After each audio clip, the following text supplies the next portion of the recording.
Fine. Leave me here.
Leave me here.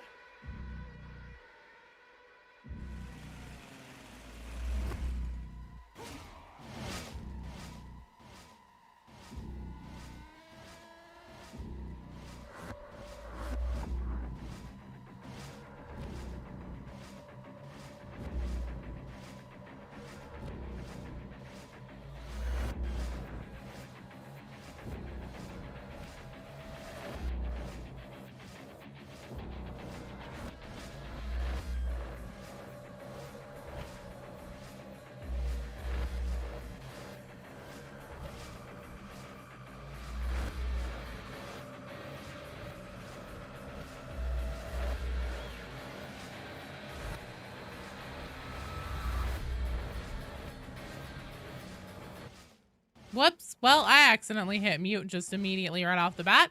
Fuck it. It's fine. Hello everyone. Welcome. Welcome. Happy Wednesday. It's fucking Dark Tide time. Let me get everything, all my windows and everything open, along with my, the reason why I accidentally hit mute on the music was because I have about 25,000 tabs, give or take, open on, like Dark Tide mechanics, enemy statistics, all that shit.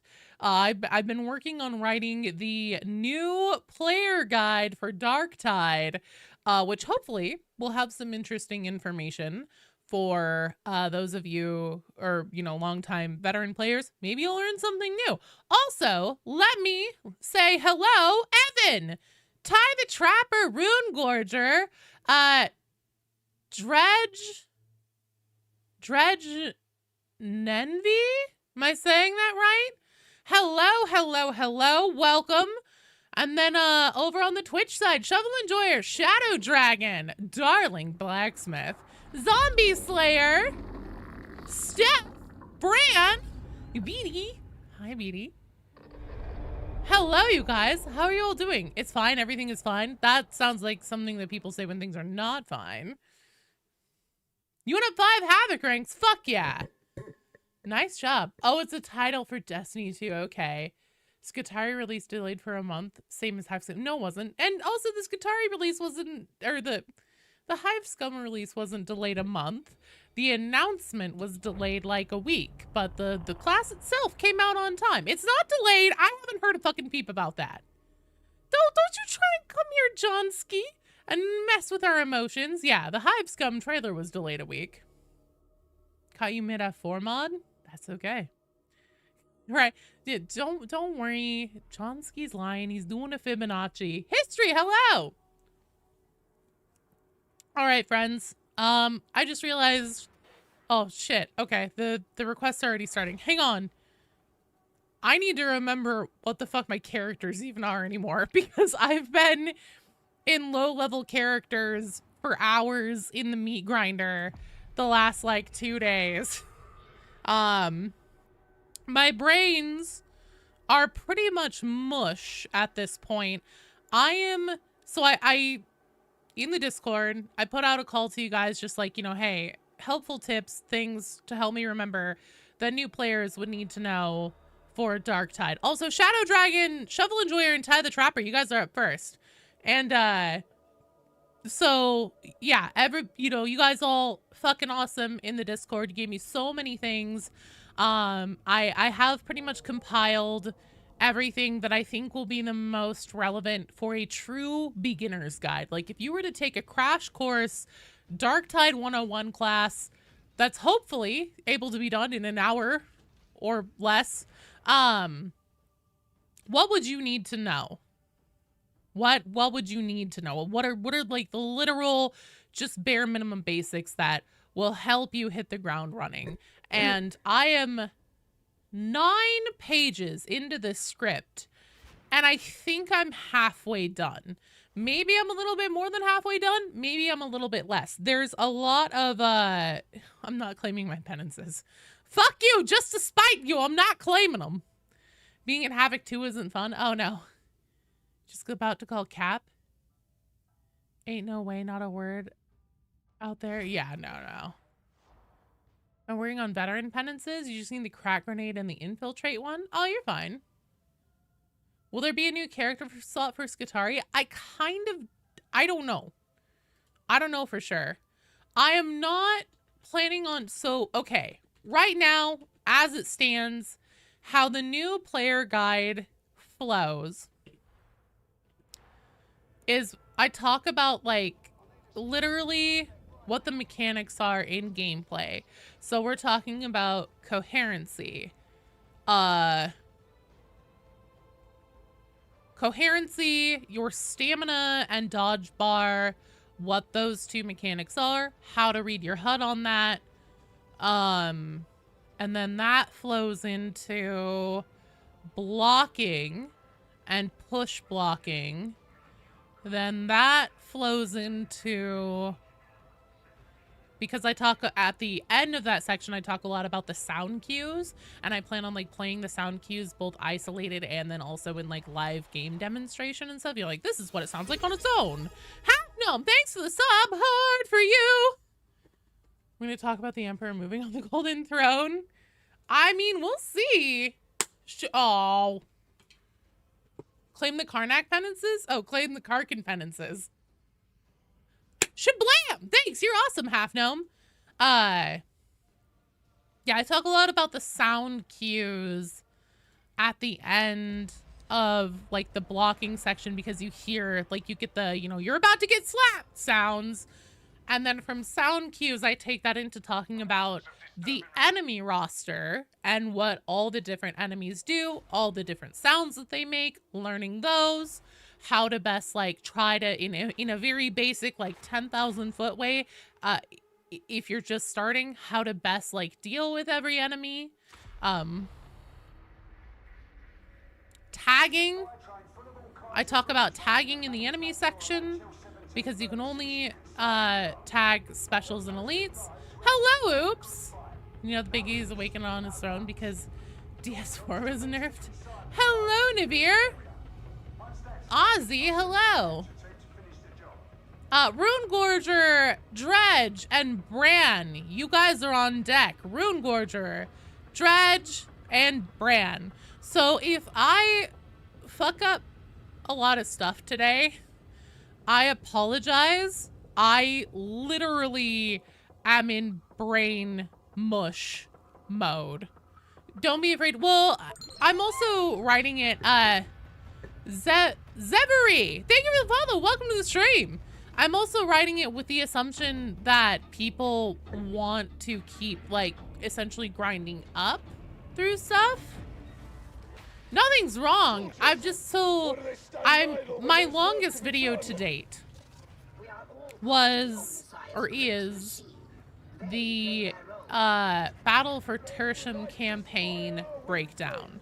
That video ended up being just over an hour long. And that script was 17 pages. I am guessing halfway through this beginner guide, and it is 9 pages long. So this might be a new record. You need your Skitari now powder box? I'm not talking about like, so whenever I get to the section where I talk about classes, it's essentially going to be like considerations for what class people might prefer based on what type of, like essentially game sense archetypes, what kind of background they come from. Because obviously, like Ogryn has a lot in common with like tanks traditionally. So does Arvides in its own way.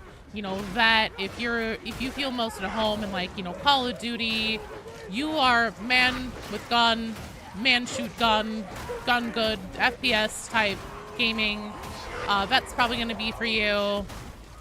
If you like to play a DPS crackhead, take a look at Zealot, etc., etc. Jenix, hello! So like that's gonna be what the class overview kind of is. And then I'm also going to talk about what their level 1, like most default talent, so their level 1 loadout, what those weapon loadouts and their starting talents are. That's what I'm going to talk about. If I go any further into it, that motherfucker was behind me. If I go any further into it, I think that I might see about collabing with Mr. E if he's interested. Severy, thank you so much for the sub. Goddamn dog. Jetix, home for you. Oh God. Hang on.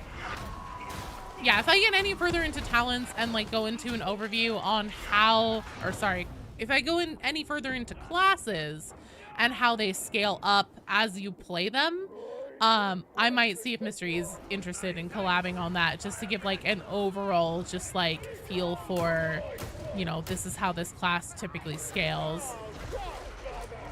Fuck! No, don't tell me that, Ozzy. God damn it. Well, where goes that? Agent, you should really use whatever mark of shield you fucking want, because I like this one. Playing Hivestone, you got crackhead speeds. It feels great. Hell yeah. Loving experience started to get kind of rough once you hit damnation.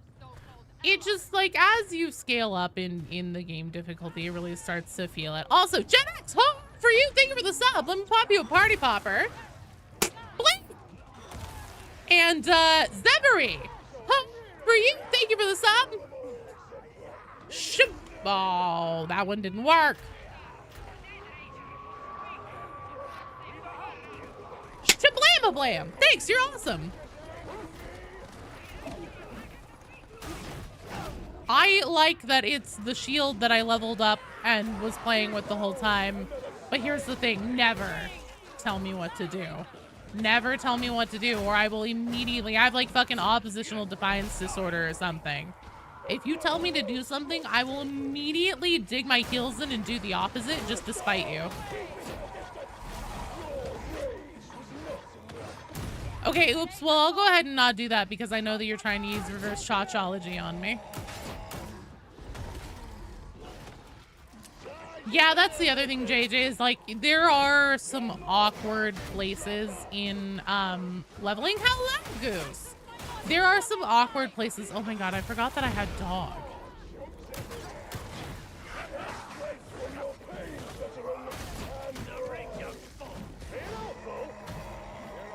Agent, don't make me get sassy with you. Ask Beatty. You don't want that. Hello, Shink Dash. Bum, there's no radium guns for the toaster boys. Ah, it's okay.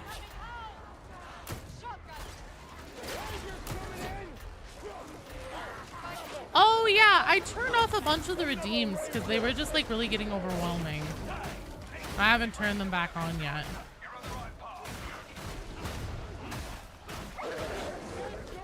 Joe's like mandated edict. I can't hear you when being told to do. Oh no, I can hear you just fine. I'll just tell you to go straight to hell. I'll fucking look you in the eye and tell you to go fuck yourself. And then proceed to do the opposite.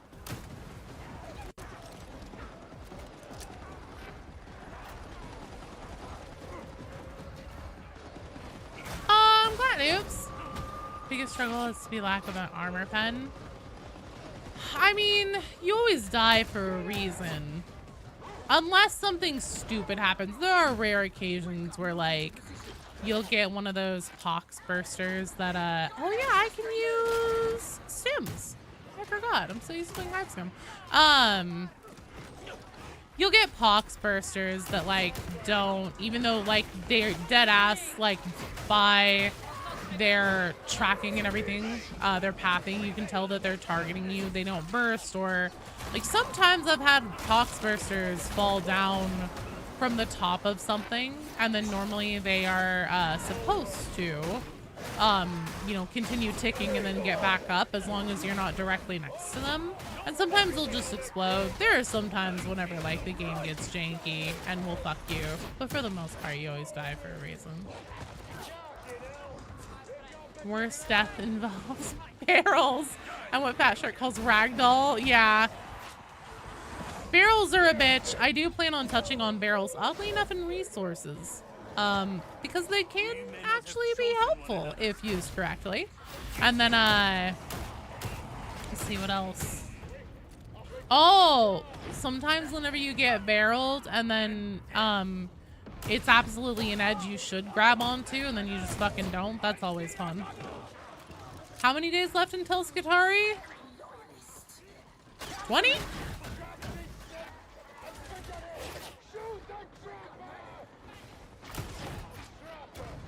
Gen X, you're in the queue. Don't recall being launched to the moon by a barrel. Oh, by a barrel being a feature. Well, that's just because you're not believing hard enough. Yeah, barrels are very useful if you use them right. So out of touch with what's happening?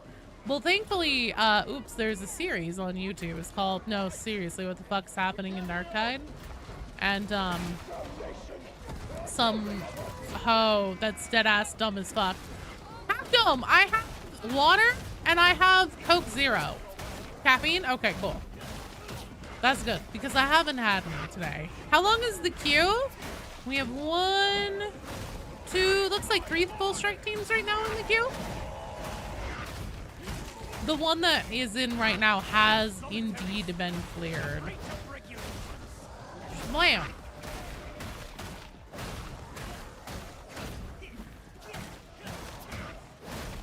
You may have seen that one a few times. Yeah, some hoe that's like dead ass, just dumb as fuck. She autistically rants about what's happening in Darktide. Evan! Nope. Bot's lying. Well, sorry. So that's an autoresponder bot that I set up on the YouTube side because we just can't get the bot to write, like the actual Q bot to write. Oh my lord in heaven. Coach.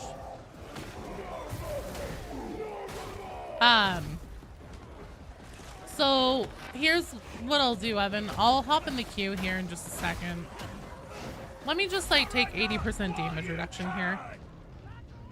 Hello, Sly. I hope to God it's Wednesday. The whole day has been progressing like Wednesday. Shit. I was supposed to be joining the queue. Evan, I'm in the queue for you now. So you're all good to go. Why the fucking bot discriminates you? Like, yeah. I don't know why. It's just you. Now, to be fair, I think there's been like 1 or 2 other people that I've seen on the YouTube side that the bot discriminates against, and I literally...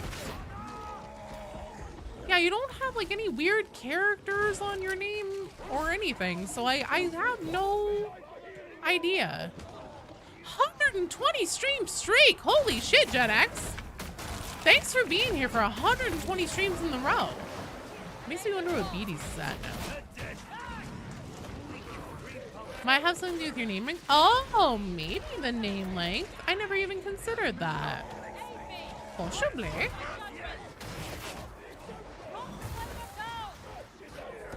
That's a girthy streak. The girthiest. You know, no one can talk shit about Gen X's girth when it comes to streaks. That's for damn sure. 20 is too many. Yeah, YouTube is pretty sensitive about character limits, so... I know, Evan, but... Yeah, that might be it. Maybe. The next time I see somebody who also the bot's discriminating against on YouTube, I'll have to, check their name link and see if it looks like it might make sense. But yeah, so if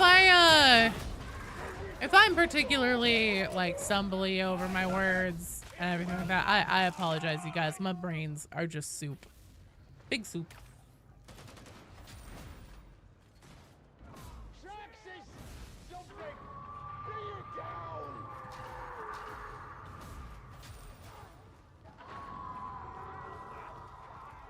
So much soup that I can't even drink Coke right.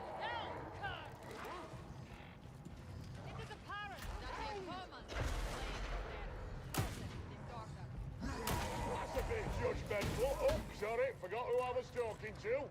Say hi, Heresy. You have a call! Oh, Rune Gorger. No worries.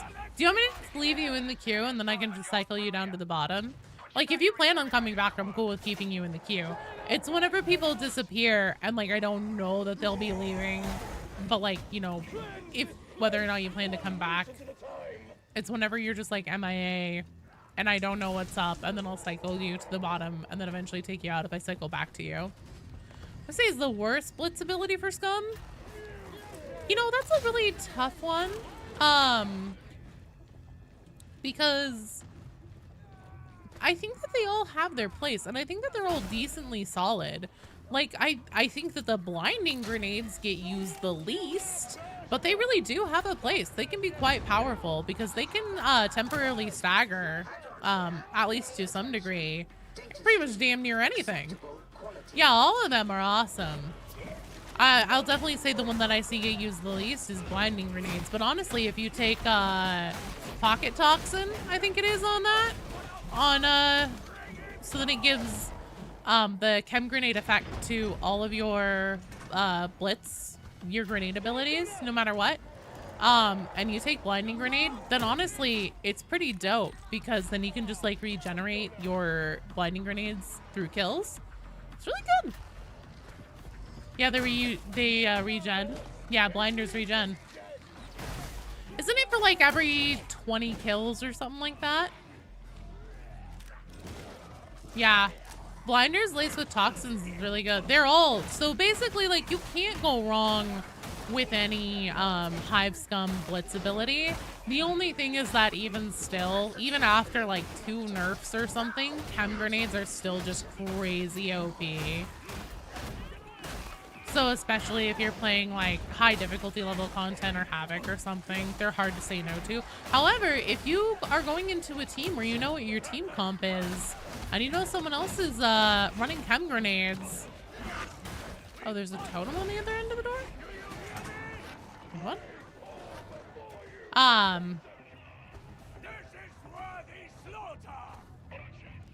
Oh, I see. Okay. You mean like literally once we get out of here.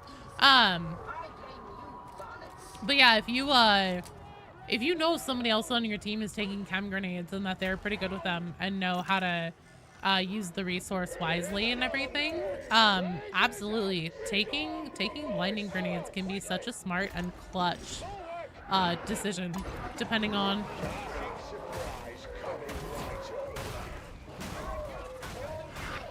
Regen resources are very, very good.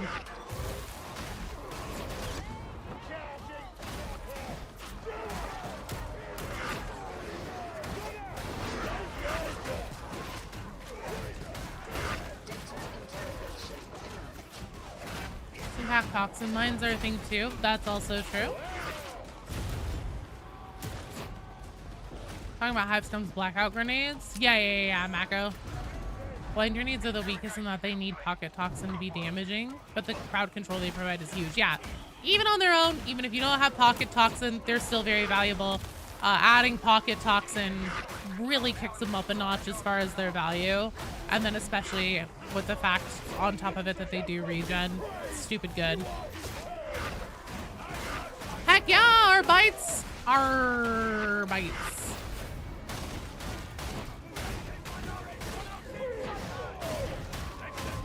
Oh Lord, hello.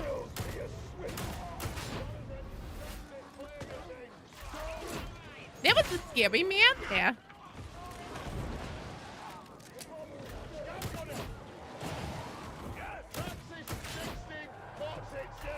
Dr. 360, you're in the queue. Blinder is funny because they shut down trappers. I think they can even stagger crushers. I think. I could be wrong about that. RBDs, we have the meats. Hell yeah, we do. Look. I've got your meat right here. She said, meaning absolutely nothing. Had a live stream before, honestly. Hyped to see this. Oh, it's Bunny, I appreciate it. See, so here, I'm kidding. I was gonna get snarky with Agent again. I won't do it though. I I promise you, if I get snarky with you, it means that I feel comfortable doing that, because my default level of interaction with people, if I feel comfortable around them, is snarky asshole. Oh god! Just tested it. Blinders, stagger crushers. Hell yeah. They do in fact stagger crushers, the only thing they don't stagger our bosses. Yeah, that makes sense. Somewhat unpredictable performance versus bulwarks. That kind of makes sense. I can forgive that. CC ability on blinding grenades is so good. It really is. Some players focus too much on their lack of damage. I think it's just more like, so because I run Auric and Havoc a lot and stuff like that, I often find the chem grenades have massive value, where like if there's a wall of elites or something like that coming in, or ragers or whatever, there's easy opportunities to zone shit tons of enemies that would normally be problems in packs for your entire team, or could potentially be a problem for your entire team whenever they're in packs. And so that's part of why I lean on chem grenades so much. I actually have been thinking about taking blinders though more often. My default's being mean. Yeah. Sly, 65 streams in a row, dude. Thanks for being here so much. You and Gen X, Beatty, Fooby. Fooby did have a crazy streak. I don't know if he still has it. Snark shall always be the best default setting. But I promise, if you think that I'm being mean to you, it's just because like I get the feeling that like we can be chilling. I can dish it out and you'll be okay. If I make you cry though, please tell me. I will immediately feel bad and apologize profusely. I know. Oops, I'm sorry. Time zones are stupid. Why aren't flat earthers right, man? Why is like the world round and stuff? It's fucking stupid. It's woke.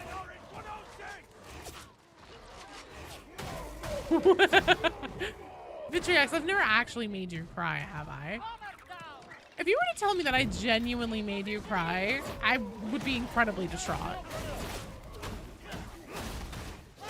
For a second, I looked back over at the YouTube chat to see if there were any new messages, and I saw Snark is the best default setting, but for a second I read it as Shark, and I was like, who's a shark? Okay, thank God, Vitriax. Talking about penances, how does one even get kill 40 under one Scryer's Gaze session? Oh, dude, I don't even know. That's one that I just kind of got at some point while playing Psyker, I think. Maybe I don't even have that one. Fire rate on your bolt gun is just goofy right now? Is it staggering? Oh, that's fair, half gnome. I can subscribe to that. Oh shit. Choose to be anything in 40k, what would I be?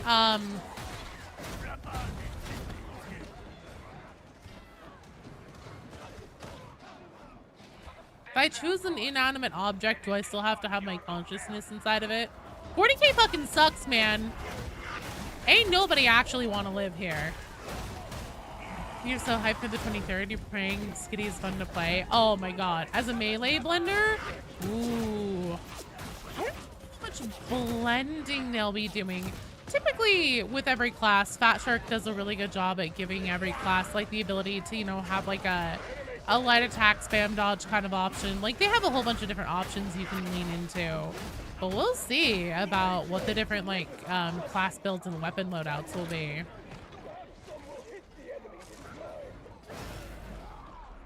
Just be a Necron warrior because those guys got no brains. I mean, yeah, maybe that then. 40k is awful. Who honestly wants to live in 40k? You have a sword and dagger, they'll blend. You want to be a farmer back on a boat? Oh, I choose half gnome's answer too, actually. Yeah, a farmer on a Paradise Agro world. Maybe one that hasn't been integrated back into the Imperium yet. It does not seem fun, Bran. It does not seem fun. Name him Taser Face.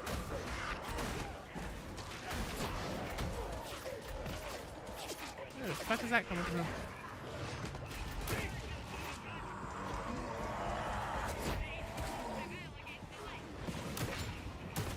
There we go.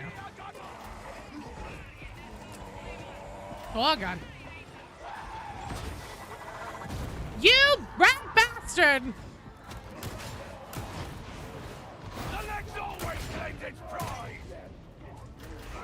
Hooch, come on, eat that man.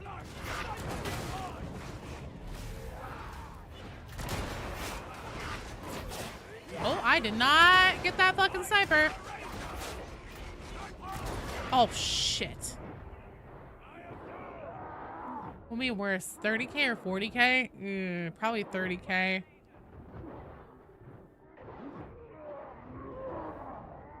Riding dinosaurs on Maiden World seems like a pretty good bet. Oh, that's fair. For to be lobotomized and not witness the horrors. That's kind of where I'm at, man. There we go, finally. Hello, Dreadful! So I'm gonna ask you a quick question. Should you rename your Arbites to Proctor Alucard? Proctor Hynek. Honestly, Proctor Alucard, but only because of the implications of Helsing Abridged. Do you need my Christmas list? Admac. Oh, they do botch lobotomies sometimes. That is true. And then your actual consciousness is just like, or semi-consciousness is stuck inside of a body that you can do absolutely nothing about it. How to pick a chaos god to serve? Oh, easy answer. I'm basically already a Tzeentch worshiper. I love knowing as much as I can.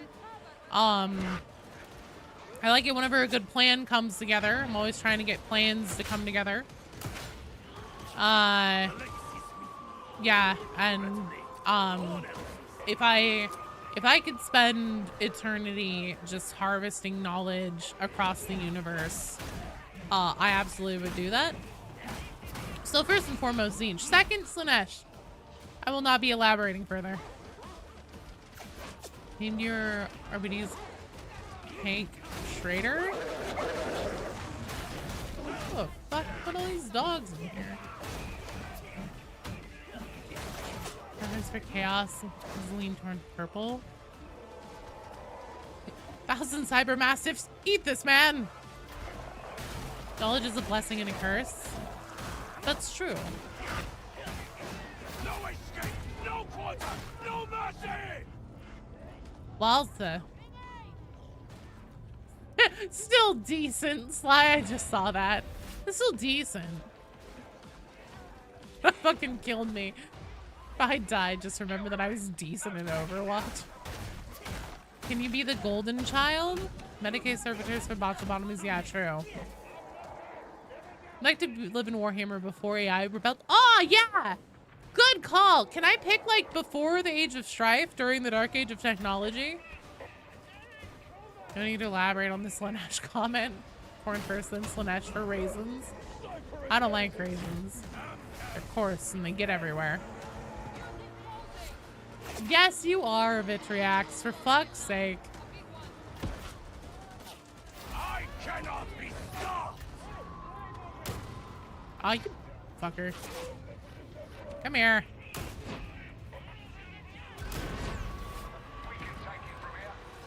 Did I see your name for your guitarist? I did not. I'm sorry. I completely missed it. That's not M41. Oh. Yeah, I would pick a farmer on a Paradise Agri world then that hasn't been discovered and put back into the Imperium. Watched a video about the men of gold, stone, and iron. Smartest choice is probably being born a blank because your chances of dying are very high. You won't go into the war because you have no soul. Ah, Agent, did you know they fucking changed it? Blanks have souls now. Now they're just like, it's a genetic mutation that gives them the inverse of psyker powers, and I think it's fucking stupid. Well done, team. Excellent work.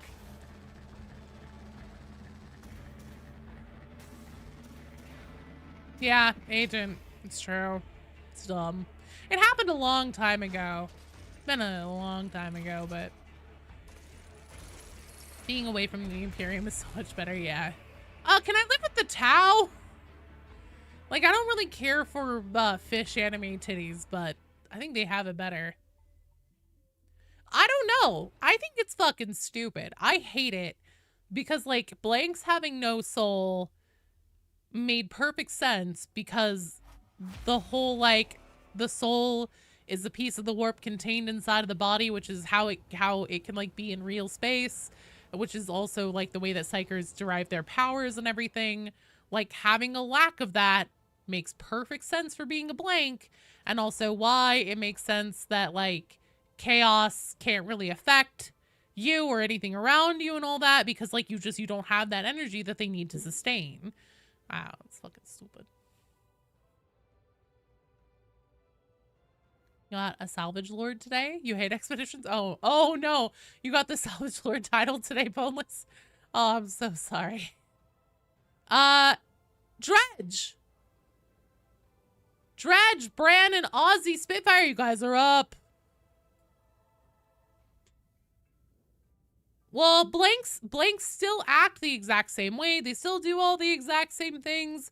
They just technically have a soul, and I honestly blame the Sisters of Silence for it. What the fuck? Why am I requesting to join my own damn strike team? I honestly blame the Sisters of Silence for it because I think that they were like, well, we can't have Sisters of Battle that don't have souls. If I had to guess, I haven't looked into it for sure, but that's who I'm choosing to blame just as a gut reaction.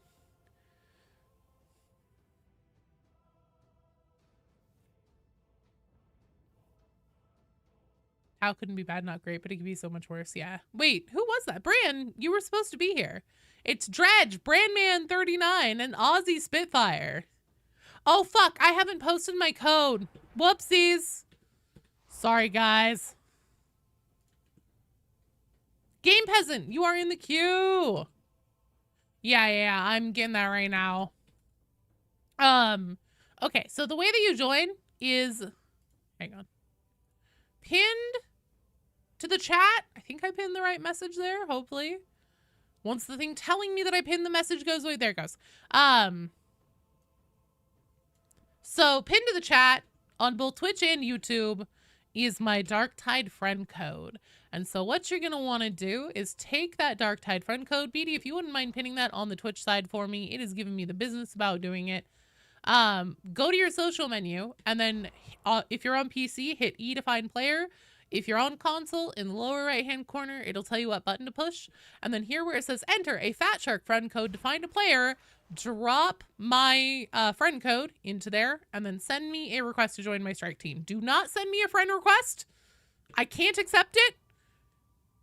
It isn't because I hate you or I don't want to be your friend or anything like that. It's because Fat Shark made the cutoff for your Dark Tides friends list at 100, and I reached that 2.5 years ago, something like that, and I now have 580 friend requests in my invite tab. So if you send me a friend request, you're going into the sea of friend requests that I can't accept. I'm sorry. Send me a request to join my strike team. I can't believe Joe hates us. No. When you look in a certain direction, your game lags to hell. What certain direction is that?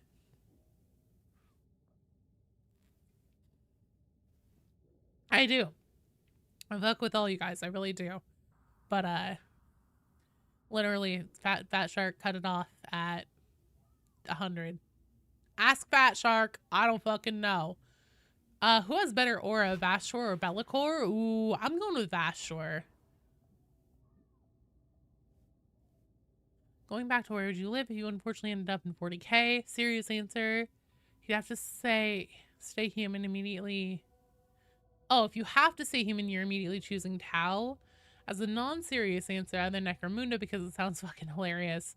Or if you could change species, Eldar after the war in heaven, but before their fall.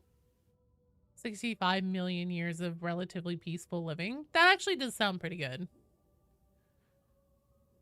Who's Fat Shark? You cast Sea of Infinite friend requests. into the shambling hordes of friend requests. You have any cool 40k minis? Tom, so behind me on the shelf, I don't know if you can see it. I think maybe you can. No, it's too high up. I have a Lord of Change on the shelf behind me. I also have a Helldrake that I haven't put together. I have a Tyrannid that I started painting. It's around here somewhere on my desk. I did Turbo Dork on it for like the base like carapace shine color, and it turned out super sick. Let me see if I can find it. My desk is covered in too much shit. I can't find it. Unless it's under my needlepoint here. No, it's not. It's not under my old lady needlepoint. Oh shit, maybe it's here. Hang on. I think I found it. I do have Pokemon. I fucking love Pokemon. Don't you hobby shame me. He's got cat hair all over him now, as does everything in my life. But this is my Tyrannid. And if I turn him, I'm not sure if it'll pick up on this less than stellar quality camera. But essentially Turbo Dork is a it's like a high glitter content. Technically they call it a paint. It's more like a shellac, honestly. And yeah, it has a shit ton of glitter in it. And it essentially has like a high iridescent quality, and they tune it in so that the color shift is like very specific whenever you turn it. And if you get it, whenever you first open it, it looks like just like a pot of jizz with nothing in it. It looks really gross whenever you first open it. But then you have to like shake and stir the ever-living bejesus out of it. But once you do that, once you start applying it, it turns like it becomes really, really cool. You had to do something really quick. Evan, tell me now. I'm not going to take my eyes off the YouTube chat until I see your Skitari name. Need a Nuzlocke series?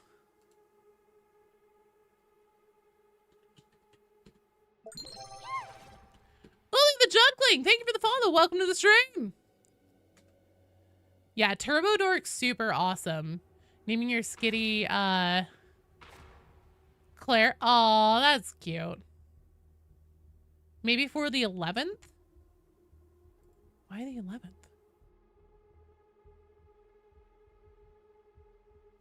Oh, Skittles! If I don't get Skittles spelled normally, whenever Skitari comes out, I'm gonna cry. Oh, 11th edition. I thought you meant the 11th of June for some reason. I was like, why the fuck the 11th of June specifically? I don't even know what day it is. You're fine, Dredge. 11th edition will probably be next year, so they can make more money. I doubt it. So it's either going to be Hadron's dipstick or drink.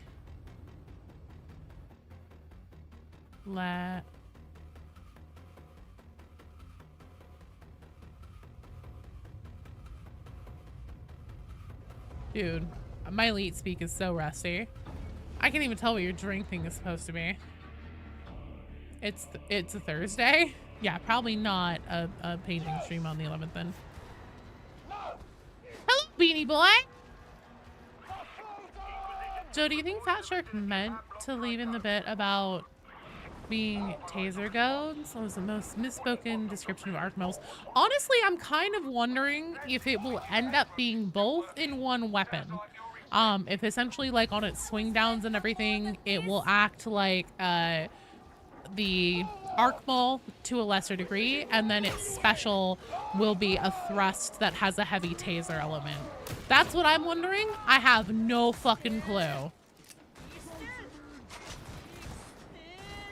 Drinking stream on a Thursday? No, no, no.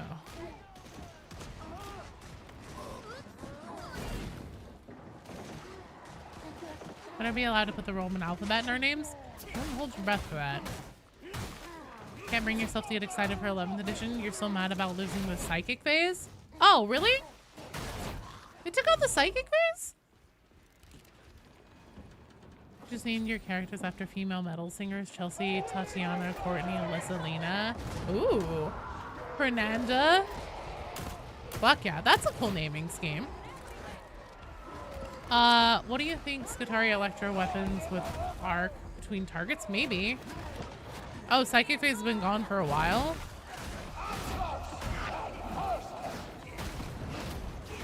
Smoking stream on Thursday. Smoking bacon though. Taser goes a blitz maybe?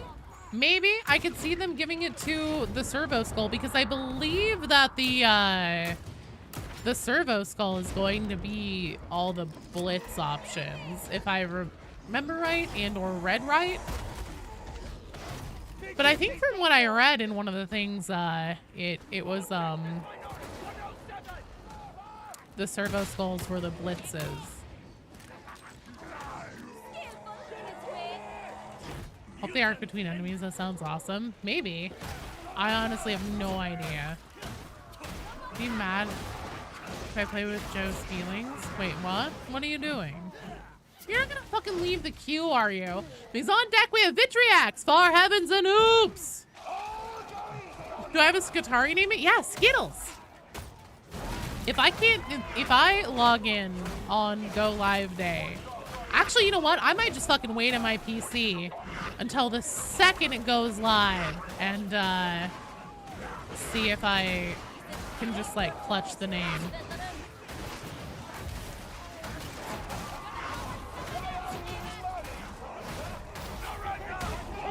Because I want my little Skitarii to be named Skittles. Is he playing the PS5 so you can Darktide more? Dude, that's okay, Bunny. Being lazy is the story of my life.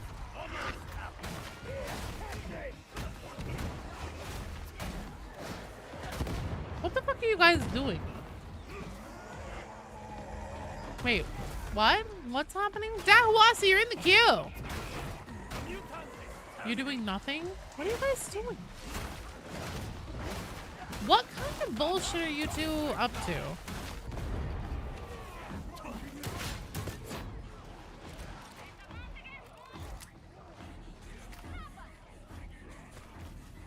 Well, oops, name his Skitarii, oops.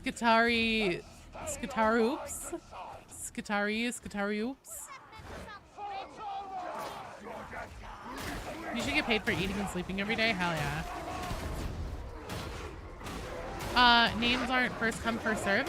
I think that there's a limit to how many names can be in a single server.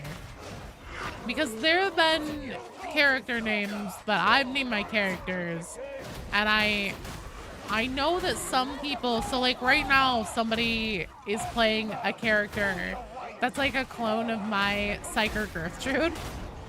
A few people have done those as memes, and then like I'll change my most often Zealot's name because I want to like film something specific, and then I try to change it back and I can't do it. Skibidatari.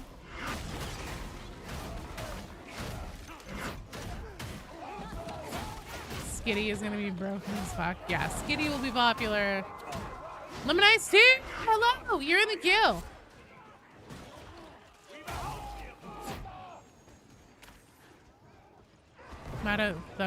Here's the thing, there's no limit if it's a name that is in the default character creator name set. So if you hit randomize and you just roll with one of those randomized names, I don't think that there's a limit on those. But if you specifically input your name, it seems like there's only a certain amount of them that can only ever exist in a particular server. I think. From personal experience. You definitely cannot input that many characters, oops. I fucking switched my weapon game. God damn you.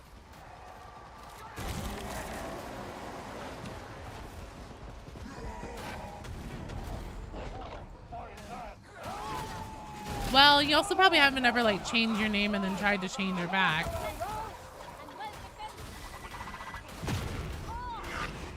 Well, isn't Crad one of the default character creator names? Doing your vet's name, but did you speak to make it? Your vet got turned into a Skitarii.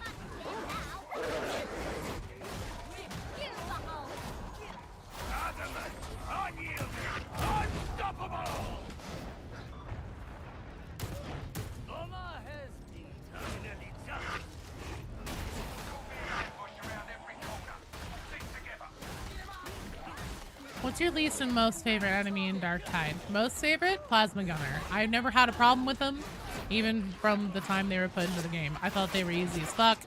They never bothered me. Least favorite? Fucking Poxbursters. They are so janky. They don't always behave like they're supposed to, and they fucking piss me off. No mercy!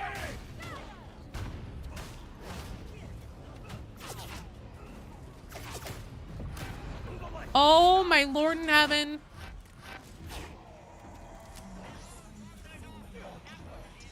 Is it your sight that fails you or your You ingrained in cookies? Fuck yeah. What kind? ammo? You see it?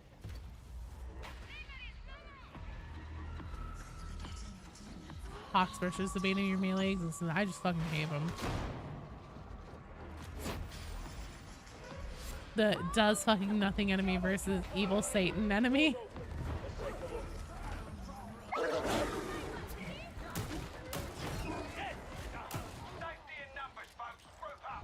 Do you guys think I can thread the needle here on the... Aw, damn. Oh. I was like, why is there only one of us in here? What happened to everyone else? Chocolate chip cookies, fuck yeah. Nice, oops. Oh, damn. Worst thing about Poxbursters, there's no trinket effect to mitigate the damage unlike snipers, gunners, and bombers. Yeah, because they don't count as a bomber. Technically speaking, if you take corruption resistance, you won't get as much of your health chunked by corruption, but it's still not exactly the same.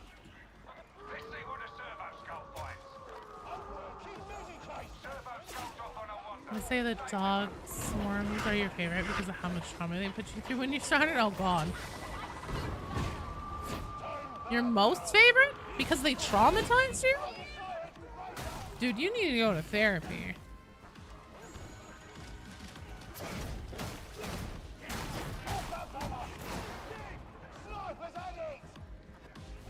Oh dear god, that's so expensive for a vet though. I touch Ogrins? Oh, I've seen that one. I've seen I touch Ogrins. Is that you, Agent? Or was that your name that you planned? Weapon do you want added most personally? Honestly, I am fully on team give vet a power fest. Boomy and Flopsy and Rumple still Sims fucking kills me every time I see it, Evan. No, yeah, I'm fully on team give that a power fist. Grab weapons will be cool. Melta weapons would be cool. I would fucking love to see how Fat Shark would do a power fist weapon. Give Ogren the power fist? Do Ogrins get power fists on the tabletop though? I know damn well a variety of vets do. I don't think that it's available on the tabletop for vets and or for Ogrins. And if it's not available on the tabletop for Ogrins, I honestly wouldn't hold your breath on Games Workshop signing off on that. Too many noodles for the rest of your life? Oh god, dude.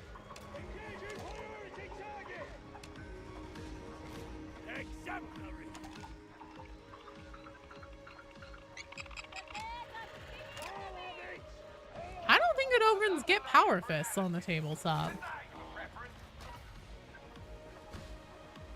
Power fist given to an Ogren would solve the sword in 5 minutes.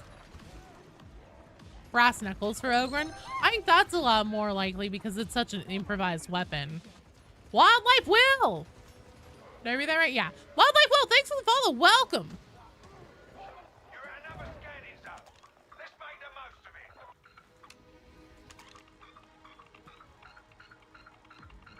Do you care if they do? Absolutely not. Well, I'm just saying, not terribly likely to be making on the list of shit that Games Workshop would say yes to if they don't have like a lore accuracy cohesion or tabletop accuracy cohesion.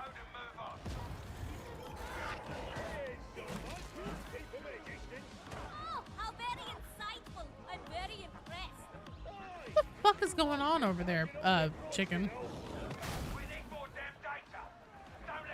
Mechanicus would never allow that lore-wise. Well, I mean, what the Admech doesn't know here on Atoma won't hurt him. Ogren's not allowed to use anything made by the Adeptus Mechanicus. Elon Husk!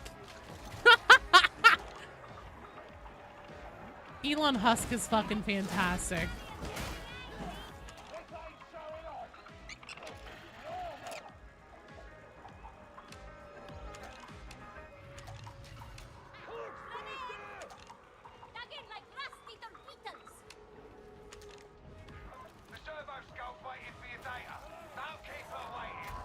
Just letting you know, Ogren Crunch in general will be fun. You're high now? Hell yeah! I'll have Elon Husk as a silent. Yeah.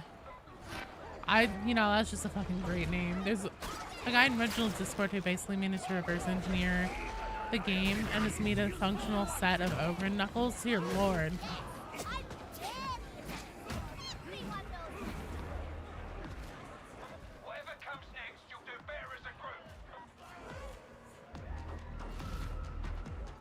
Yeah, Ogren and Brass Knuckles would slap hard. Is Elon Husk the Emperor's true name?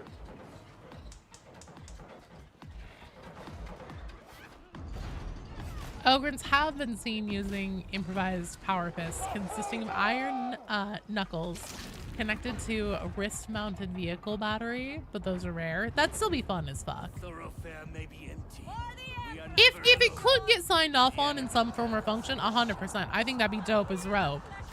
But again, it just like, that's one of those things that I kind of have a feeling.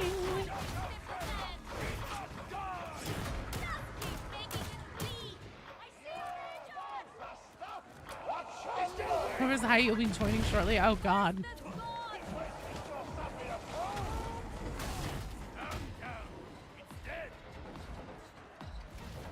Noob 69. Why would you do Noob 69? Elon Husk, that would explain why the Imperium fell. Really would.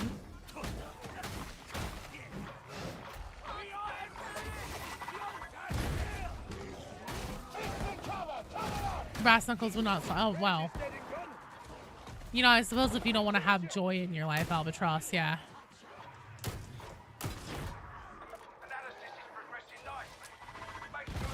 Honestly, if you put on, actually, you probably break your fucking fingers if you put on Brass Knuckles and then slapped with them on. But if you're an Ogren, you probably have some thick bones. Control Alt Oops. That would be cute. They would, yeah, they would punch. I was just thinking though, you know, getting slapped with some brass knuckles on by somebody with some brass knuckles on would probably fucking hurt. That would probably also hurt the slapper as much as the slappee.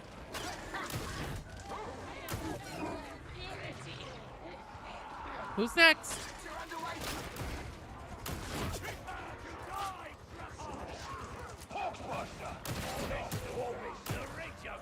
Holy guacamole.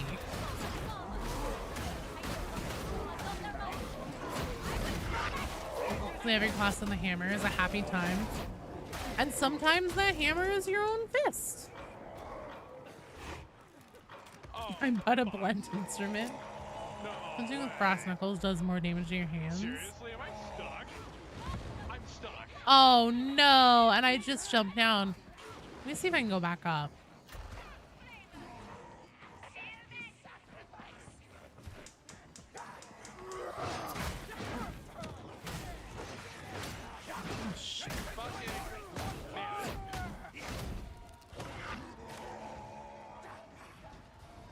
I don't think I can make it all the way back up. Maybe I can.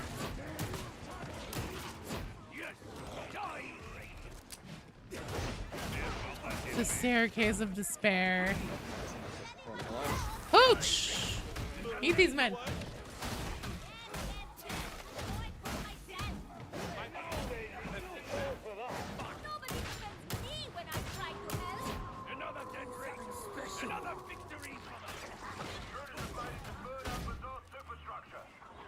I wish I could just give up.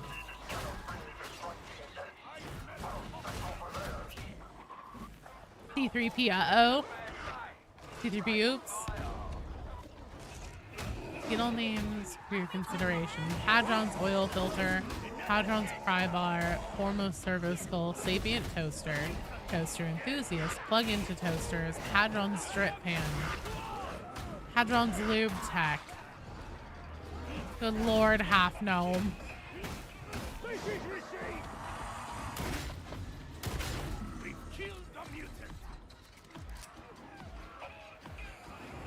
Lube up my face, Hadron. I'm sure will be one.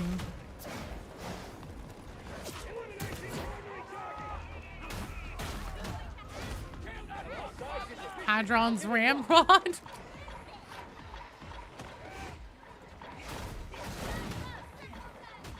And forth these swarm of bees. I realize how very condescending this is. Wait, the things that make the knuckles such a dangerous weapon isn't really what they're made of, it's more so the structure not having any give when it meets your face.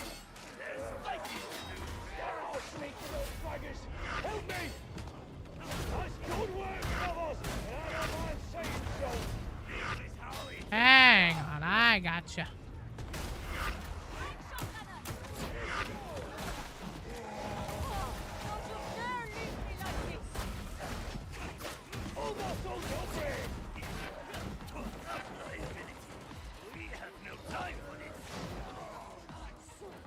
Gertrude, get up. This isn't time for napping. Ooh, nice.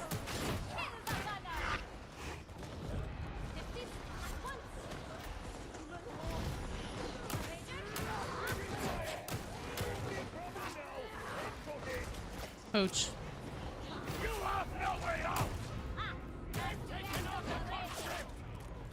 Oh boy. Ah! Oh, holy fuckamole.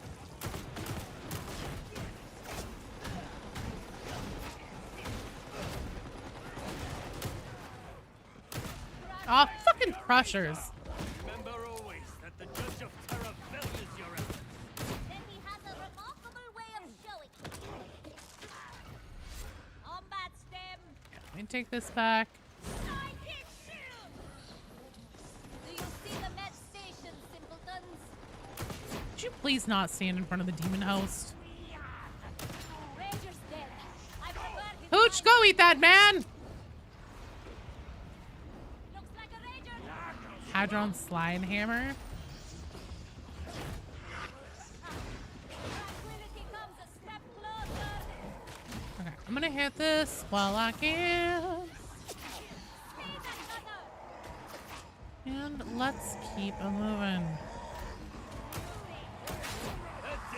I'm gonna keep on rolling. Why there's so many big men yelling at me? it's suffering. He's in. Okay. Fuck off! Marksman seems to have died. No, yeah, that one wasn't too scary. At no point did I feel my heart almost give out, so we're good, we're good. Should my advanced stage? It's a serious threat.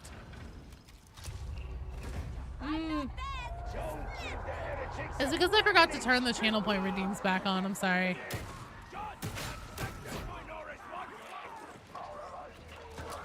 Demon started a party last week. He became a demon host. You should be ashamed of yourself for that fun.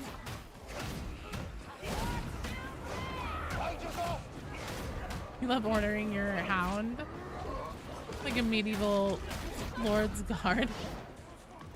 Go, my minions!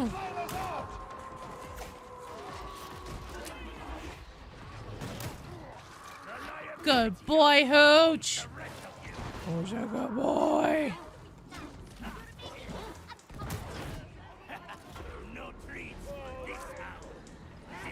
Joe Chaos Demons won?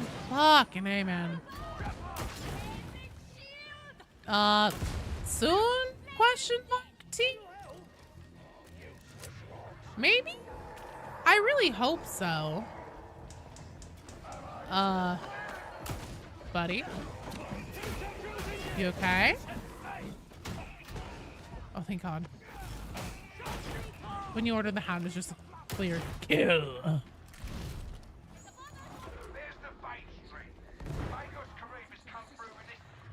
There's still Medicaid charges. I'm not going to use one of mine, so there's still 2 left.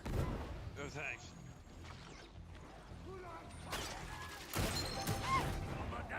Darkspec, thank you for the follow. Welcome to the stream.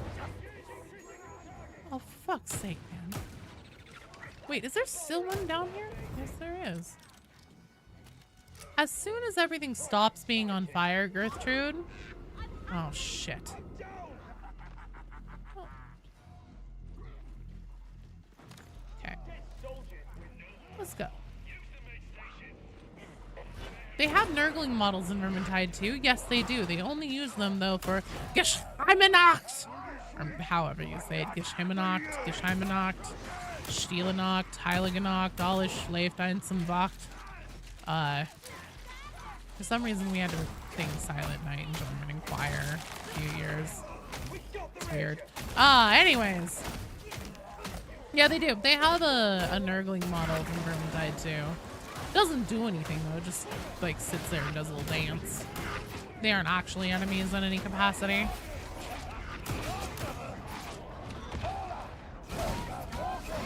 He wanted you dead. I want him and his tortillas dead. You're wrong. The Monogods each can't use Zongor. They're only found in Thousand Suns. Ooh, I don't think so. I think that you can take... Now, I guess that depends, because, like, can you just field demons on their own anymore? Don't they always have to be attached to something? You may be able to do Chaos Undivided, though, and take them. Beatty, yeah, what? That wasn't exactly a yes or no question. The Nurglings are there for emotional support. That's true. Oh, thanks, Drew. I appreciate it. That's you sending mutants and talk sounds. Honestly, it was the fire bombers that really get my goat there. Slowly rolling back support for plain demons. Oh, yeah. Oh, well, I elaborated further, and with the stream delay, it was no longer a yes or no question.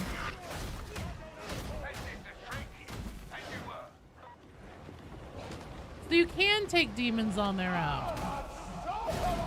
So yeah, you can probably take Zongor without the Thousand Suns. But too late. BD has spoken. I have spoken.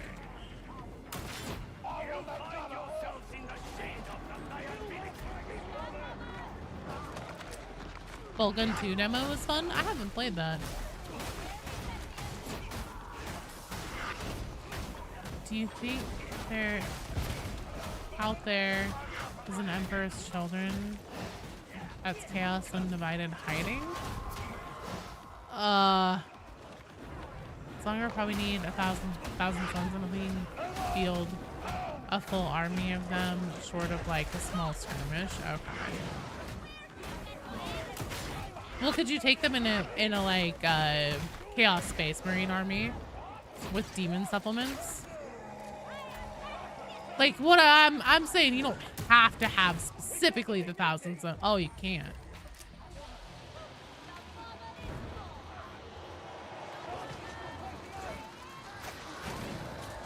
They're 1,000 Suns units. Oh, okay. Well then, yeah. Apparently, you can't take them without 1,000 Suns. There you go.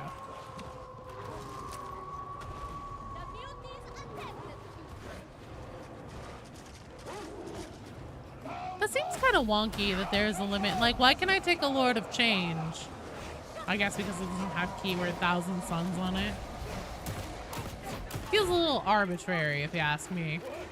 You can drink demon subs? Hell yeah. Rubik Marines can be taken, but no Zongor. Of course, that makes perfect sense.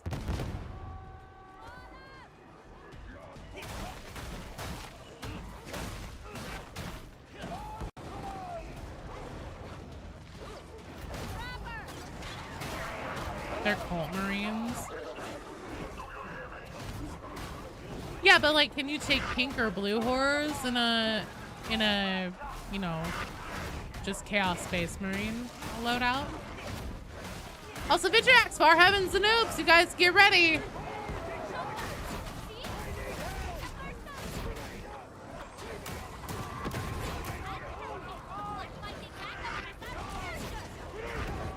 Yeah, see, that just seems, that feels a little silly to me, BD.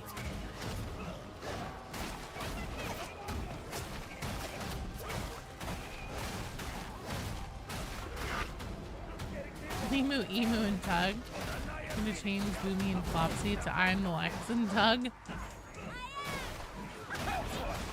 Honestly, yeah, your arbitrator should be Doug, and your dog should be Limu Emu. They're demons, not mutants.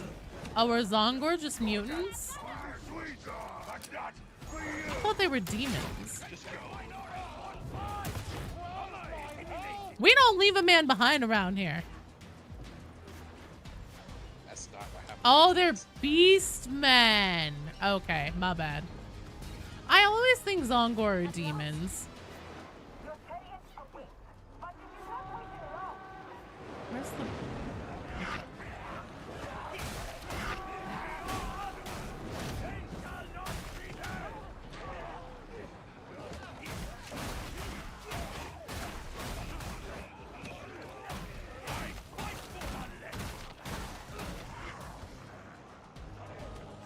All gods have a flavor of beastman. That's not the way down.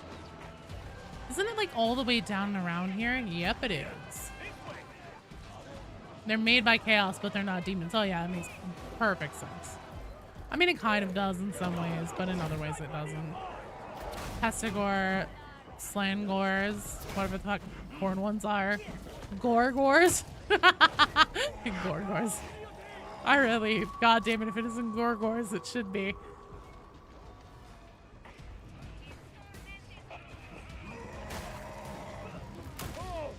You love Beastmen, you made them in Warhammer Fantasy.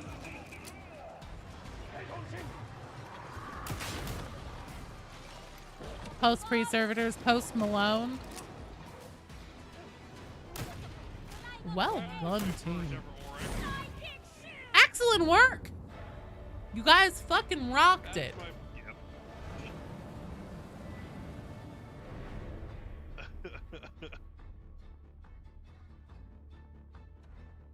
The originality of 40k Hornite Beastmen are Horngors. Last Goman, I'm so disappointed. My day is ruined. There's Tarox. Who's the most metal minotaur in existence? And your favorite character in Warhammer Fantasy? So, oh shit, I do need to claim my Aquillas. Everybody, log into Darktide and claim your Aquillas. Free money. I don't know. I don't think the combat servers would do too well. I think for a lot of people, like, I think that there's a few people that would like to play as a combat servitor, and for some reason that, like, idea of a power fantasy appeals to them. Far heavens and oops, what the fuck happened to Vitriax? Vitriax, you get your Vitriass back in this queue right now, mister. You're joining this game. Delightful to see you. Well, I kept looking and he was there. I don't know whenever it happened, but I fucking missed when it happened.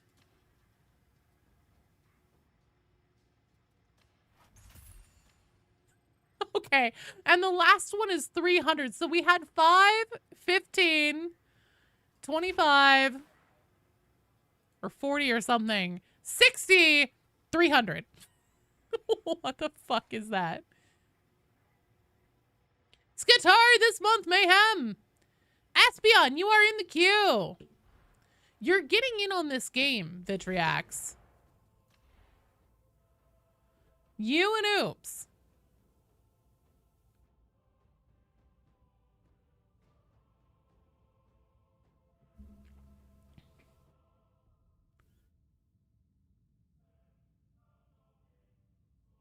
Vitriax, are you joining this game or not? Your hands don't hurt after that? Good. No, it's not Gen X next. It would be Gravity Goose.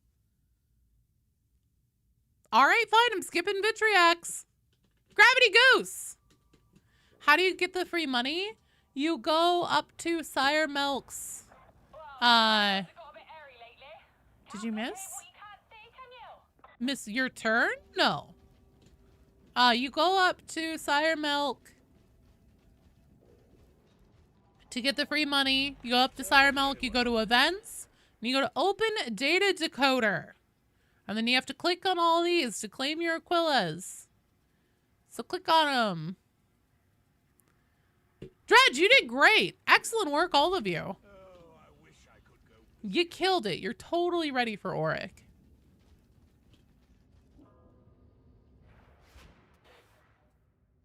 Okay. Jet X, Evan, and Dr. 360, you guys are on deck. I'm going to change what I'm playing. What do we have in this team? Zealot, Psyker. Maybe I won't change.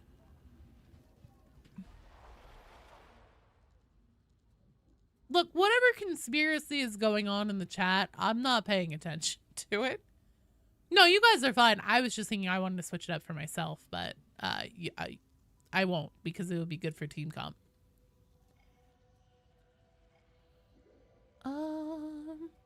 Let's do this. Yeah, I'm down to do Havoc. It is a community milestone, yeah. So we need to get to 100 million skulls crushed to get the 300 thing. And when does the event end? I can't see.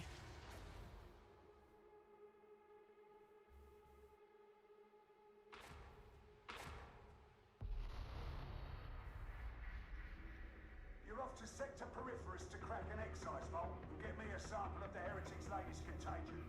There's a barely functional survey colony that can get you a cipher ID. Then you can try for the vault yourself. You can use the old pneumatic conveyor to get the samples out. Then you can find your own exit.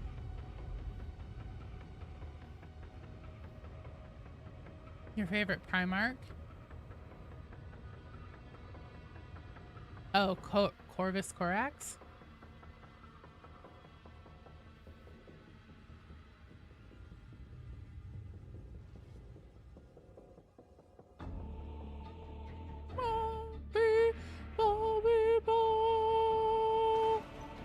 Okay. When that atmospheric shield falls, the wind will cut us to pieces. Daylight!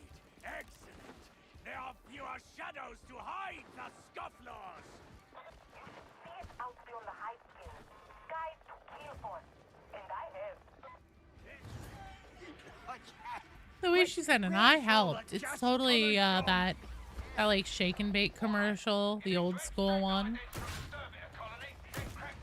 Ends with the little girl being like, "Enough, help!" So much fun to leave a queue at the right moment. Such a fucking pain in the ass, Vitriax. I'm gonna ban you from the queue. Only correct answer to the question, who's your favorite Primarch, is Vulcan. I agree. Although I do have to say, I have a little bit of a soft spot for Rabute.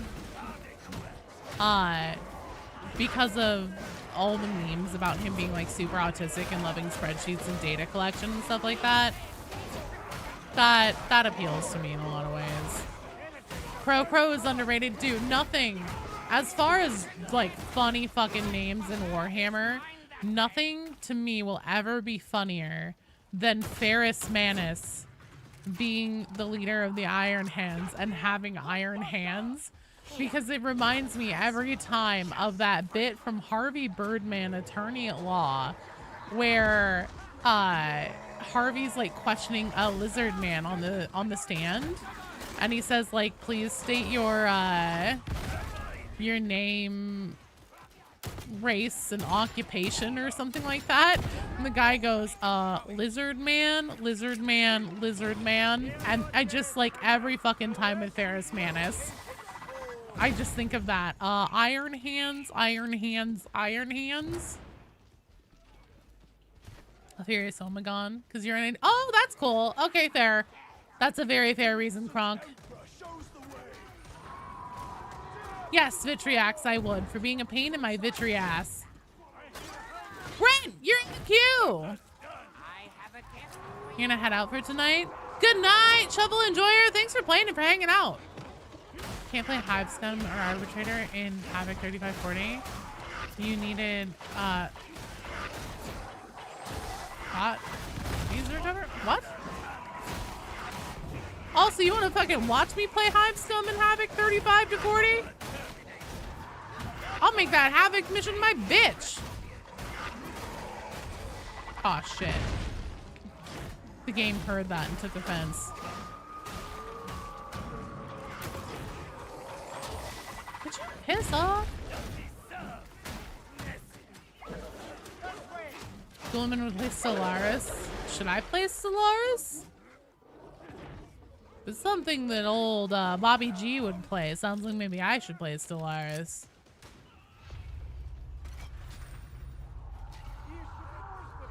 Alfurious is pretty cool, and you would know because you are Alfurious. No, I am Alfurious.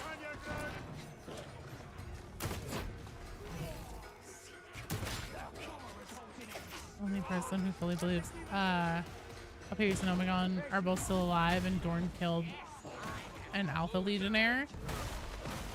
I'm not in Havoc, no. Yokai! Hello! Stellaris is really cool. What kind of gameplay is it?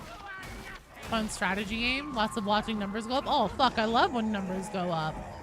Unless they're bad numbers that shouldn't be going up, in which case, bring those numbers back down.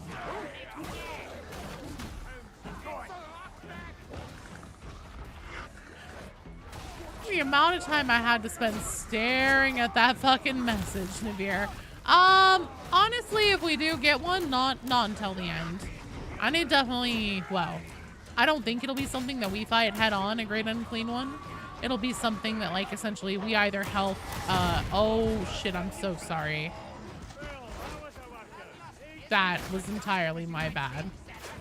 I will pay a penance of nothing. Fuck you, I'm sorry, but I'm not that sorry. Oh, you were playing the Bond game?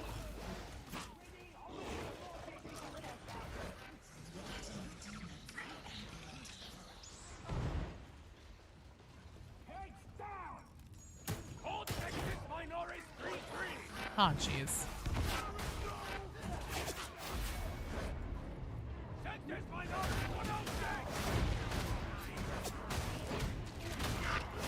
No, I saw, when do you expect a poop lord?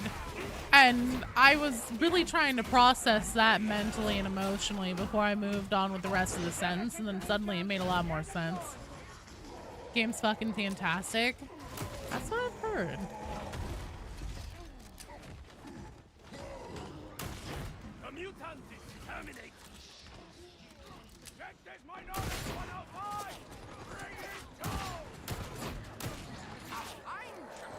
This little shot pistol is way stronger than oh god, has any business being.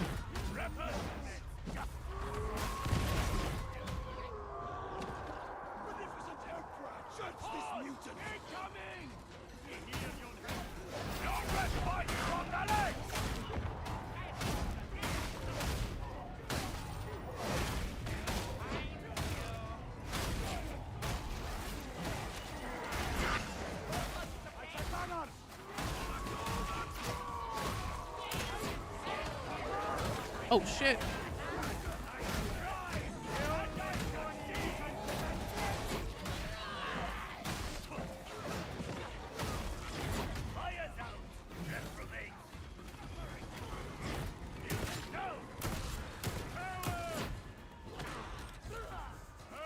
Horn someone else through commonly expecting Poop Lord versus what are you expecting?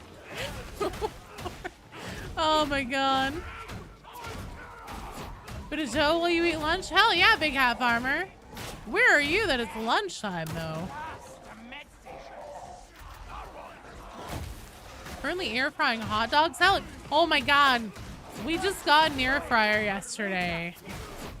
And it's awesome. I immediately threw away our shitty microwave. Oops, take the health.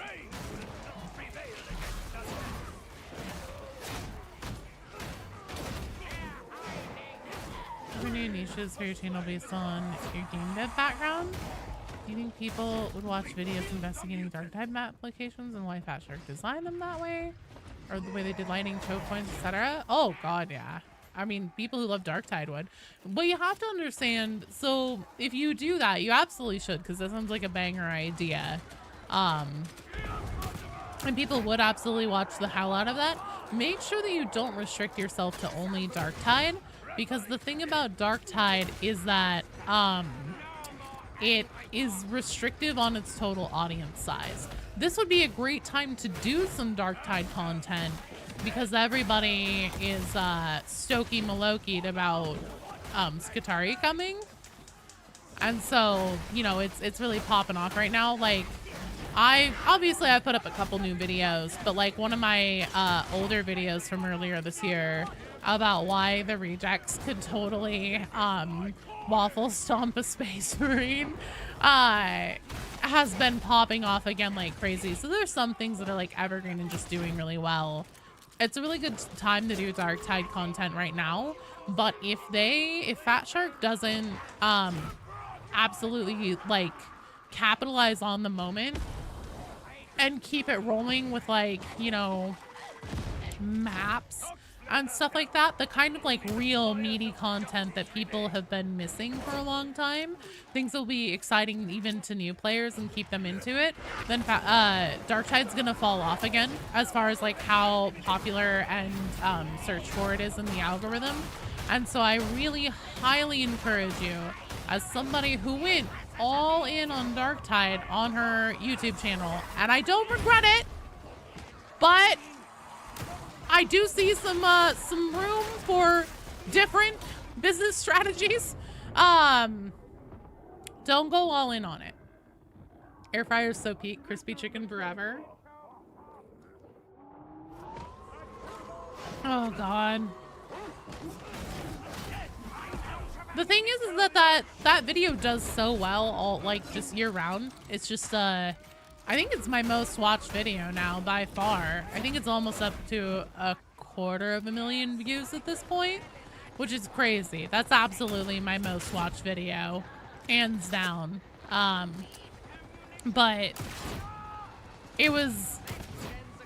that was I don't know if I'd call it even a labor of love. I think at just some point it became a labor of determination. It was just labor in the sense like childbirth. Damn it, that video was coming out whether it wanted to or not. Don't make me get the doctor in here. But yeah. I've definitely been thinking, I'm like, shit, that was such a good video call on my part. I should definitely make another one. Not particularly hot on the idea of making another one. Tay? How are you doing? Fat Shark's given wishful thinking, given Fat Shark's glacial content pace. We'll see. I mean, they have been making quarterly updates, and quarterly updates is pretty well standard at this point among live service games. So, you know, I think that they're doing pretty aight, all things considered. It's just that it's the type of content that they put out, at least last year, with 2 paid DLCs, and then the rest of it being really heavy on like either niche maps for a game mode that, you know, isn't necessarily the most popular, or a lot of like rebalances and stuff. And then also, I mean, like, I think the only person who was like obscenely excited about the oh, thank you. The only person who was obscenely excited about the Mortis Child voice lines and everything was probably me, because that was fucking gold. Lore gold. Porn worshiper? No. Power scalers hate this one trick, using tabletop rules. I mean, it just like, I think it's valid. If Fat Shark, if Victor Magnuson has gone on the record in an interview and said, yes, We do use the codices. Someone actually me on that today. If Victor Magnuson has gone on the record and said, like, yes, we do use, you know, the tabletop and stuff for reference in some of our power scaling and like how things and some of the weapons function and stuff like that. I think that that's a perfectly valid thing then to look at, which is just like on the tabletop, what could the rejects handle or not handle? And it turns out, they could probably handle damn near anything. It is ours to wield, O I really hope we get more lore with this update. A big fucking just like the lady at the cafeteria scooped out the mashed potatoes and just kept lopping it onto the tray until it's just a fucking mountain of mashed potatoes, and then you go and carve it into the Devil's Tower, and suddenly you're living in Close Encounters of the fifth kind. Whatever number kind it was. It was close. Joe a corn worshiper? No. God, no. Maybe. I'm often angry. Hello, Shore! Oh, I get him. Oh my god, dude.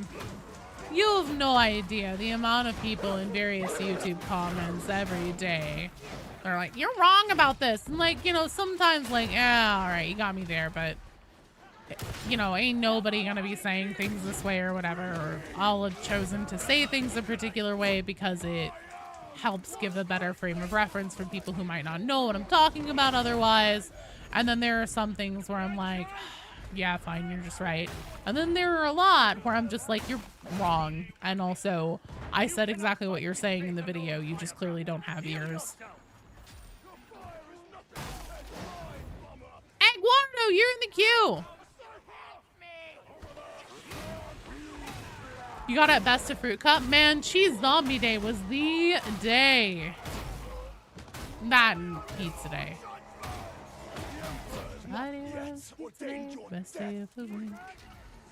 And you had the best content to watch for Doctor. Oh, you, did you already say you were into watching me? Anyways, excellent choice. He makes good shit. We recommend you both to everyone. Aw, thanks. Put 3 lore junkies in a room. Whoopsie doopsie. Hang on. 3 lore junkies in a room. The only thing they'll agree on is that one of them is wrong. That's true. Actually, they'll probably say that all 3 of them are wrong for various reasons at different points. Oh, whoops. Love to get the ability to bounce grenades off your slap shield. That'd be amazing. Ears are for suckers, fair crow. That's why Space Ghost doesn't have ears. This is havoc. Data stream. Viable.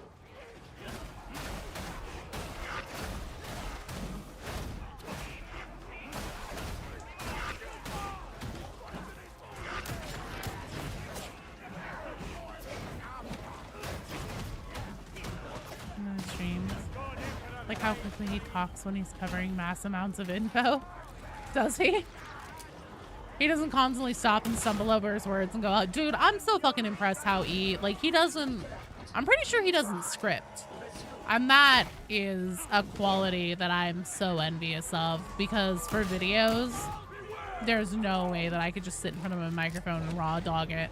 I've done that a couple times whenever it's been, whenever I've stolen his shtick and I've done some slop tide.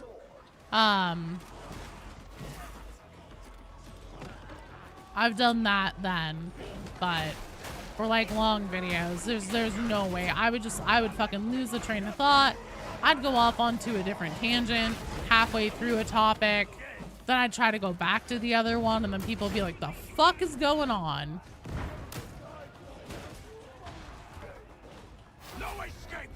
I wonder what the Skitaria voice lines will be with the rejects. I don't know. Can you not even manage a simple task? Try again. Honestly, Hadron. No. I have no executive function, girl. In Vermintide 2 and Space Marine 2, you're still so entertained by the mechanics and lore in this game. That's completely fair. The Tide games will always beat the ever-living fuck out of Space Marine and Space Marine 2 for me. Oh my god. Oh, fuck. Oh, god damn it. The interrogator has crashed. We need a quick play of the Foster's Home for It's your fucking genius. How have I never thought of that myself? Give me a second here. I fucking love Foster's Home for Imaginary Friends. That is genuinely one of my favorite shows. That was not a good varlet, it seems. Why? Like Space Marine, because it really does feel like easy mode. I'm not good at it. I get my ass kicked. Okay, here we go.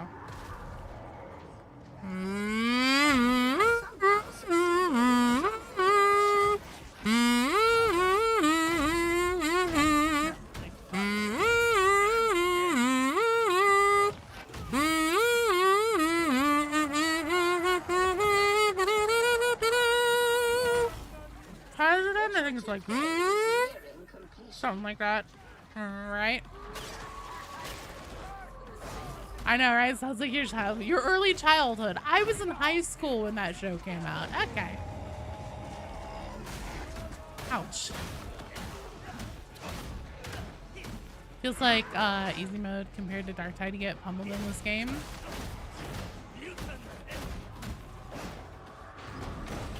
The first thing you see when you join the stream is Kazoo Opera. Hey, that was Foster's Home for Imaginary Friends. God damn it. I fucking love that show. I think Eduardo was my favorite. I love the episodes with Cheese. And Cheese is there. I'm gonna put the ammo kit down over here.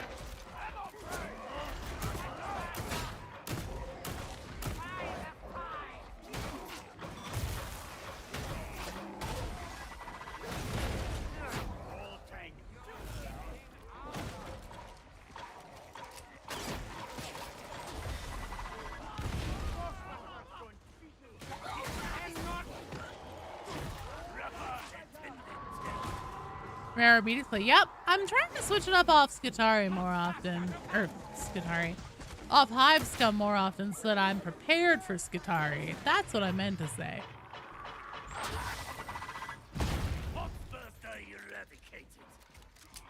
Kids today won't know Pete cartoons. It's hot in Topeka.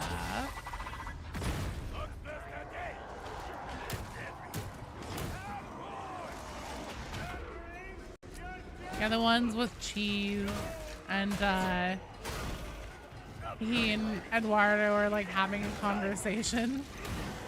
Cheese is like, I like chocolate milk, and just keeps screaming it, and Eduardo's just like, I like potatoes. I don't have Skitari access. I wish.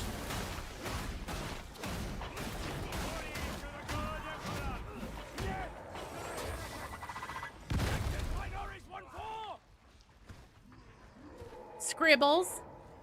Scribbles would also be a cute name. I'm really still hoping for Skeetles, though. This is my little robot boy. His name's Skeetles.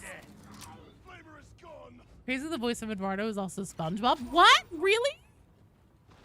Is Tom Kenny? It falls to us to cleanse Atoma of this foulness. Hello, Tactical Wizard. Sorry, I missed that. I love Frankie, too. I aspired to be Frankie. Oh, God.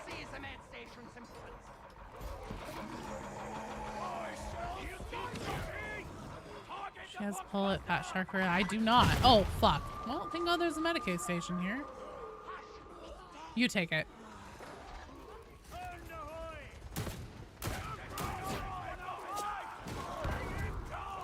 Going on radio silent over the next week?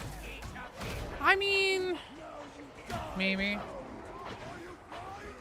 I don't know if it's gonna happen, you guys. This is the thing. Every single release that Fat Shark has ever done has always been different as far as like their content creator stuff and things like that, and I have genuinely heard absolutely nothing. How high can I count? To potato.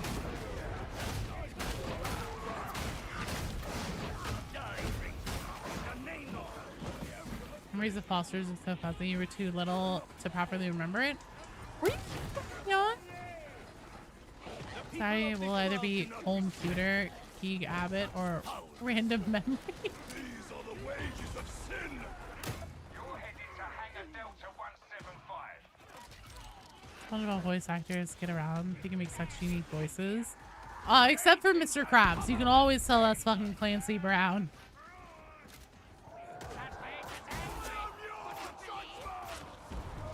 $5 or $6 when it came out. Oh my lord.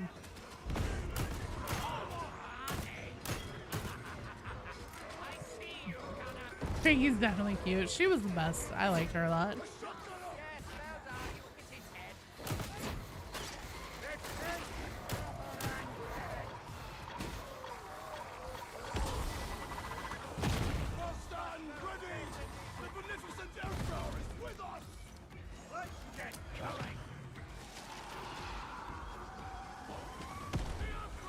The rabbit dude was sick?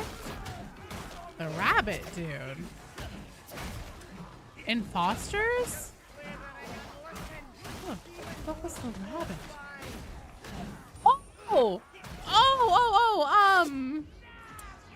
Yeah. The one who's like Madam Foster's imaginary friend, and he's like the manager. He has one of my favorite lines in a show ever, which is whenever Blue has the squeaky elephant. Oh, did I do that? Oh, fuck. I really hope I didn't do that. Blue has the squeaky elephant, and he's like squeaking in everybody's faces. And Mr. Harriman at one point, because like he can't technically do anything about it because he's following the rules, he just like leans over really close to him and goes, "I dislike you with great intensity." That's actually a fucking sticker in our Discord server.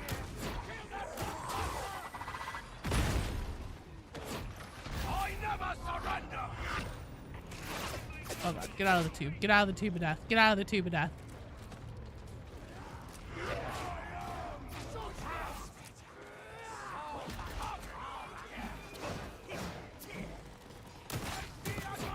It's a hell of a place. Holy fuckamoly. Nice kiting that demon host around, you. And then you held on. You held on the perfect amount of time, man. You did it. Samurai Jack Teen Titans. I got you.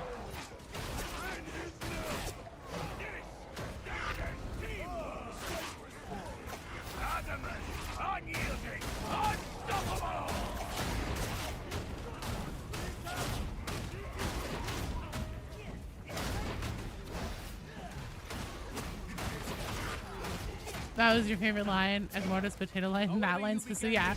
For Harriman, it's just like, "I dislike you with great intensity." Fucking kills me.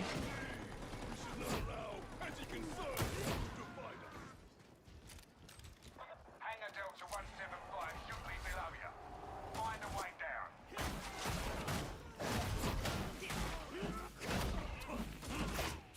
Your game is only lagging when you play with me? No!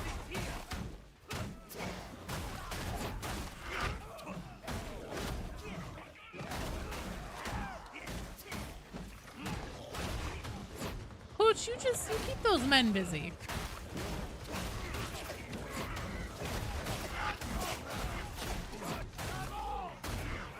Coach, you just keep on eating those men. You're doing a good job, Coach. This show wants to leave you behind. I don't want to leave anybody behind. Yeah, Master Blue, regard Q Kazoo. Tsunami was sacrificed for the option to watch 40 episodes of Family Guy a day. Well, you know, some people need 40 episodes of Family Guy a day to survive.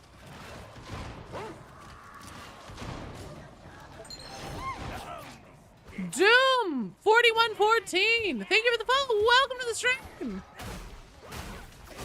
Another race It gives you issues when you're in a party with me. That's so weird. Dome, thanks for the bits.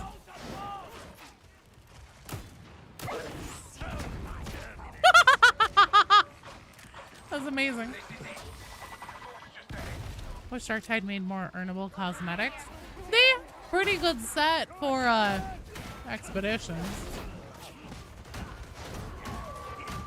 American Dad over 100.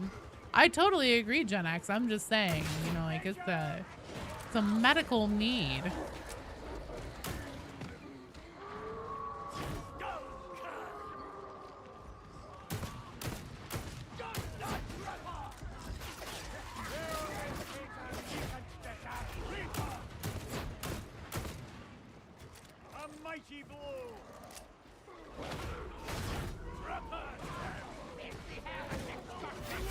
Uh-oh.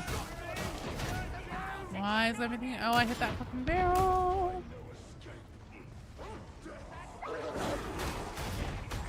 Oh, shit! Fuck! I didn't hear that until it was entirely too late. Oh, that's food. Food? I think it's because I heard no treats for this hound. Same time I was trying to say that. Which cartel has the best trip? I say Water Cartel, hands down.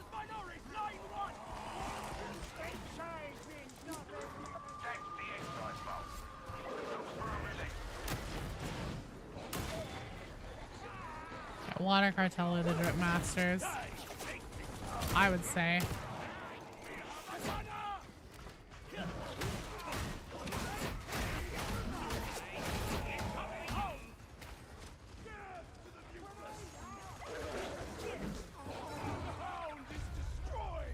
Gotta love the hazard stripes.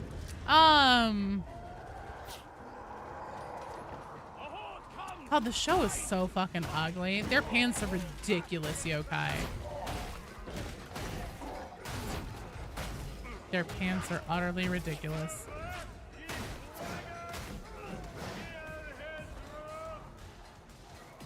This is your favorite setup for the arbitrator? The double shield?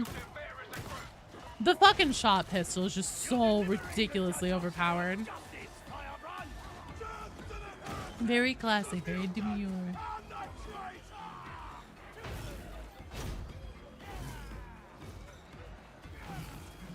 Yeah, Tread Lightly's. I think they were the ones that also had more hazard stripes. Water Cartel or Hive Scum themed outfit for a psyker would be awesome. Do you have a medical crate? Near. Okay. Oh fuck, I don't have an ammo crate either. Well, get the rehash. And everybody in the chat had me crying with our Captain Planet discussion.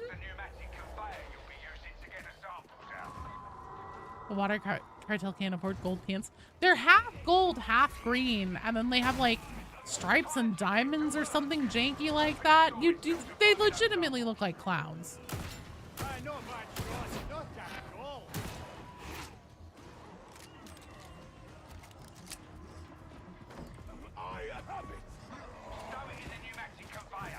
The Captain Planet stuff writes itself though, man. I did forget that he could talk to animals and had a monkey though. To be fair, I did forget those two very key details. Whenever you own a monkey, your like cool factor goes, I'm not sure if it's up or down at least 50%. Honestly, maybe it's both. Except for the RBD shotgun. Honestly, the RBD shotgun is also really good, but this fucking shot pistol shield combo, man. Whoa, so good. Zaboomafoo? Look, don't you bring Zaboomafoo into this. You put some respect on the name. Like 95% gold ones. Jesus Christ! How many? Oh, could you fuck off? Slavis Diamond. Anyone watch Three Stooges in there? I've watched a little bit. I'm an old soul. Like, yeah, I'm old, but I'm not Three Stooges in its heyday old. You were forced. Fuck, another fucking fire bomber. Good lord. Uh-oh. He's a hero.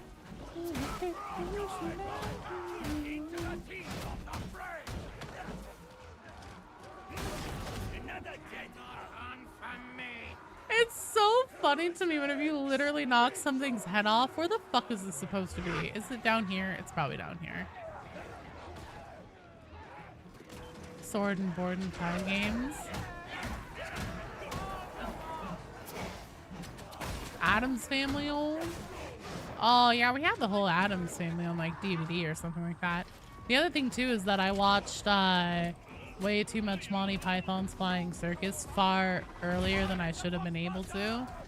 And I honestly think that that accounts for why, a lot of why I'm so warped. Fucking... You can't go up the ladder with it, can you? Like, you have to throw it, don't you? Ha-ha! So, Gen X and Dr. 360, you guys get ready, and we're gonna be doing like a Havoc level 8 or something like that. Something chill.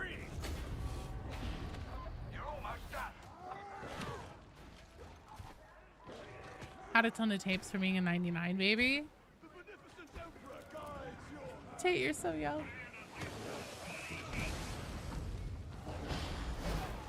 What did Vitrax tell you? Look, Vitrax, you can't give your spot to anybody.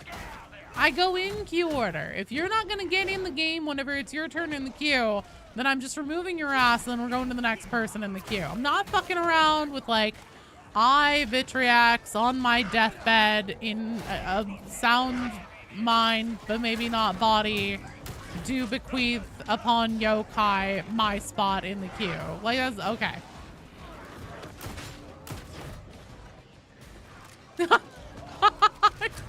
Look, they were trying to do something earlier with Gen X and being like, oh, Gen X can have my spot or whatever. And then he's like, I tried because, like, I went in queue order.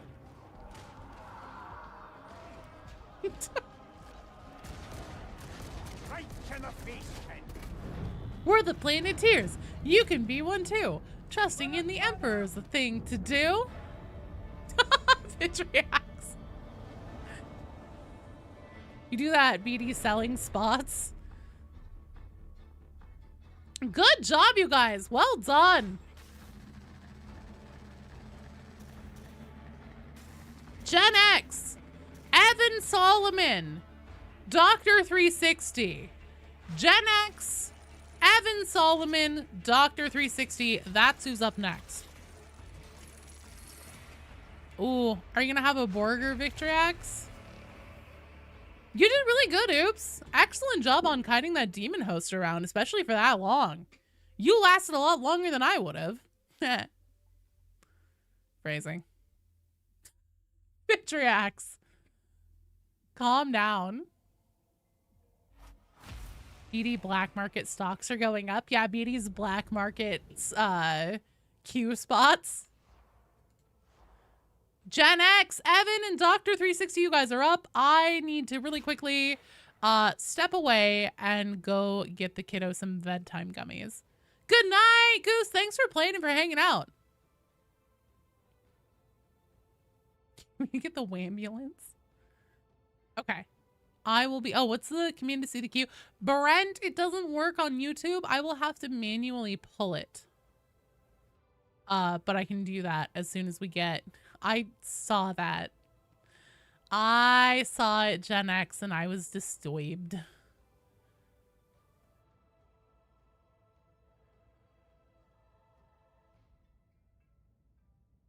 Have a good night, Goose. Sleep well.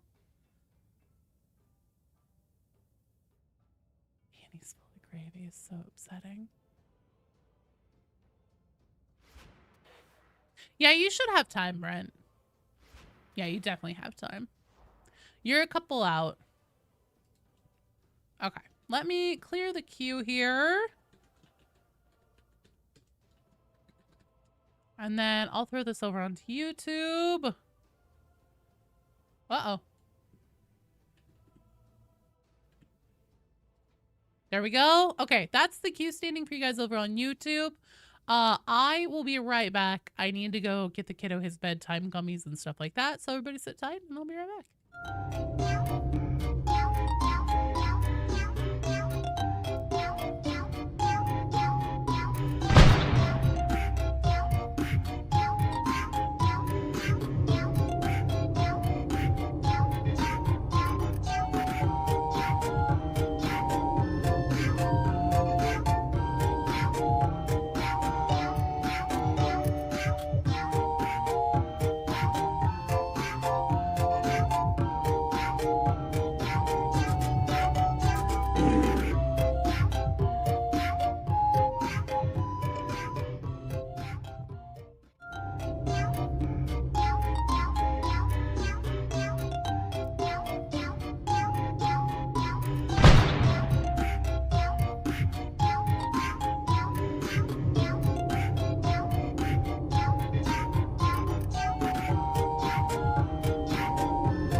I'm back. Hang on. Let me get chats and everything open again. Okay. We're good. Who do we have on the team? We have a Psyker, Hive Scum, Arbites. So I'm going to change then. Would it help if you say salad?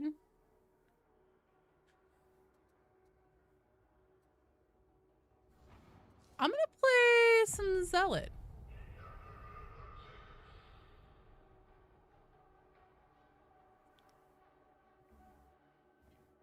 Caesar salad's really good. So is like a Southwest. I love a good Southwest salad. I've caused stuff. What the fuck did I do? I didn't do anything. Fuck you. You caused suffering. How's that sound?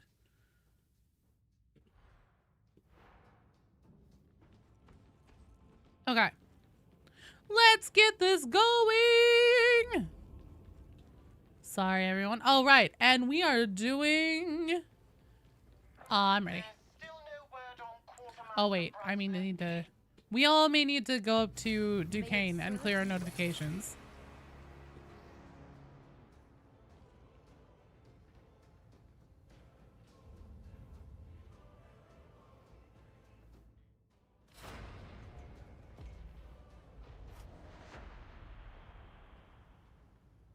Shadow Dragon, Game Peasant, and Dat Huasi. Shadow Dragon, Game Peasant, and Dat Huasi. You guys are on deck.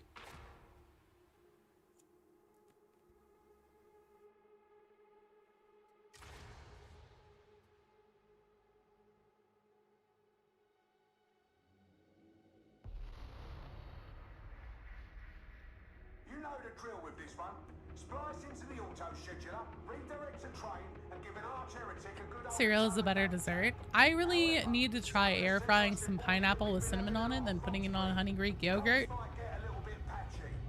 What's up, Waxo? Cause yourself emotional pain every time you look in the mirror. Join the club, man. Oh, thanks, Aethel Wolf. I appreciate that. You know, whenever I can get it to sit okay, it's aight. We're so waxed. The runs are going great. I don't think we've lost a single one so far. The Kool-Aid pineapple thing? Wait, what Kool-Aid pineapple thing? I was just gonna air fry some pineapple with a little butter and cinnamon and then put it on honey Greek yogurt. Because now that I have an air fryer, I'm contractually obligated to air fry everything. Making Radur Iskrolion OG Lax? What?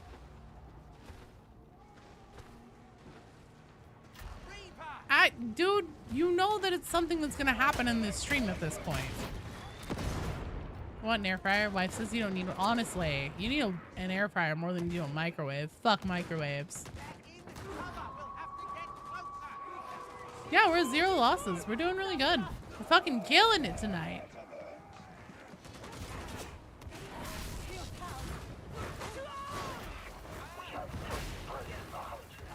I just got it yesterday, Eduardo. That's why I'm so stoked. Oh, fuck. I just fucking rushed forward. That's not good. Now I mean to. Haha. I did great. Red rice and salmon. Ooh. Red rice. I've never had red rice. Or red rum.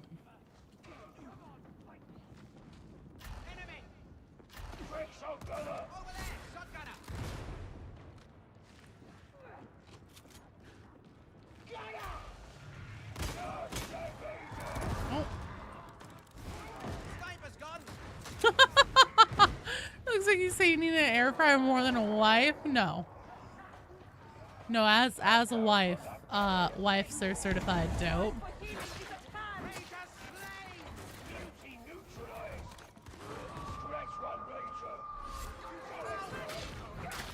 Should make some food, not sure what though. Ooh, what are your options?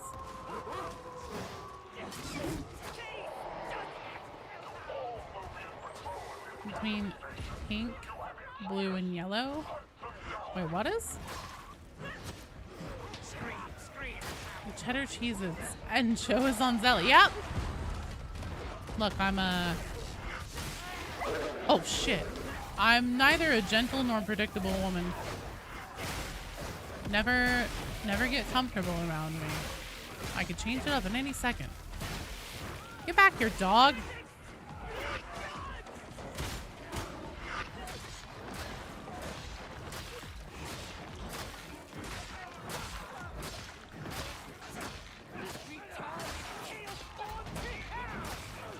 You're a Joe. Trade your spouse for an air fryer? No.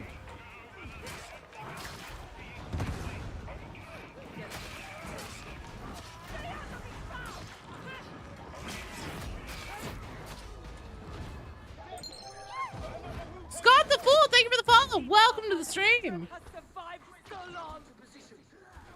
the fuck is going on, Slime?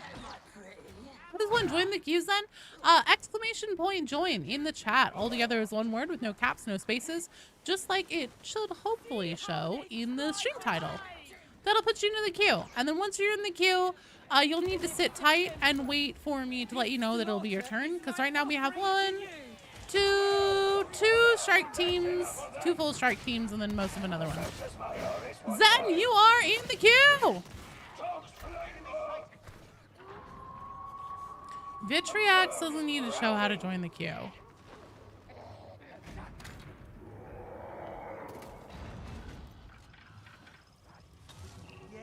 Scott the Fool, you are also in the queue.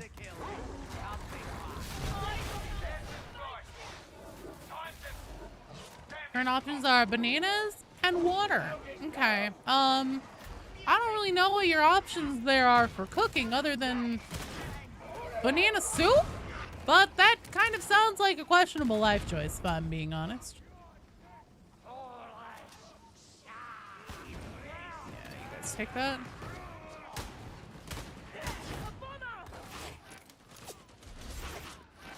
Mom would have been better off with an air fryer. Oh. Oh, wait, you mean for his spouse. Okay.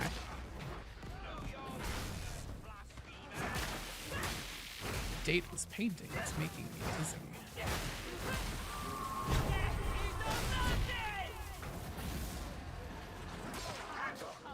You go shopping? I mean, if you have any, like, butter or cinnamon, what you could do is you could fry up some bananas with butter and cinnamon, and God forbid if you have, like, a little honey or agave. That'd be fucking bussin'. I traumatized Vitriax? I won't have you dead. I'll just be fucking annoyed because I don't understand what's going on. I keep missing what's happening in the chat. And then I look and Vitriax has been there the whole time. Then it's his turn and then he's not in the fucking queue. And he's like, oh, it's okay, Gen X. You can have, you're like trying to get Gen X to go in his spot. Gen X isn't the next one up in the queue. So now we're just participating in anarchy.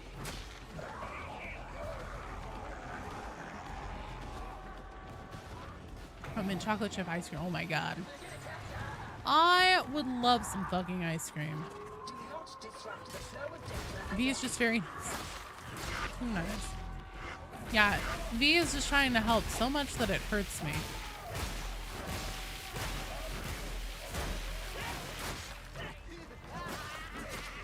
Well, it was a joke that I didn't get Vitriax.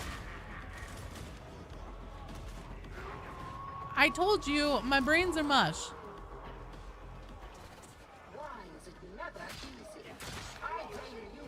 Yeah, prior to make fries for poutine. I've never had poutine. You can boil banana or cook them? You can. You could also air fry them and turn them into banana chips. Vitriax would be a cool demon name, so chaos kind of tracks. That's fair. Ice cream sandwiches.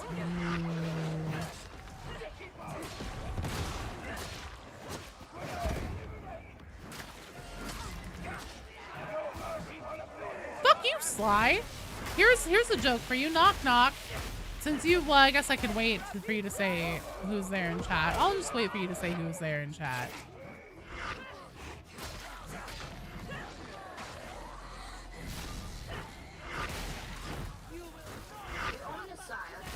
I don't know. It's a crapshoot. Say it now while I'm staring.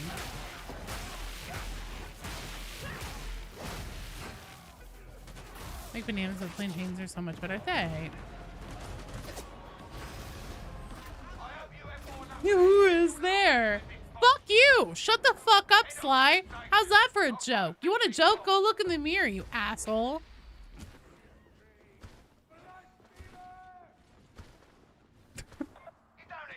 Jesus.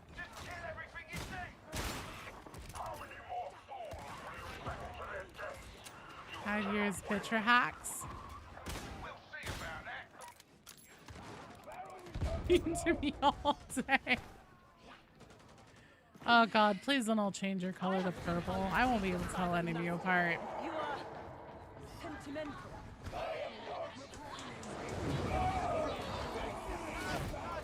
Yeah, Sly has a bone to pick with you, Beatty, or wants to bone you or something. The trapper is dead. Got him.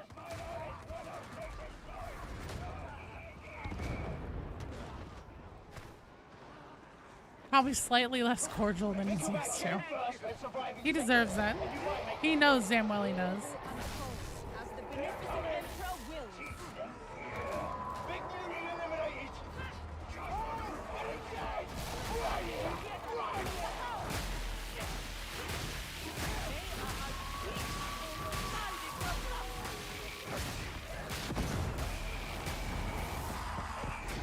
BD, I've been so nice to you today.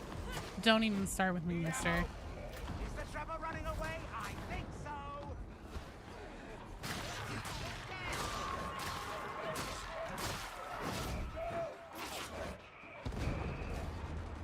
Oh no, Brent! Good night, Brent. Thanks for hanging out. Have fun with that interlude, boss. Oh God. Where's your human Tau armor?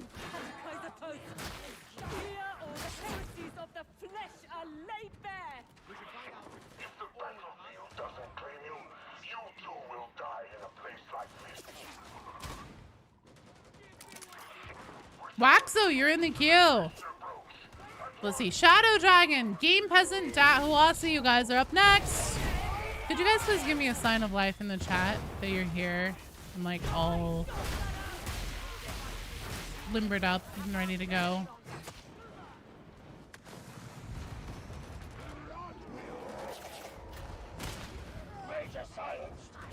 Shadow Dragon isn't dead yet. Perfect.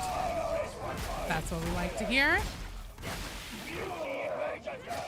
Game Peasants here, perfect. Ora Huasi.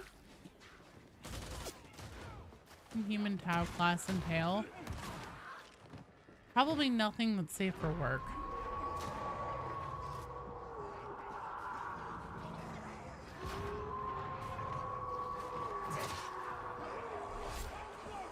Out of ammo.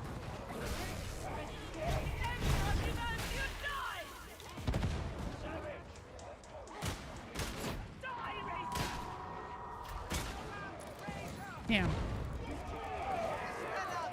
Hang on. You stay right there while I reload my gun.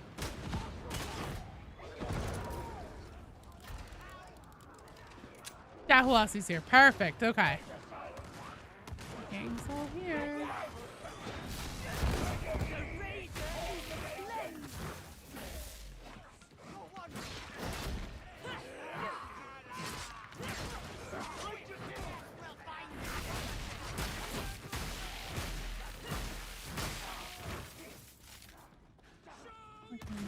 People's attention, your Discord was breached 3 times this week. Being an idiot was a good idea to update your passwords. And put on 2-factor authentication if it's an important account. Oh, interesting. Oh, is that why you left, Ripper?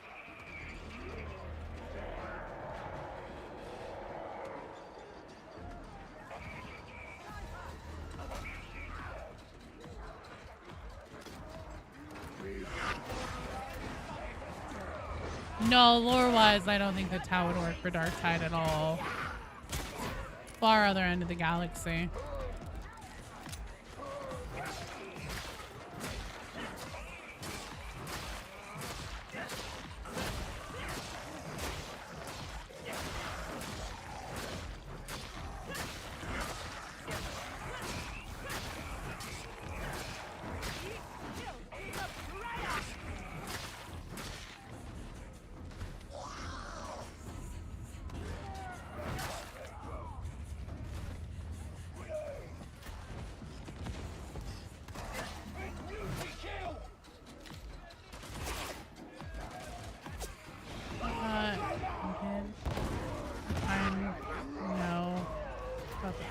Server and chat. Oh dear. That's not good. Well, thankfully it didn't do it on our server, I don't think. Oh, Kami! Thanks for the bits! Did you miss anything cool? I mean, just like the really cool people here. And good conversations. I burned Sly's ass real bad earlier. I fucking cooked him. I'm breaking my heart here over the Tau. Are you a Tau enjoyer? We must keep moving. If we are back around, You're well done. Are the cool people here in the room with us right now? Yeah. I was gonna say I'm cool, but I can't say that with a straight face. I'm like the least cool person I know. Tau can be neat? They can be. Anything can be neat or tastes okay with enough butter.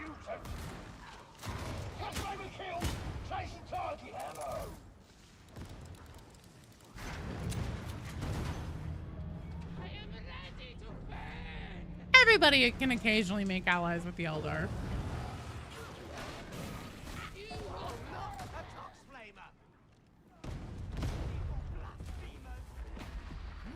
Twitch clothes and they're all kind of Tau colored. Yeah, I think that's more to the fact though that Twitch's color is purple.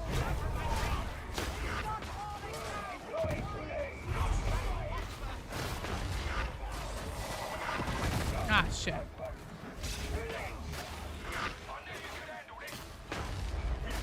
One of the mall's personality for our babies. Things you're most excited for Skittery Lads is the interactions. Yeah, they should be really good, hopefully. I imagine they will be. I'd like to hear about the greater good entity.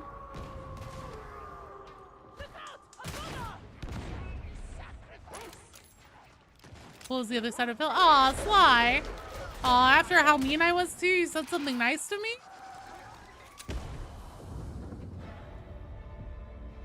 Well done, you guys. Well done.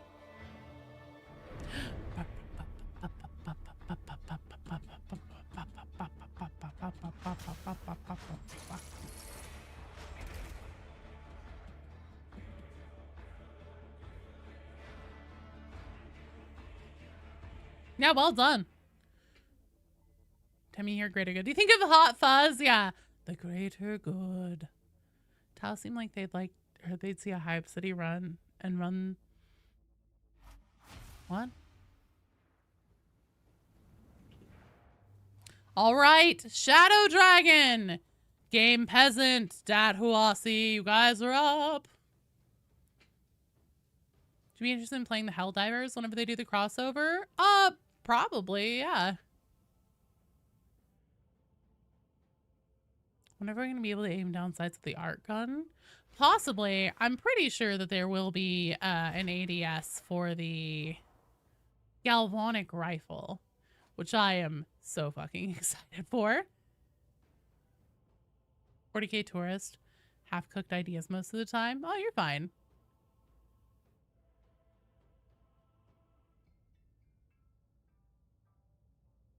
Yeah, I'd totally be down to check out the War Bond.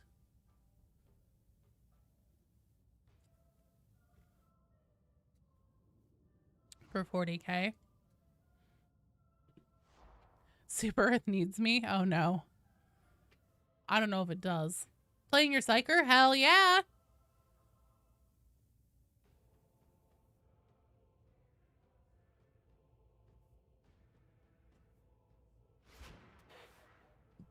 I hope that they change the fucking Morningstar music.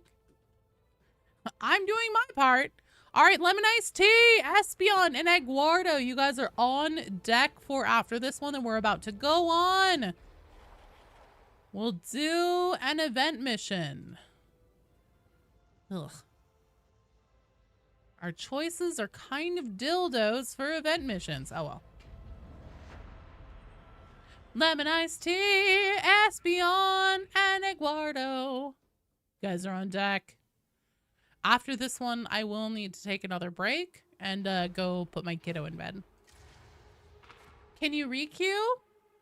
I think so, yeah. It's only 9:30, and we only have 2 full strike teams and part of another, so yeah. And now we know why.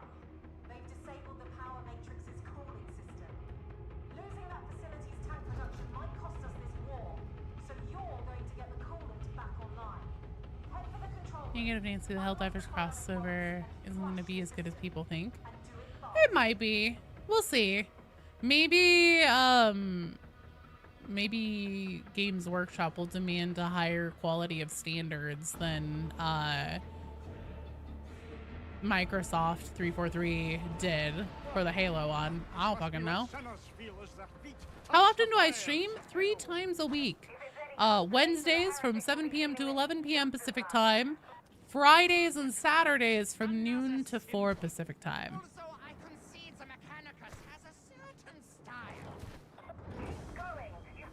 You're okay, Dredge. I will be back on Friday. I don't know if there will be a bonus stream tomorrow. I need to look into the rules and see if I have to stream the thing. I think I just have to record it. But there's a content creator challenge for Marathon for true solo runs. And you get like a random bingo card, and it sounds like you can stream it, but maybe you don't have to. But it's like a cash prize thing. The winner gets like $2,000.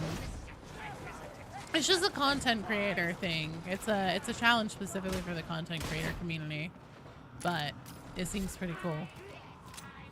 I want the Warhammer Warbond to be essentially just like the Halo one. I kind of do too, ultimately, but I am open to the possibility that perhaps Games Workshop would, you know, demand a higher standard. Thanks, Sly.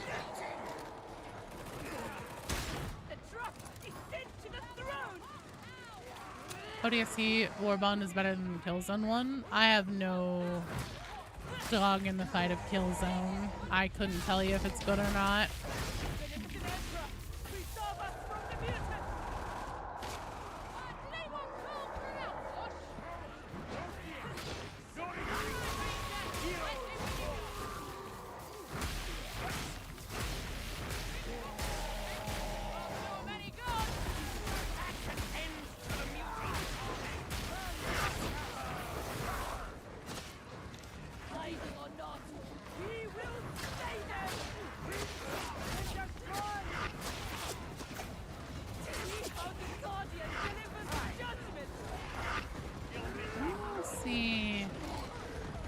Hopping down here. Oh my Lord in heaven.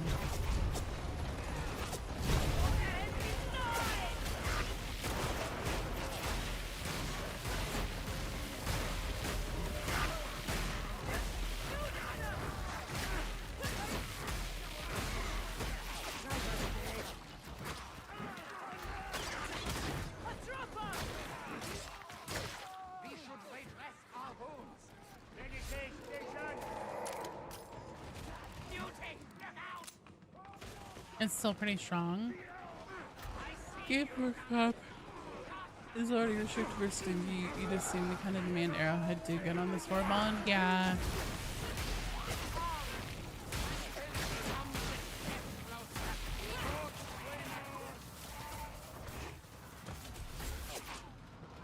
Guess we'll see.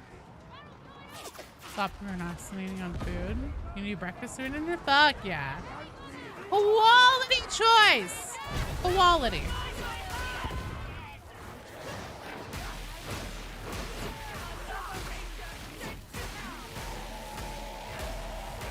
Dude, breakfast for dinner is so good. Look, Slide, just because you don't accept joy in your heart, that's not our fault.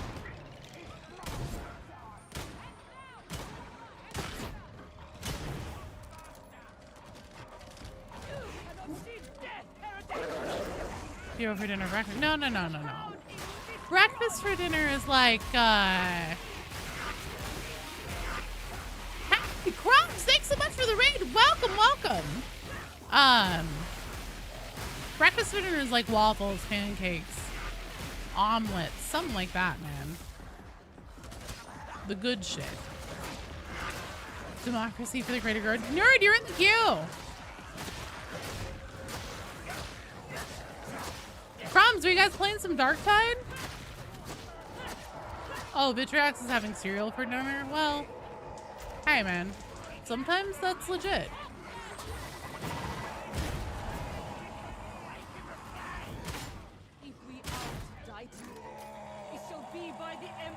Hell yeah. How'd your games go? It's going really well.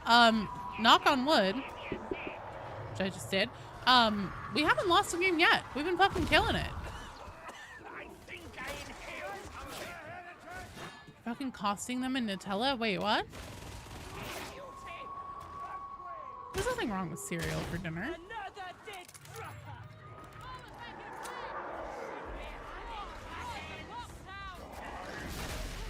Rip.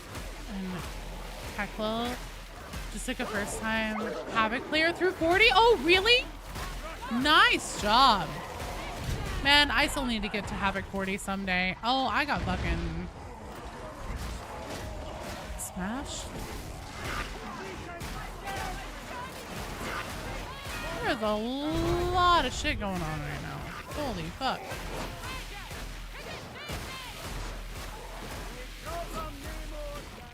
First week of being a Helldiver with Cyber Sand? Oh, God.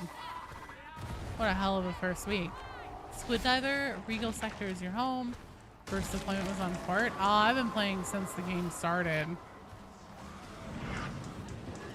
Oh, shit!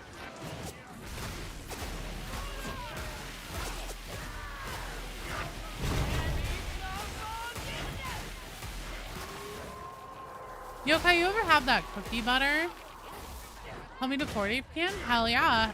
I really, someday, I want to do a 0 to 40 Havoc stream. But I know that I would need to have like a specific team. because my ass needs to get hard carried.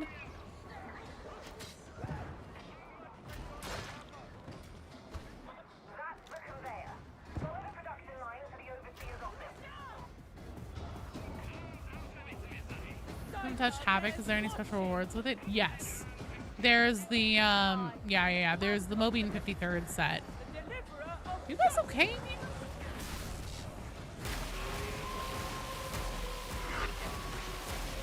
When AdMech is out, we're getting to 40. Hell yeah, this is a 40, shorty.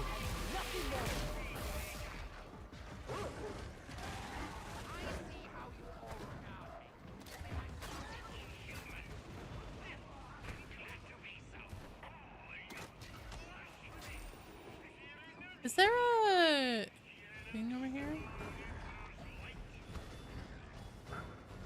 There must be a thingy thing over here. If that Hawasi's tagging that much over here. You can keep rank to earn Havoc armor or just complete. It's just complete in general. You don't have to log in weekly and do it. It's just over time. I don't, or maybe it's in a season? I'm not entirely sure. I don't think it is. Oh shit!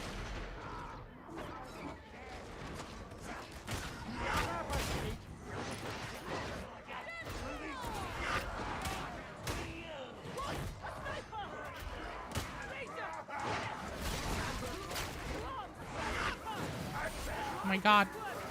Why are there so many things over here? Oh, Jesus. Everyone calm down.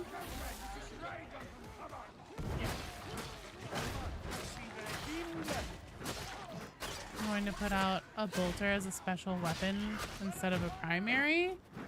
Oh, like a stratagem weapon? Possibly, I could see that. Not in chat. I meant the fucking heretics.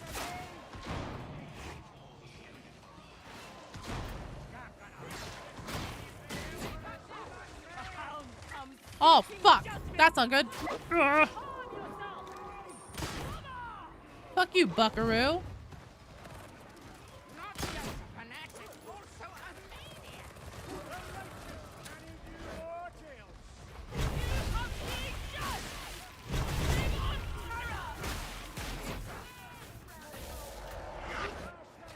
Last gun primary? Maybe. Probably.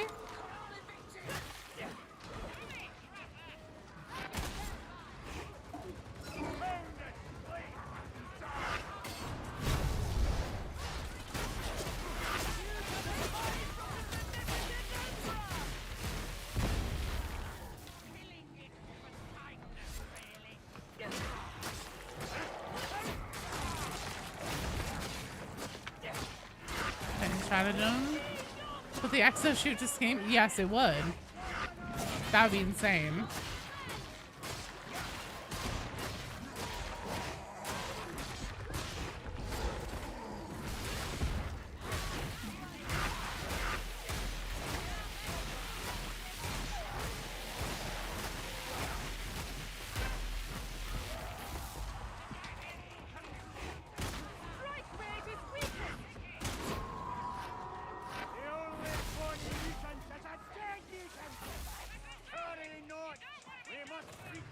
So we're gonna be so busy with content. Yeah.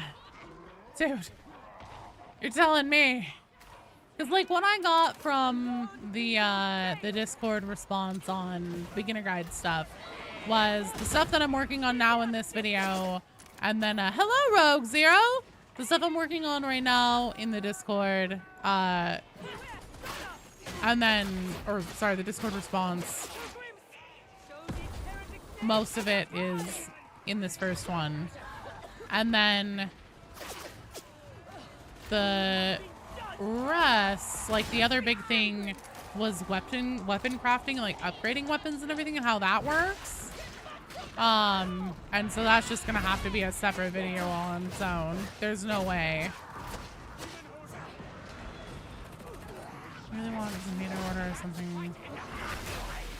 Use stratagems or consequences based on outcome. That's kind of the thing though. Oh shit. Oh my fucking god. Well, isn't that fun?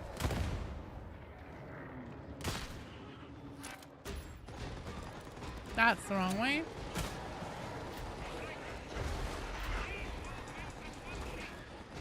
Coming, coming, coming, coming, coming, coming.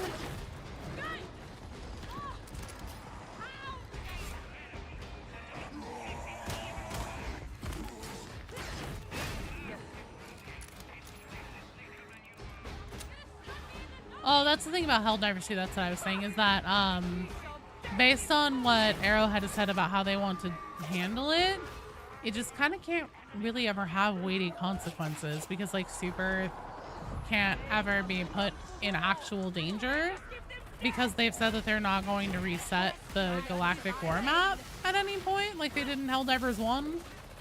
So yeah, I don't know, man. Oh, I shouldn't have done that. I'm really sorry. Okay. I'm gonna go hit the Medicaid. I know that I'm living kind of where I want to as a martyrdom zealot, but well, actually, you know what? I have so many fucking wounds. It's fine.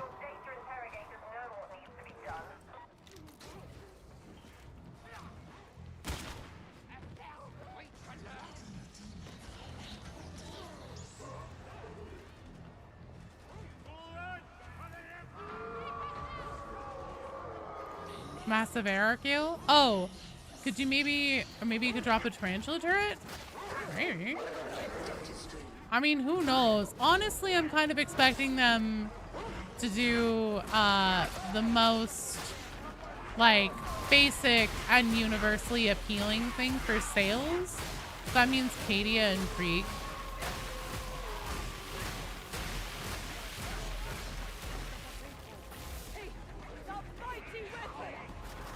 If you're just looking at it from a sales number perspective or potential sales number perspective.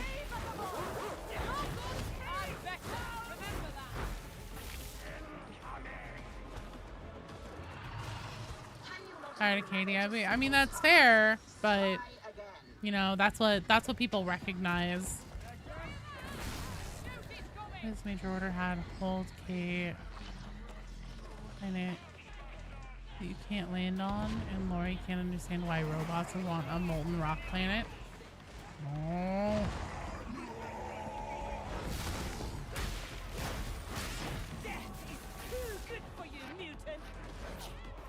Nothing about like anything Helldivers lore-wise makes any sense, man. They just are kind of throwing shit at the wall and then like leaving it open and up to you to, you know, make your own interpretation and stuff. And then if you make your own interpretations and happen to make videos about it, then they'll like, you know, go on record and be like, no, it's not that or whatever. And it's just like, this is dumb. Either give us a story or don't give us a story. You can't have it both ways. Good night, Dredge. Thanks for playing and for hanging out. Thanks, Vitra. Helldivers is a complicated mess. Yeah. Katia mentioned Katia planet fell before the guard did. Yeah.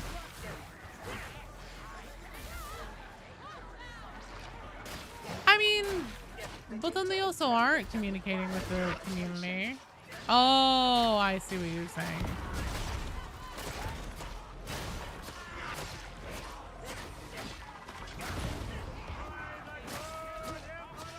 What the hell is happening in Helldivers? No one knows. Well, that's kind of the thing, right? Nothing's really happening in Helldivers. The most that you can really do with like quote-unquote Helldivers lore is like, here's a battle report. This planet was destroyed. Does that mean anything? Not really.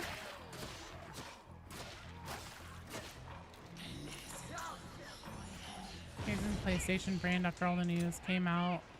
Surprised Sony doesn't want to make Helldivers a subscription service.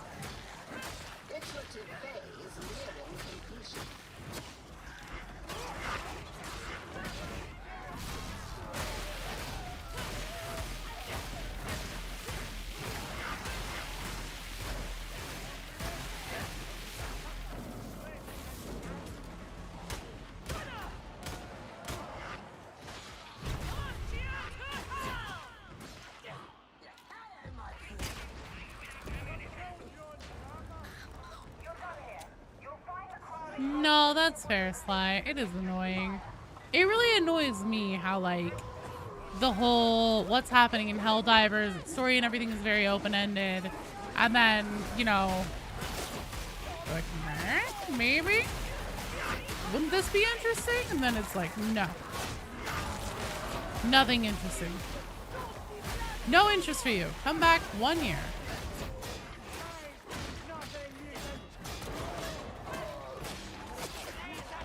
I'm totally with you there, Ripper. But I mean, dear God, who the fuck can afford PC parts? Or a fucking console, honestly, in this economy.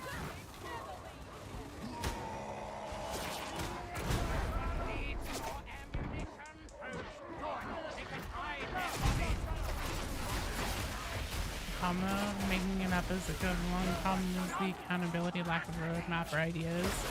I mean, but Helldivers 1 does have, like, there are things in Helldivers 2. Even though Helldivers 2, canonically, takes place after 100 years after Helldivers 1 in a version of events where Super Earth wins the first galactic war. And there are, like, certain things from the first game that we can know about, like, what we should be seeing in the second game due to that outcome. One, for example, is that Super Earth in the first Helldivers game is not Earth. It's not fucking Earth. You look at that planet that you can see in the cutscenes, tell me it's Earth. I fucking dare you. It's not. And then in Helldivers 2, they're like, oh, yep, Super Earth's totally Earth. And then you, like, look at it, and there's all these inconsistencies. It's like, this isn't, like, it's almost Earth. It's Earth, but slightly wrong. And then they're just like, yeah, we're not going to do anything with that. Or come up with some bullshit about how, like, oh, well, X, Y, Z, but it is totally Earth. And it's like, no, it's fucking not. Like, from Helldivers 1 itself, it's not Earth. And then also what we see, the inconsistencies in Helldivers 2, it's wrong. Yeah, but the Earth that we're living on right now in real life is Super Earth in Helldivers 2. And it don't make no sense. And you can't fucking tell me that the model of the planet that they used in the first Helldivers game in the cutscenes was, oh, they just, like, put whatever in because it was cheaper. Because it's fucking dead-ass cheaper to just get a PNG of the actual planet Earth for, like, 5 cents from Discovery Channel or something like that to use in your fucking game than it is to pay an artist to draw that. Helldivers 1, bad ending was, no, the good ending was. So the whole Super Earth wins, or they win and Super Earth doesn't get destroyed. But if Super Earth doesn't get destroyed in the ending, the true ending of Helldivers 1, that means that it makes no fucking sense for planet Earth, like our real planet Earth, to be Super Earth in Helldivers 2, because that was not Earth. That was not real life Earth, that was Super Earth in Helldivers 1.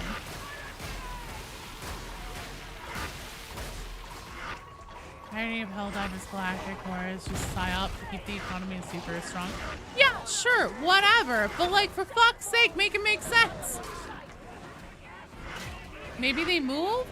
Well, the thing is that if you, so anytime the Galactic War was lost in Helldivers 1, there was a different cutscene that would play that says something about how there are many planets like old Earth, implying that, like, the planet Earth, the real life planet Earth, something happened to it and that was old Earth, and that they're going to go out into the galaxy and try and find another habitable planet. You're reporting this to the Ministry of Truth for evaluation.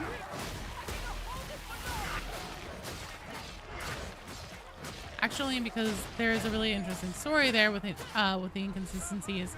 Arrowhead just needs to stop being afraid of the thing they created, or they need to, like, draw a line in the sand about, like, because if they want to have a thing where it's just like they're like, here's some vibes, they have, like, their own loose set of things that they have behind the scenes that they keep secret to themselves, that are like, you know, like these are the way that things actually are.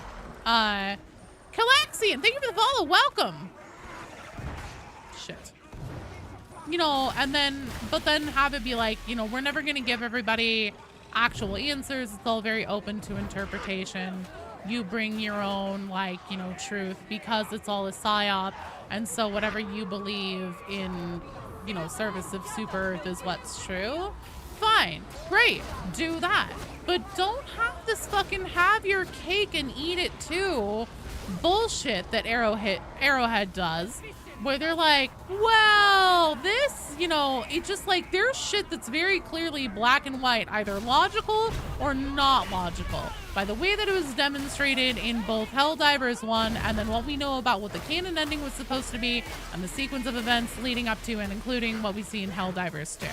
And then they're like, they just ride the line. It's like, well, you know, meh, whatever. They're not going to over-explain or, you know, whatever. Oh, shit, I shouldn't have been saying that. You know, we're not going to over-explain or whatever and, like, you know, ruin the whole, like, what's the word I'm looking for? Like, the veil of disbelief that, you know, it's all just, a psyop or, you know, propaganda or whatever. But, god damn it. As a lore content creator, it twerks me. Well done, team! Excellent work! See an explanation to be given about the Helldivers on ice. They have certain names and words need to remain the same. But then why aren't the planets the same? Like if the original, I don't fucking know, man. Well done. Lemon iced tea, Espion and Aguardo. You guys are up. But I need to go put my child in bed. Good night, Shadow Dragon. Sleep well. Thanks for playing and for hanging out.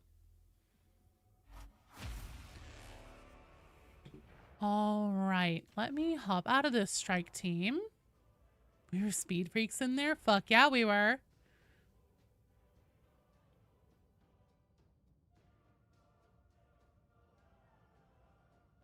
Ripped Limerent.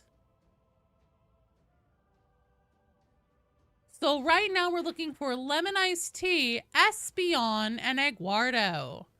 Lemon iced tea, Espion, and Aguardo. Excellent, yokai. That's okay. I took an overhead too early on. It happens, man. Right? What's the whole fucking black hole about? Also, the fucking, Terminids that had the extra, like, invisibility on them, and they had, like, that blackish, it's the same fucking color as Illuminate skin. It's very clearly a, like, genetic experimentation that was, because, I mean, like, the first time we encountered them, it was on that moon that was known to be, like, a Ministry of Science genetic experimentation lab there. It was very clearly human tampering with Terminids and trying to combine them with fucking Illuminate DNA. For what purpose? We don't fucking know. But then they're just like, I don't know. It won't do anything with anything. That's why I gave up on Helldivers for lore. It wasn't. You're Gus? Okay. And then we have Skitty. So, Aguardo? I think, are we waiting on Aguardo?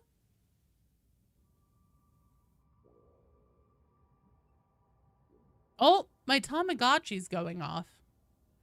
Beatty got me a Darth Vader Tamagotchi for our anniversary. Oh, he's evolved! He's wearing a little helmet now. Also, he went from regular baby Anakin to end of the first prequel where he's flying the ship. Oh, he's not happy though. I should probably feed him. Whenever you feed him, it's literally nondescript black balls. I don't understand what it's supposed to be. I don't know if it's like dark force energy. I don't fucking know.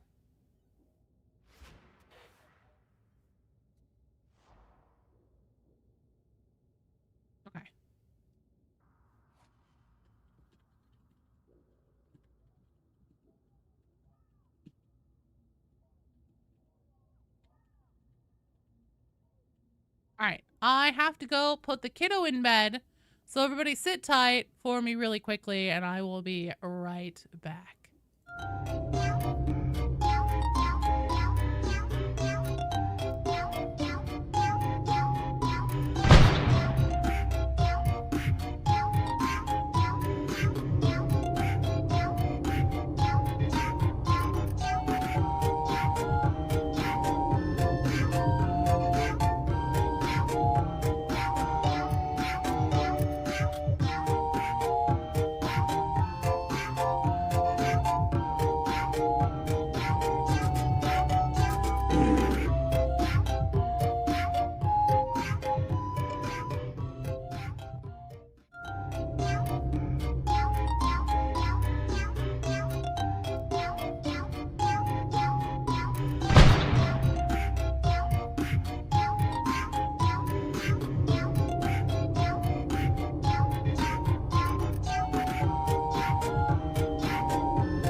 All right, I'm back.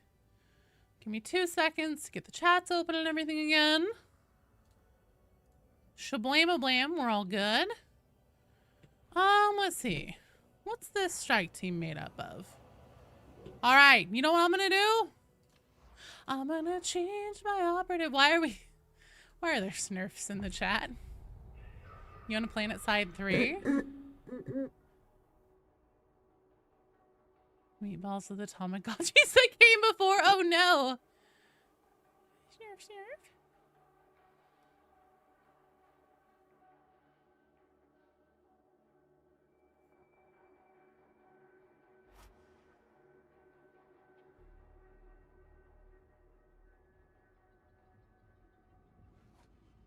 Okay.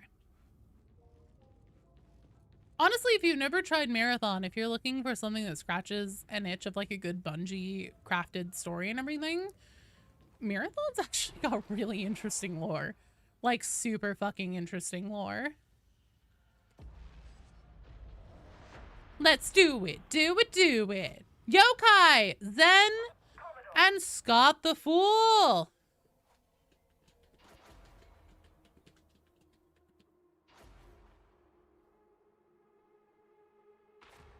Thanks for opening your eyes to the post-balance power of Hive Scum. Hey! No problem, man. Here to help. If anyone's played Final Fantasy, I haven't. I'm sorry, I'm a troglodyte. I don't really enjoy Final Fantasy. Zen, you are up next after this mission that we're going on right now. So you, Yokai, and Scott the Fool. Yep. So Yokai, Zen, and Scott the Fool, you guys are on deck. So what on deck means is that after this mission that we're going on right now, it will be your guys' turn. So please make sure that you don't have a game, you know, going that you're going to be like, oh god, I'm already in a mission or something. Please make sure that you have Dark Tide booted up. If you want to just like watch and wait until it looks like we're getting close to the end, but just please try to make sure that you're booted up and loaded in the Morning Star so then you can hop right in whenever we do the rotation and everything, all that good stuff.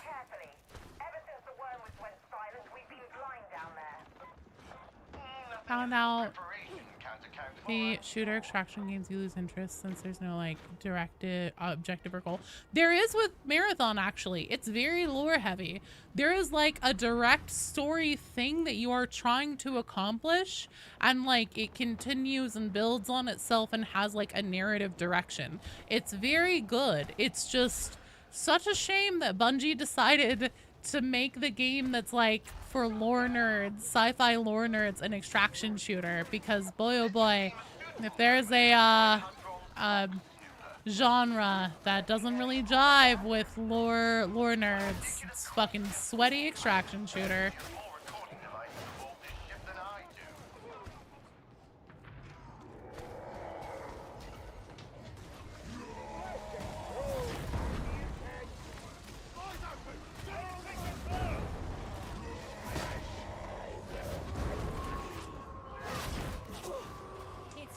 It hits the niche of hardcore looter lore nerds, so that's true, but just like it would have been so much more financially successful if they had done any other genre of game.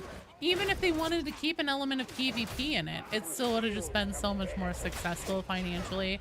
It only sold something like 1 million copies or something like that, which for a Bungie product is really small. That's a really, really small amount. Or maybe it's a little more than 1 million, but it wasn't much. That's for damn sure. And it's such a shame because it has a lot of really interesting stuff going on in it. You wish they just remade the classic Marathon? I wish that they had made a game in a similar vein to the classic Marathon. I will say though, what they've done with the story and the world here, it's very fucking interesting. Because the new Marathon game, you can tell that something is off about its timeline compared to the original game, and it's probably aping off of essentially where Marathon 3 left off, because Marathon 3 takes place in 7 concurrent timelines, and you're like dimension hopping and stuff between them. Or is it 12? It takes place in a lot of different fucking timelines that the main character is dimension hopping between, and it seems that this new Marathon takes place in a separate timeline where the original Marathon never happened. At least not as the events would have played out per the game history. High fantasy settings that turn out to have a Star Trek style observation station. Oh, like that one where they talk about violating the Prime Directive. Because you love Ark, you can't keep your attention. No, Ark Raiders, I didn't get super into Ark Raiders. I was garbage at the PvP, I think probably because in some part it's third person. I'm just not very good at third person stuff most often. But then also, Ark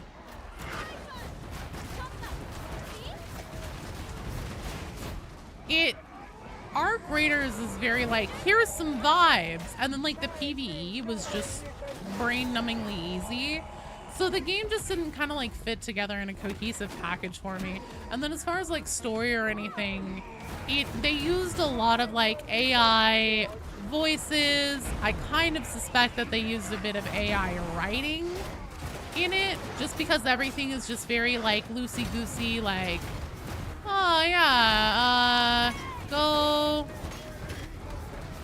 do this whatever. But there isn't like, oh shit, actually really a reason for it.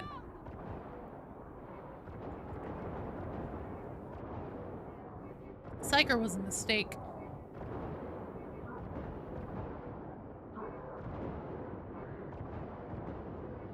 That could be a really interesting game, Ripper. Even though it got resolved eventually, the art theft situation turned you off to Marathon altogether.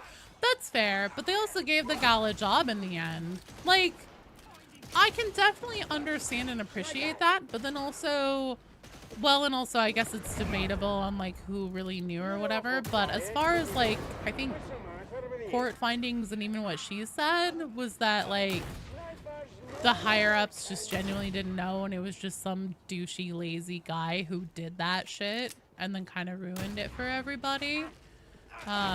Which sucks. There's a lot of snipers. Yeah, there's a lot of AI videos just in general on YouTube now.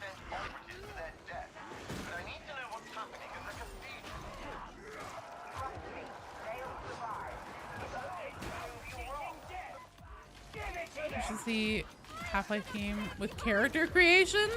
That would be crazy.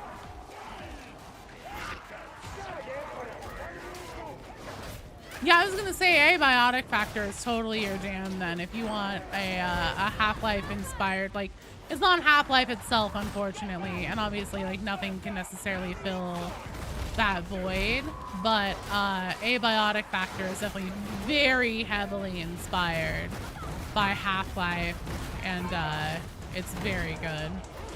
Very strange. It's basically like Half-Life meets SCP. Glad Marathon is unabashedly what it is. Trying to compromise gentler modes nonetheless. Here's the thing. I love the story and the lore and everything. However, it is an absolute bitch to get any of the, because like you have to grind and pull out lore specific items and extract with them like however many times to get all the chapters for them in the game, and it's so fucking hard. With it being so sweaty and hardcore PvP only, it's such a bitch. The game desperately, if the game is to survive and make money and survive as a product, it has to have a PvE mode. Otherwise, it will never get into the hands of the people who will actually appreciate it for what Bungie, like the depth of detail and everything and the amount of work that Bungie has put into it. Because it's just like the people, most of a core audience who would be into it as a game are not the people who want to get off of, you know, an 8-hour or longer shift at their job that makes them feel like they want to die and then hop on to play fucking however many hours in the ball crushing factory of a sweaty PvP extraction shooter. It's just not a thing. It's just not a thing. They'll continue to play PvE Warhammer games. They'll continue to play other PvE games that are kinder and still interesting and have a good sci-fi story with an IP that they already know and are invested in. They will not transition to something new and give something new a shot if it continues to be like this. It just won't. It just will never, it won't ever click. You zeroed out, people will complain about the difficulty on, yeah, that's fine. But again, it just like,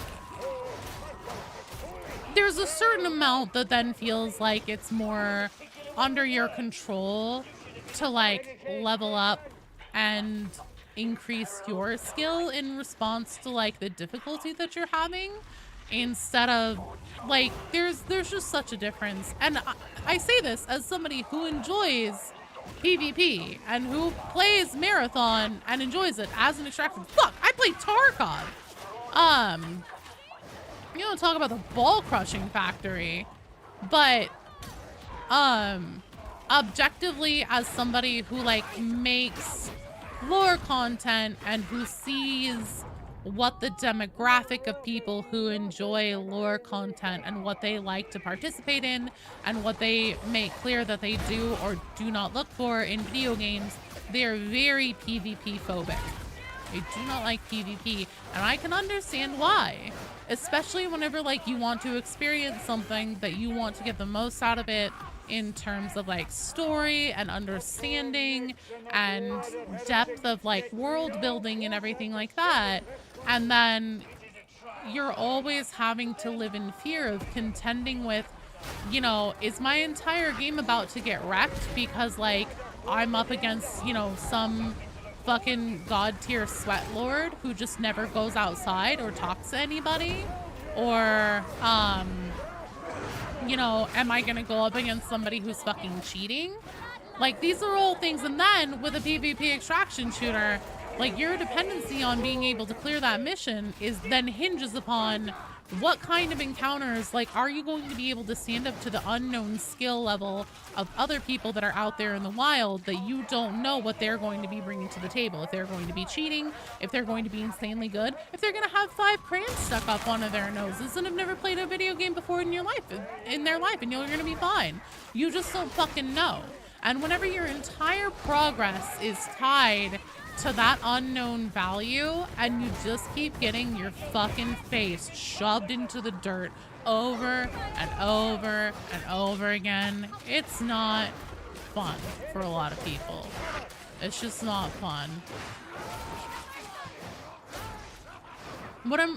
My thoughts on our creators? No. Marathon. I really actually like Marathon a lot. It's a very good, very well constructed game. The gunplay is very fun. It's very Halo-like. It has a lot of excellent elements. It's by far the most fun PvP extraction shooter I've ever played. Like, hands down, no contest. But I absolutely understand why it failed, and that's because the type of game that they made, which is very sword-y, sci-fi, lore-heavy, is not congruent with an audience that wants to play that. People that want to experience an interesting and, like, rich sci-fi story are not off, like, the Venn diagram and where those overlap on those two, like, sectors of audience is usually pretty low. It's pretty low. COD DMZ mode is a good take on accessible extraction shooter. It is very good for what it is. It's an excellent extraction shooter. The characters are very interesting. Their mechanics are interesting. There's a lot of creativity in what you can do with them. But again, it's just that element of just like, are you gonna get fucked in the ass? Are you gonna get fucked in the ass by some random dude and you can't do anything about it? That's not fun. You know what sci-fi players want in a story game? Starfield? Hell no. Starfield was a fucking disappointment. The one thing that Starfield did that was very clever was New Game Plus, and the way that they wrapped that into how it worked in the game. Oh, okay. I was like, oh god. Oh no. I finally found one. Someone who defends Starfield with their life. Played over 100 hours of Starfield. I still don't like it.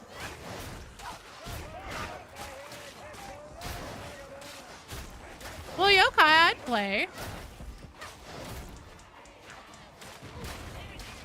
Much rather play Marathon than Tarkov. Feels like you've got a better chance. You probably do in Marathon. It's generally more balanced. And you can also find, so essentially the runner shells are almost like arena hero shooter characters where they have like specific abilities and like ultimates and stuff like that. And you can find something that like really snaps with your play style and everything. And I mean, you know, anytime you can find something like that. All right, Victrix, anytime you can find something like that in a game, something that you click and jive with, your potential for success goes up dramatically. Game that'll never be a disappointment is Majora's Mask. Very fair. I'm sorry, I was drinking soda.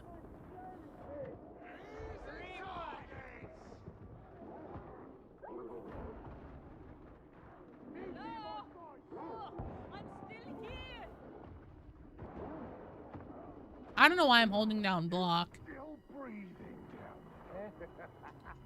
Oh no! Psyker was a bad choice. Milk was a bad choice.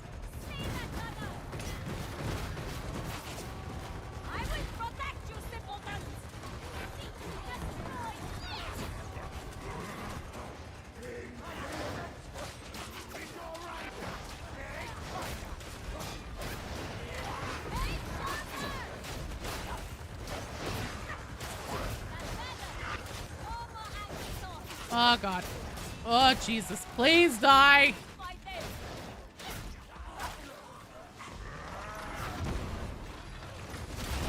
No.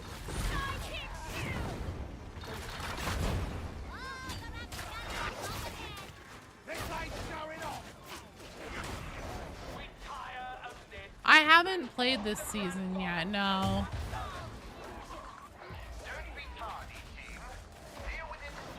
You're like here, great card. Play through Automata again. And see if other games are worth investing time into. What other games?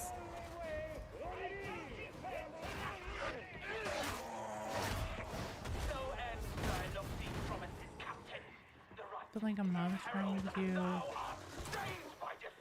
get in the finals. Alright, March is crazy. It looks really cool.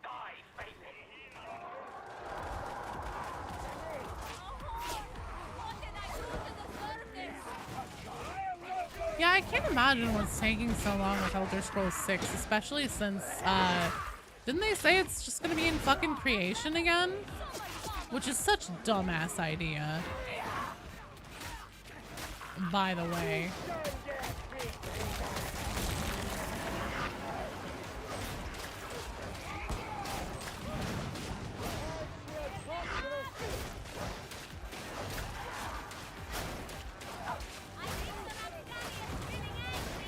Finals might be the sweatiest FPS game you ever played, and you were 250 North America for COD rank? Oh god, for a bit.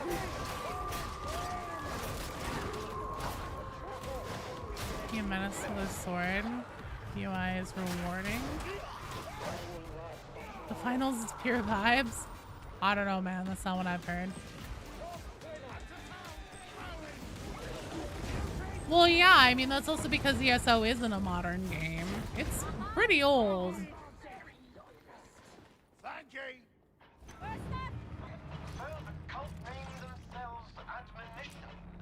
I should have seen it, and that they were the true architect of this unpleasantness. Now is not the time for recriminations. Ghost, thanks for the follow. Welcome to the stream. There will be recriminations enough to last a lifetime. I mean, that's very okay. I've just heard that it's a very rough experience from a few people. Let's see. Ghost, water or caffeine?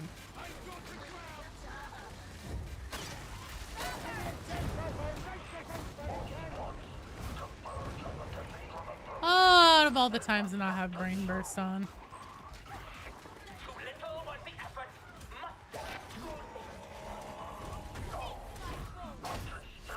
Caffeine? Okay, cool. Give me just a second here. Just did Mido skip for the first time in Ocarina. Oh, really?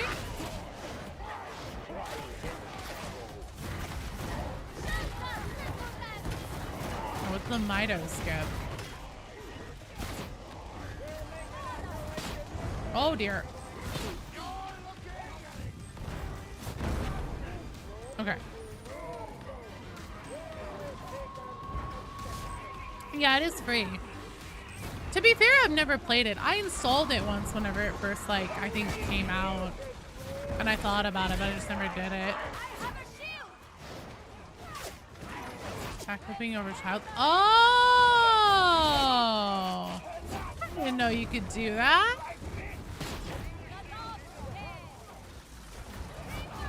Jesus.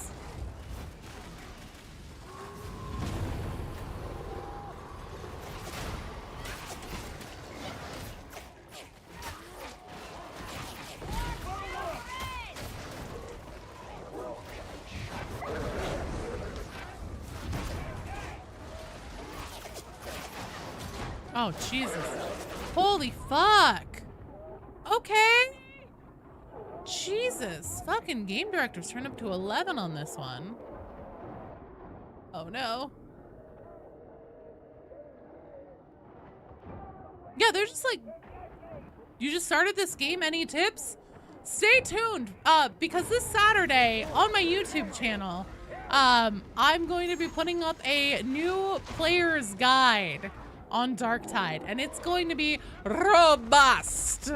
It's gonna be fucking just stuffed like a turkey, full of helpful information. Yeah, here's the thing. Whenever you come play Darktide with me on stream, yeah, ABD always. That's advanced level stuff, honestly. I would say that ABD is not good beginner advice. If you've been playing for a while or you played Tide games for a while, yes, ABD. But actually, the AB acronym that I have in this one is ABM, always be meleeing. Darktide is primarily a melee first game, and especially whenever you're first beginning, it behooves you to have, oh damn, good try. It behooves you to have your melee weapon out as much as possible, because whenever you're going through the levels, yeah, ABM always be moving is a good one too. But whenever you're going through the levels and you're walking around, enemies that will come up to hit you, sometimes they hit you from behind and everything. If you have your melee weapon out, you can block immediately, and your block isn't just for things in front of you, it's in a complete 360 around you. So if you have one enemy behind you and it's about to hit you and you block, then it just like deflects. Just started yesterday, looked up the game on here and found you, and it looked like you knew what to do. Aw, thanks. Yeah, I have a YouTube channel. So I'm Joe. Hi. I make a lot of Darktide lore content and sometimes a little bit of meta Darktide content as well. On YouTube, I'm Joe Plays Games with an actual O instead of a 0 in my name like it is on Twitch, because Twitch are filthy bastards and won't let me have my damn name. But yeah, I have a YouTube channel, and this community is full of super nice, really awesome, helpful people. And if you are a beginner, this is a great place to be. And if you have a Discord account, I have a Discord, and a lot of the people that you see here in the chats and everything, they are also members of the Discord. And seriously, there's let me look right now just for funsies in the Discord and see. Yes, there is a strike team right now in the Discord, actively playing Darktide, it appears. There's pretty much always at least one strike team in the Discord playing Darktide. I'm sorry, guys. We're going to have to rotate. Bye, Espeon. Thanks for playing and hanging out. Sorry we didn't get a win in. I need to change to Hive Scum. It's time. I've done most of the stream as other characters. Yokai, Zen, and Scott the Fool, you guys are up.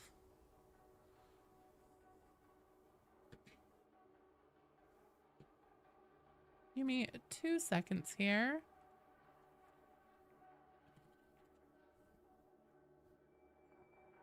Game decided we did. Dude, that was a lot that it was throwing at us. A lot that it was throwing at us. Sometimes it really do be like that. Yeah, sometimes the game director knows when I'm fucking playing. Like, I'm not even kidding. There are people that I played with off stream and we were doing havocs, and they're fucking veteran havoc players. Like, I think at least one of them had cleared havoc 40 before several times, like all the time. And we get in. Scott, it's pinned to the top of the chat. You should see it where it's a number and then it says Darktide friend code. Let me know if you don't though. Good night, Albatross. But yeah, even they were like, holy fuck, what the fuck is with the game with these starts and everything? Why is it being so mean? I was like, it knows I'm playing. I'm sorry. Better Hive Scum? That's up to you, Yokai. I can't answer that for you.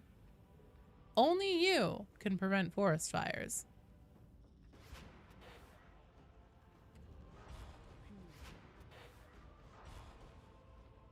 I have terror opening to unleash all of Nurgle's favorite on your single crack addict. I'm sorry. If I had known it was gonna be that crazy, I would have done Hive Scum. You just joined the Discord? Hell yeah, welcome aboard, dude. All right. Why is it the same too always for fucking events? No, life changes and people grow apart. It's true. Man, I don't want to play Excise Vault. We just did that. But we also just did this one.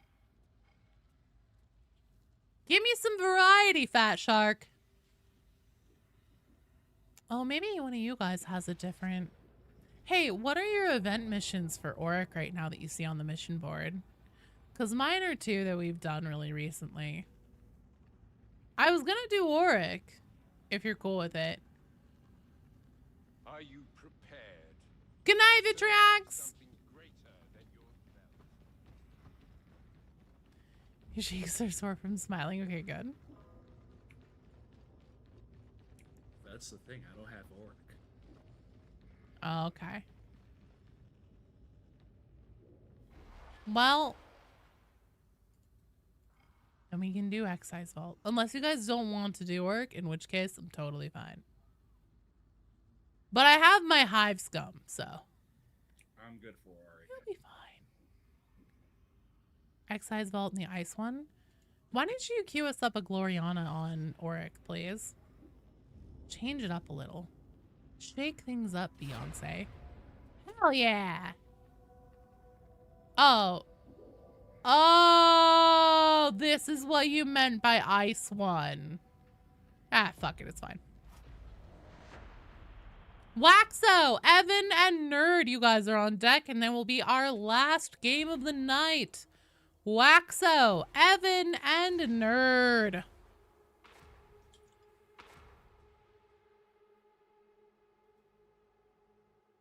Dark Souls makes sense in context of itself. It's just also intentionally bizarre and esoteric. Calling system failure registered at Manufactorum HL1736. Enemy action indicated. Yeah, Dark Souls makes a lot of sense. They just don't present it to you. Counter-infiltrate and restore coolant before catastrophic failure.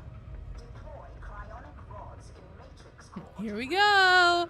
Does it feel like you're getting to the top of a roller coaster and you're like there, and then you're like click, click, click, click, click, click, and then you're about to go down. You have to put your hands in the air and go, ah!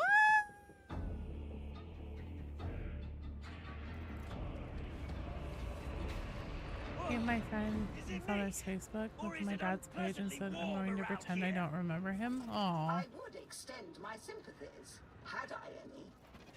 A grand edifice. Dark Souls lore started because a guy was afraid of the dark. I believe it. This door It's a little bit dark. opened if you have the wit to find. Are some classes better than others, or is it situational? It is 110% situational. I will say I think that Ogren is probably one of the hardest characters to start with, just because well, actually no, Hive Scum is probably, if you've never played a Tide game before and you're coming in fresh without any experience in this franchise whatsoever, Hive Scum is probably the hardest and the least forgiving to start with because it's so delicate. It's very, very good. It's a great advanced level character, I would say. Oh shit. Alrighty, and here we go with the chem grenades.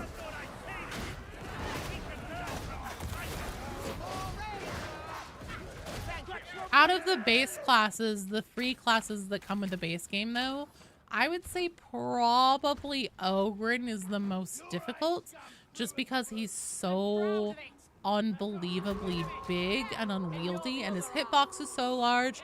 It's hard to like dodge and get out of harm's way and like avoid taking hits and stuff like that, whereas you'll generally have an easier time with the smaller characters.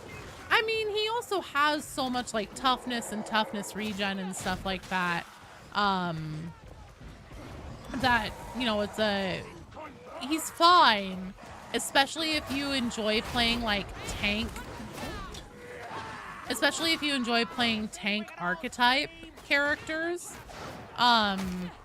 in other video games. Like if you have like a very tank archetype game sense, then you'll probably just naturally enjoy Ogren a good amount. But he has one of the most limited weapon pools.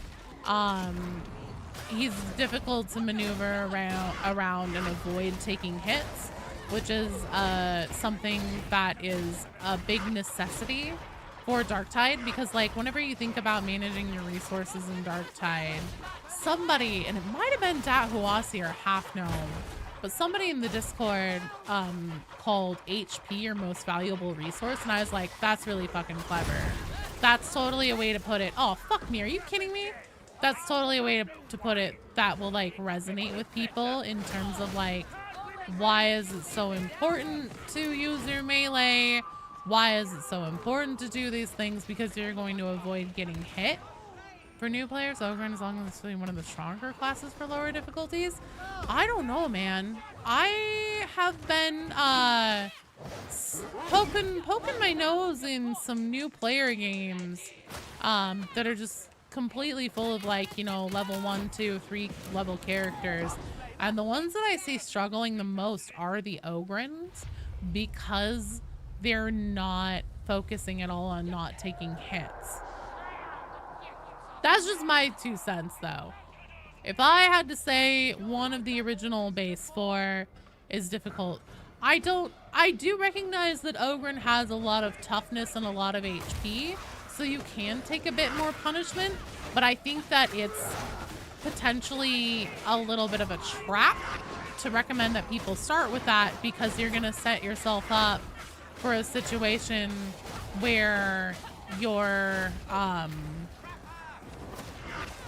getting your ass beat because you're not, like, paying attention to dodging or anything like that, because you just assume that you're a big giant tank.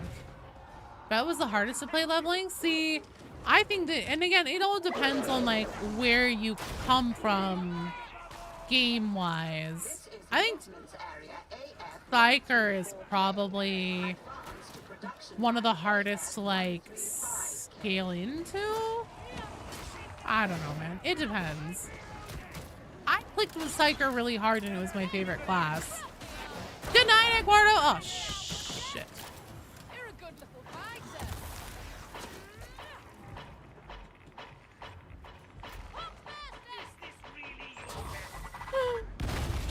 Foxbursters, so tiresome. But if you're coming from a background of, like, Call of Duty or something like that, and your jam is, even though, yes, I know, learn melee first, and I do cover that, but it's still, if your general, like, game sense archetype and everything is man with gun, then, I would say that, like, you know, that is probably gonna be your jam. Whereas if you're somebody who loves, run in face first, wipe the floor with big, oh Jesus, with big weapons or something like that, then Zealot is a good one. Well, Zealot also comes with a few training wheels in and of itself, though. I guess, I don't know how far you have to level to get into this, but the, you know, until death and stuff like that. No, can I please switch? Good lord.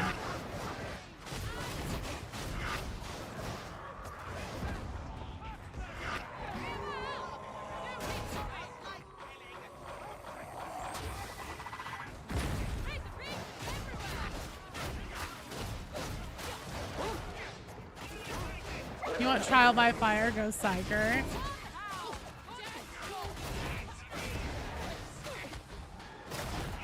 This fucking bitch is doing the can into my goddamn face.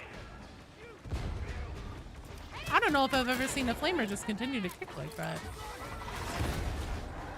Mel Zealot as the archetype encourages you to melee. Yeah, that's fair. I still think, though, that it's important to consider, like, what people might, you know, enjoy in other games that they're coming from in their background and everything. Because, like, well, yeah, maybe Zealot might be the best for, like, you know, teaching you the importance of melee or whatever, because you basically have to melee with a Zealot. If they don't have fun and then don't continue to play the game, then is that really a win?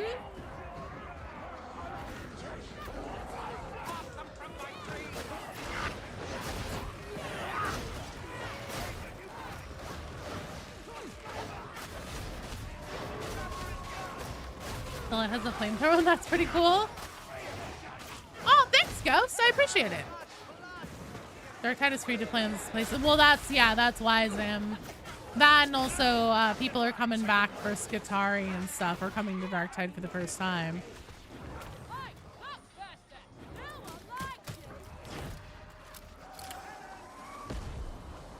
You could die at any moment.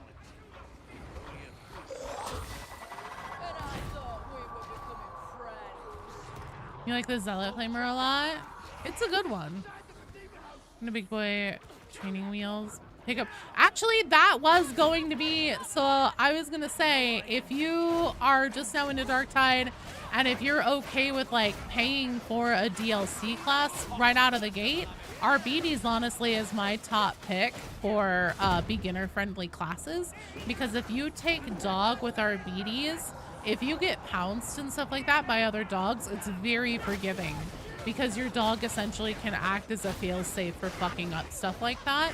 And that's huge, because like, especially in the beginning, if you've never played a Tide game before, you don't have any like, you know, rhythm or cadence for dodging, anything like that, you're gonna fuck that stuff up a lot. And it's not like, I'm not saying like, oh, you're a fuck up or whatever, it's just like, it's brutal. There are mechanics in this game that will take you a long time to even like get a rhythm down for them consistently, much less master them.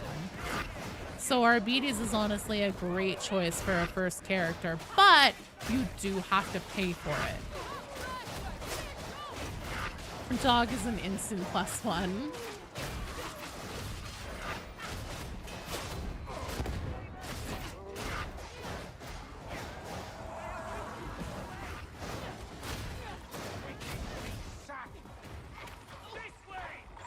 Yeah, unfortunately dog can't unnet you, that's true. But like, none of the other classes have anything that can help them, you know, get out of any disabler. So you might as well take one that can help you in some form or function. Just give them when you get the blues. Stop a charger, stop a dog. I mean, it can pounce on other enemies and help stagger them and like help prevent you from taking hits in certain cases. It's a very strong beginner class because like it definitely helps you just like be able to survive, and then also it naturally builds in pushing you to tag, which is incredibly important. Tagging is an underutilized skill even amongst veteran Darktide players.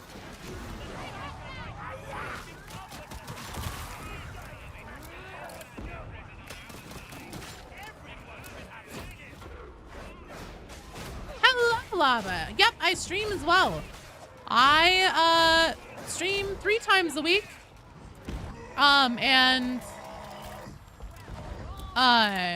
Right now, you know, most of the time, it's Darktide for all the streams. Obviously, we're in a very Darktide heavy period right now because Skitarii is coming out. Darktide just went free to play on PlayStation, all that good stuff.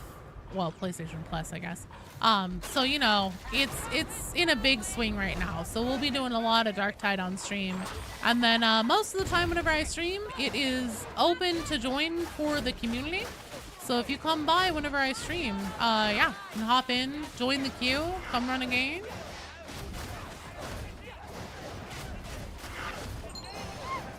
Sage Breacher, thank you for the follow. Welcome to the stream.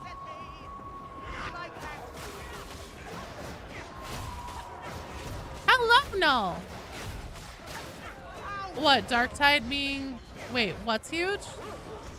The PlayStation thing? Oh, you're fine, Waxo. Hello, no. You're stinky. That really should be tagging me. Oh, yeah, absolutely. But, like, also, that's another thing about Arbites is that if you take Arbites, run dog for the extra protection and everything on yourself from taking damage and being able to get out of some disablers and stuff like that, then you also have a natural built-in thing that helps teach you tagging. So you get used to that right away, too. Yeah, a ton of new players. That's part of why I pivoted from Dark Heresy. That, and I also knew I wasn't going to get through Dark Heresy in time to have a video out this week. But part of why I pivoted was because, like, I popped into fuck around to like double check myself just because like so much of Darktide is muscle memory for me now. And I was like, this is what I do to make this happen, right? Whenever I want to like do this action in game. And then I was like, fuck, I don't even think about it anymore. I just like my hands know what to do to like make it happen. So I was like, oh, I'll just hop into an Uprising difficulty game. Ain't nobody will be in that game. And so I'll just hop in, check it really quick, and then hop out. And I went into a level 1 Uprising game, the first one in the campaign series, because I also made a new veteran character because it also was like on a new vet. And I fucking hopped into that game. It was full. It was a full ass team. I backfilled. And I was like, what the fuck? And then, you know, I hung around for a minute because I was like, okay, well, what are new players doing? How is this going for them? What's the experience like? Just because it's been so long since I've been new. I have like 1,700 hours in this game now. And so I stuck around. I was like, oh. It's kind of rough out there right now, you guys. Which is fine. That's to be expected. Especially since a lot of people will be coming and finding they never... Because, like, I don't think Vermintide ever went fucking free to play on PlayStation Network or anything like that. So it makes perfect sense. There's going to be a lot of people joining the game that haven't ever played a Tide game and, like, used these mechanics before. And it's fucking brutal. It took me from Vermintide 1 into, like, halfway of my hours in Vermintide 2 before I got dodging down. So, yeah, I think that a new player guide will definitely... Oh, my fucking God! Sir, I did not know you were there. Yeah, we'll see. I hope it gets watched. I'll be very sad if I put all this work into a new player guide and it ends up not getting watched. Went over, covered the skill trees. So, no. Here's the thing, Ghost. I am not much of a meta build person. I'm a lore person, and meta builds are like the far opposite end of my interests. I start thinking about builds too hard, and I just like go cross-eyed and get bored. However, the one exception to that is Hive Scum. I fucking love this class. This is by far the best thing I think they've ever put into Darktide, and I can't really see myself having more fun with another class, but I would absolutely love for them to surprise me. However, I can recommend to you, if you are looking for good builds, there are a lot of content creators out there who make excellent Darktide meta and build content. Mr. E is the biggest one by far, and there's a reason for that. He's very prolific in his content output. He covers meta from a lot of different perspectives, and he does a really good job at it. He makes build guides in terms of what's accessible and, like, you know, what makes the most sense for the amount of people that will be watching the content. Reginald is another one. Let's see, Reginald. Jefficus also makes, his build guides are mostly shorts. Do we know what the Skitarii abilities are? We know, oh shit, fuck. We know what the weapons will be at the very least. Siri and Reginald are the big build makers, yeah. Jafficus also has some build guides. I think his are mostly shorts, but they're also very good.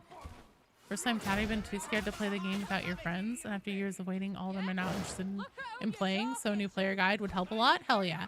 Well, the first one that's gonna come out is gonna be like a very basic, like Darktide 101.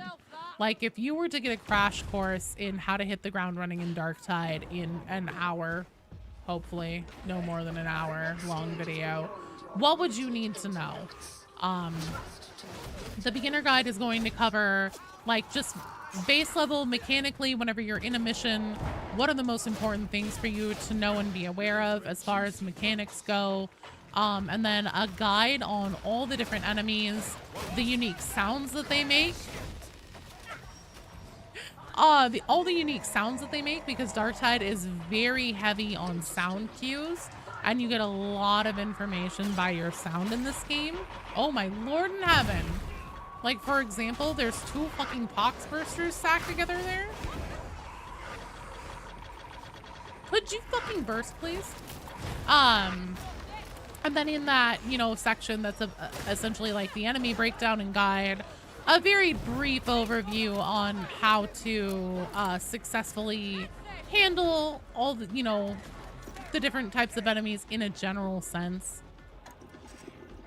Every time I pick these up, I stare at them. I'm like, what the fuck is this? Okay, it's that, and then L. There we go.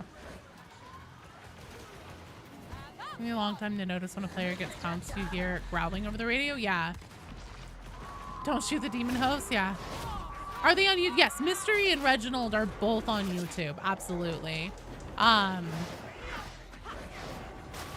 wonder if I can like put E as a recommended person on my channel. Of doing the hacking? Well, it just like, it's still so new. It fucking jars me every time because I'm like, all right, time to click the things in time. Nope, gonna play matchy.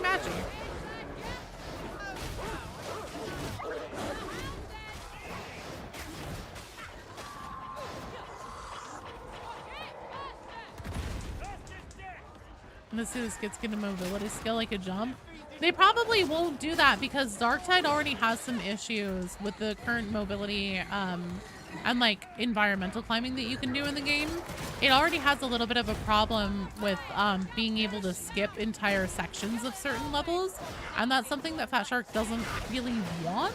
So they probably won't put in a big movement, you know, skill jump or something like that, just because it would definitely make that problem worse. You mentioned they only completed because you were the only one in the strike team that figured them out.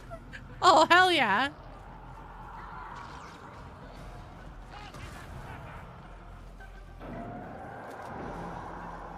Using cover. 100% right, but it would be cool. It would be cool. You know, don't let your dreams be dreams, man.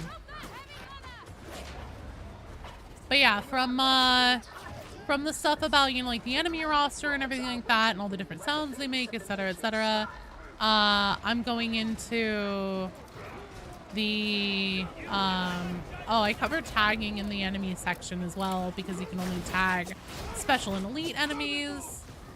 Then finish talking about special elites and monstrosities. Then we go into armor, the enemy armor types in Darktide, and what they actually functionally mean in the most basic of senses.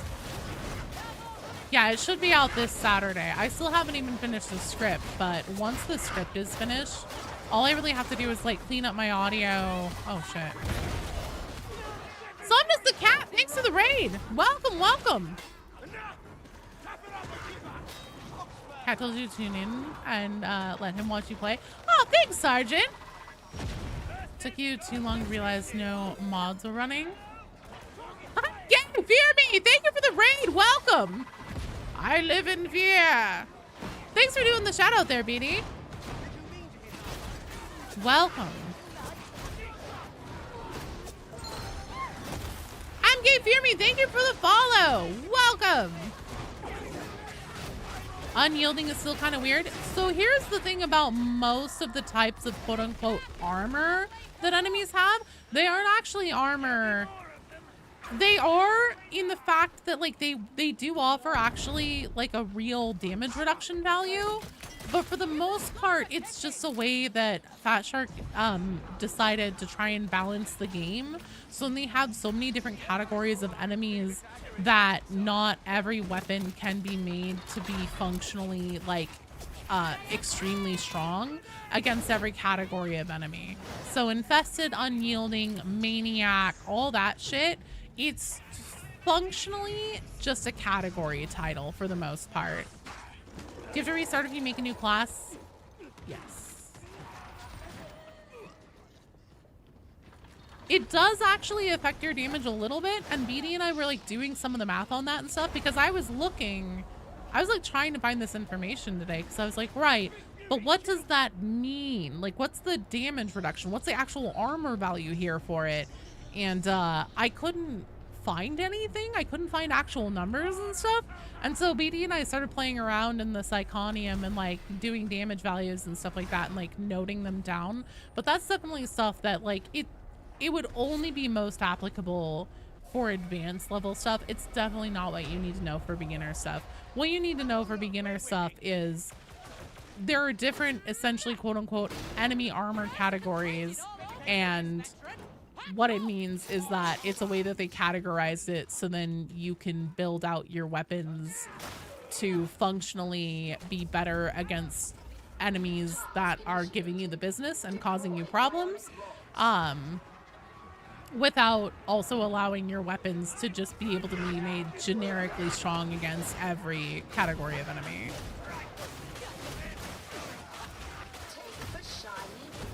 So if you make a new character, your progress and everything for your previous character still stays. All their stuff stays in a save state. However, yes, you do have to start over with the campaign from the beginning and stuff like that. If you... Oh, shit, it's been so long. I think you have to do it every time.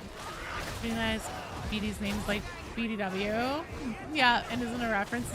Whenever I first figured that out, this was years ago in college, and we were talking on Steam, and I typed to him, I was like, BTW, what's BD dubs? And like literally right after I sent that, it clicked, and I was like, oh, I just got it.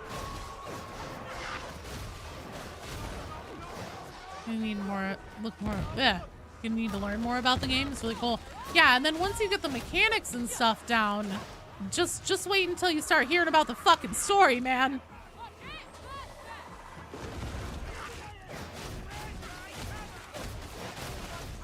Yeah, I like literally sent the message and I was like, oh, never mind. I just answered my own question. I just realized BD dubs. Because I, like in my head, I said like, BD dubs, what's BD dubs? I was like, oh.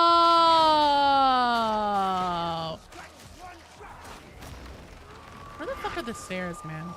Let's just get these up the goddamn stairs. Or maybe, you know.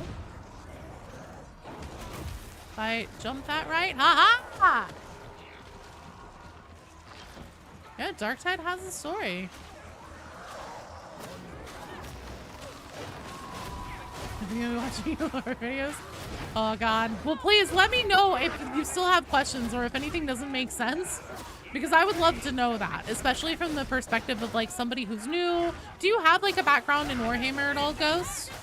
Because I try my diggity darn damnedest to make my Darktide lore videos in a place where it's still interesting for people that know Warhammer, but it doesn't lose anybody who doesn't know Warhammer. Is the same BD? She kicks ass too. She killed a Baneblade with a sword? Hell yeah.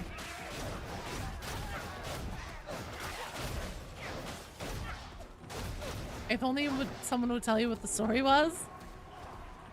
This is your very first time in 40k at all. Okay, cool. Yes. So please, absolutely watch them. And if you have like questions or if something in the video specifically doesn't make sense, please let me know. I would fucking love to know that. Because like I said, I try my best, but 40k lore, so Darktide, definitely is a very lore heavy game that takes a lot of concepts that already existed in the 40k universe and kind of intersects them into a way that feels accessible and grounded. And so it's both more accessible and also difficult. Just know the grandfather is there for you. Oh god. No, if anybody offers you like a suspiciously like foggy green potion or something like that, don't take it. Yeah, 40k lore is... Mission complete. You could spend years upon years upon years upon years learning 40k lore and still not know all of it. It's been around for over 40 years. Well done, team. I need to back up a little bit more, Buzo. There you go. How many 40k games are there? Oh my lord. Current modern ones, there's quite a few. There's Darktide, there's Space Marine 2, there's Mechanicus 2, there's Bolt Gun, there's Warhammer Survivors coming out soon. Bolt Gun is a classic Doom-like boomer shooter. Space Marine 2 is a third-person PvE 3-player co-op game where you play as a Space Marine, which are like the poster children of Warhammer 40k. If you see some dudes in like really big armor and they look just like generically upset, that's probably a Space Marine. Oh, but they don't look like infested or anything like that. Rogue Trader, yeah. Oh my god. Rogue Trader, and then also Dark Heresy, because I have been playing Dark Heresy, and I can tell you guys, it will definitely be a really good place for people who are also new to 40k for lore, because like it has, you know, essentially like the glossaries and keywords and everything to scroll over, and it helps like explain what that means and all that. Bolt Gun is very good. And then there's also a big back catalog of older games. So there's Space Marine 1, there's Space Hulk Deathwing, there's Fire Warrior. Waxo, Evan, and Nerd, you guys are up. Oh yeah, Total War, Tacticus, Warhammer Tacticus.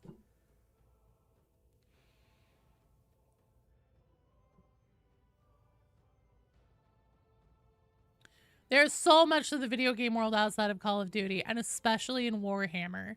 There's just so much to the Warhammer world in general. It's massive. It goes deep. Vermintide 2 for fantasy. Yeah, Dawn of War. Oh my god, you're right. I forgot about Dawn of War. There's a new, so there's, if you like RTS games, real-time strategy games, there's a new one coming out in September. Bye, Zen. Thanks for playing and hanging out. Sorry, I'm jumbling my words. I hope you come back, and we'll get you in for another game sometime soon.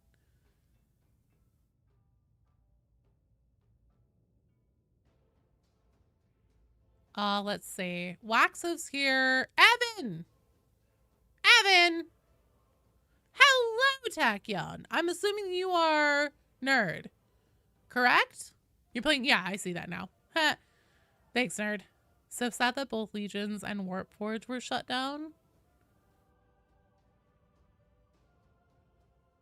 Gladius, Battle Sector. My god, there's so many fucking games. Luton is amazing in doing long form videos and keeping them super interesting. Often framing his videos as someone in the Administratum, giving information to an Inquisitor. I've never heard one of his videos like that. Luton is fucking excellent. He makes top quality Warhammer lore. If you want to go and try and get somebody who's going to give you the most accurate, but also intersecting with like how it's meaningful, because sometimes if you're trying to apply lore knowledge about Warhammer into something that's like a living piece, like a video game or something like that, sometimes it isn't always going to be 100% accurate to what's typically seen in the established lore, and that really ruffles some people's feathers and pisses them off. But Luton does an excellent job as being as accurate as possible and also making it as interesting and like living as possible. I personally find Luton so like mellow that I want to go to sleep. That mission made you love RBDs even more? Fuck yeah. Is level 30 the max? Yes, currently level 30 is the max. A lot of people don't like him because his personal politics. Uh-oh. Oh no. I think that Evan is gone. So if anybody would like to backfill, Major Kill, Pancreas, no work. I've heard good things about him. Crack Duck. I've watched some Crack Duck things. They're cute. It looks like we'll need a backfill, you guys. Slide, do you want to hop in? Oh, Sage, do you want to jump in? So if you... Oh, Major Kill is also problematic? Why? Why are all of them like this? Pancreas is a fellow elf simp. Sage, if you would like to get in right now, you actually are able to. But what you'll do is pinned to the top of the chat is my Darktide friend code. You'll go to the social menu, and then in the lower right-hand corner, it says hit E to find player, or if you're on console, it'll tell you what button to push also in that lower right-hand corner. And then you're going to open up this menu. It says enter a Fat Shark friend code to find a player. Drop my code pinned to the top of the chat in there, and then send me a request to join my strike team. please make sure that you don't send me a friend request, and please make sure that you also don't send me a request to join your strike team, because then I'll leave the rest of our strike team behind. And the reason why I say don't send me a friend request is because I have 580 friend requests, and Fat Shark caps your friend requests at, or your friend list at 100. I'm sorry, Sly, but someone who's never played before is here. Oh, shit. Try again. Give me that aggressive Gen X.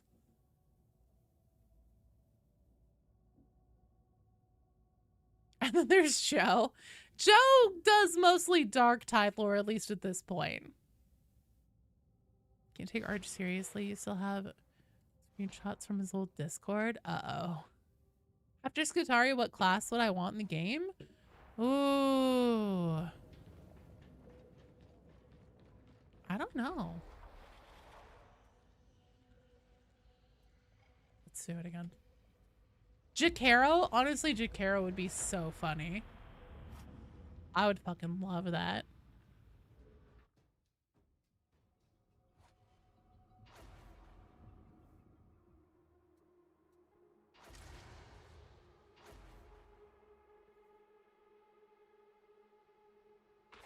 I don't have Yokai on my friends list, really?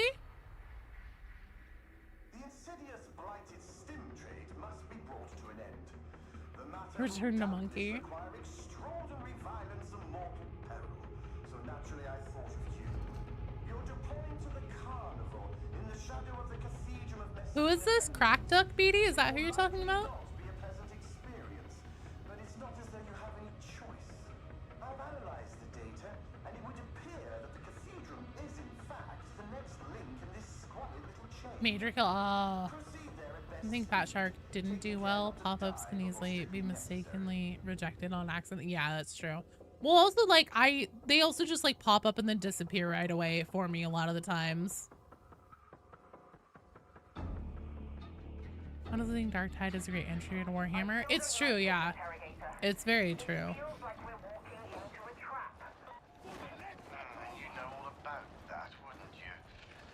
My message, you have a little crack. Oh, that's cute. Little crack duck plushie.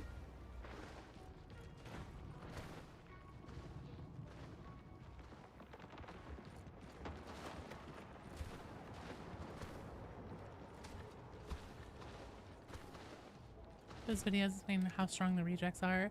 It's actually one of your favorite lore videos, really? Aww. It's so funny.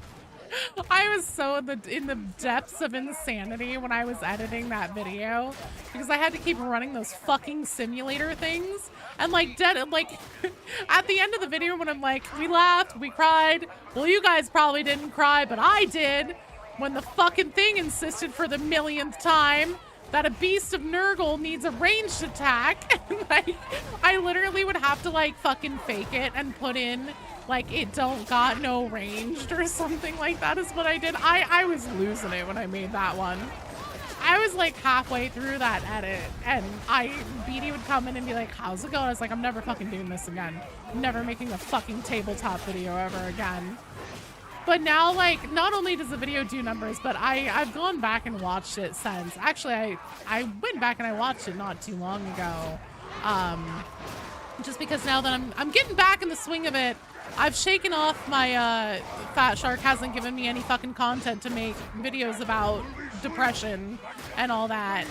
I was like, you know, what do I feel like are my strongest videos and what do I feel like are my weakest videos? Because, you know, just like, I want to revisit that, for helping inform, you know, what I want to focus on for like strengthening my scripting and presentation and everything. And I went back and I watched that video and I was like, God damn it. This is the best fucking video I've ever made. Like, genuinely. It's just so ridiculous. And like, it's I think I rode the line perfectly of like information and also like keeping it snappy and humorous and moving. BK, no, yeah, I went full gremlin mode at points in that. Like, whenever I scream about the Space Marine, the first Space Marine, and I scream, he's fucking garbage, I was like, I want this to be so authentic But I also knew that if I was like right up next to the microphone, that it would just completely blow out my sound and be impossible to balance and everything. So I got up and I stood on the other side of the room and I extended my mic arm as far as it would go. And I just fucking like screamed it at the top of my lungs from the other side of the room. And I was just like, well, if the neighbors didn't think I'm insane already, they definitely think I'm insane now. Necromunda Hired Gun are probably the best intros into the universe you've seen. That's fair. You can tell me hours of lore about Psyker. Nothing comes close to blowing someone up in first person. With the warp yourself, very fair. You're here for Gremlin Joe, I know. But I mean, like, that video still does crazy numbers. It's gotten like 2,000 views a day for the last like few days because like Darktide's popping off again and everything, and so like it's right at the top of the algorithm. How goes the murder? It goes well, Steph. Fat Shark will take a break during the summer, so I can go back to depression. Please no. No. I have Dark Heresy to make stuff about. I have Marathon. I do want to, you know, work on covering other games that aren't necessarily Warhammer, and then also covering not only just generic Warhammer lore, probably still through, like, at least getting the topic started by way of introduction in video, like through video games like Mechanicus 2 and stuff like that. But I do plan on diving more into just like generic Warhammer lore. Review your guide video this weekend. Can't wait. Review your videos. Learn more about the game. Aw, well thanks, Ghost. Well, thank you so much for coming by and hanging out and playing. And yeah, you sleep well, and hopefully we'll see you soon. Destiny now over. Do we have a complete timeline for the story? What, for Destiny? Dark Heresy is not out, but I got access to the beta. Owlcat like sent a thing out to some content creators and said, you know, like if you pre-ordered the game, you have access to it, or, you know, for content creators, if you want us to hook you up with a key, let us know. And so I said, hell yeah, hook me up. I would love to play it. And then because they don't have an embargo, I'm free to like make videos about the story and everything. And I've been playing it a lot this week. And let me tell you guys, the story is fucking interesting. It's real interesting. Oh, sorry, Steph. This is our last run. Hello, Vidar. Is there any viable gunslinger build? Ooh. If you want a gunslinger, honestly, so if you're new to Darktide, I hate to say it, but where you should probably be starting with gameplay is, melee. Just because ammo can be such a limited resource, and then also so much of Darktide, your most important resource in the game by far is your HP, and your melee weapons are your key to preventing taking hits. Because whenever you block, you don't just block attacks that are coming in front of you. Let me see if I can demonstrate this. I know this is Auric level difficulty, but let me see if I can show this off really quick without getting my ass absolutely handed to me.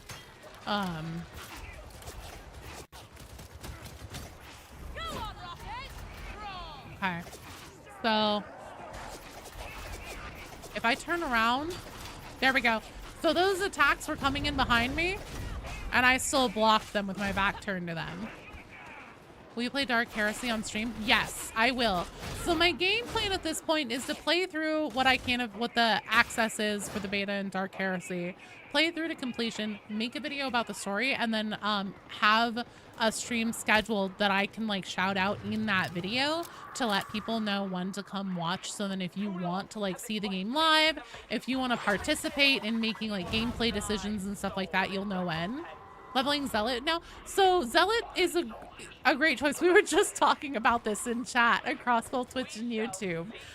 Everybody kind of universally agrees that out of the base core 4 characters in the game, hello, Colmadre, that Zealot is the perfect one to start with because it's so melee heavy. So it really helps you get the hang of that quickly. Zealot also has, as you level up, some pretty good gun options The character that I'm playing right now is called Hive Scum, and it is one of the paid DLC classes. However, this class is basically the ranged gunslinger version of Zealot for the most part. That's how most people play it. I play it in a freaky deaky weird way. And everybody gives me shit about my Hive Scum build. Well, people that see it for the first time are like, what the fuck are you doing, girl? I play it differently, but for the most part, it is built to be like a gunslinger version of Zealot. And so once you get the swing of Zealot and everything, if you fall in love with Darktide, you want to keep playing the game and you're okay with spending a little bit of money on it to get a class, if you're looking for a gunslinger, I super recommend Hive Scum. Started with Psyker, he had a great start. It was also before the Armory rework. Psyker, if you have no background in Tide games, Psyker can be a rough one. Psyker Brain Burst is so good.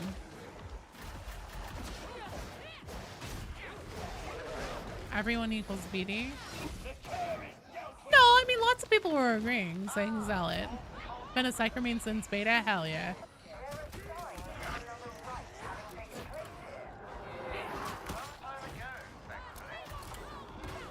YOLO and went with Psyker first. I also went with Psyker first, but I also played pretty much nothing but Sienna Gnosis and Vermintide 2, which is the equivalent of Psyker in this game. Having Brain Burst in your pocket is so good, especially whenever you take the talent that lets it apply. You can like proc Brain Burst on melee hits and stuff like that. BD, that was an incredibly rude thing of you to say. Stealth Veteran Torrent Lasgun, if you're into Call of Duty, yeah.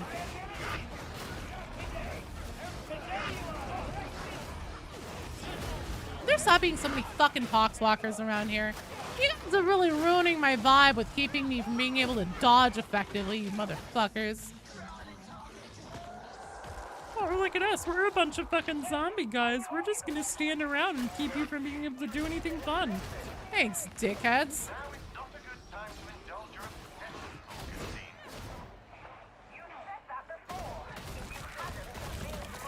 You get called a COD player? You are a COD player. Technically, theory. Zealot using the weapon may just be Psychers. I kind of doubt it. But maybe.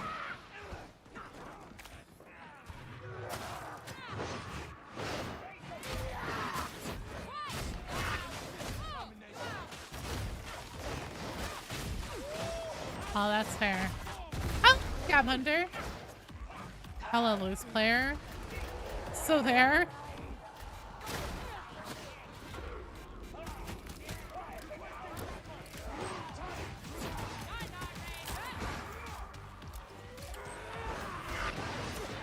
What is faith if not the warp? I mean, there is a lore argument to be made there. Shit. Oh, that fucking sucks.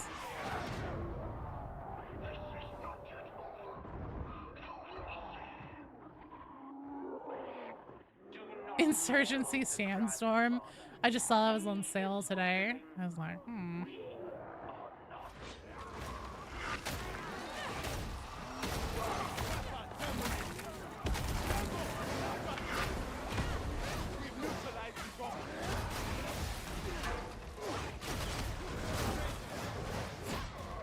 We did talk about Insurgency Sandstorm a little while ago. Yeah, it was fairly recent.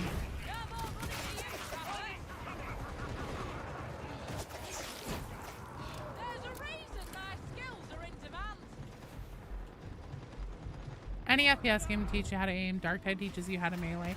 Honestly, Darktide's aim is also a little bit wonkety. I don't find that I really play this game as far as aim and everything goes like I do any other FPS.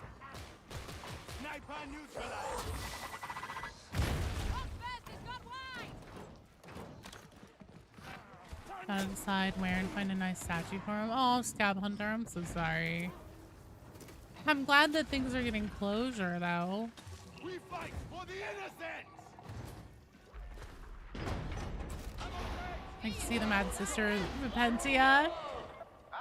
You just want to see some big booby ladies and nothing but purity seals, don't you? I'm kidding, I'm kidding.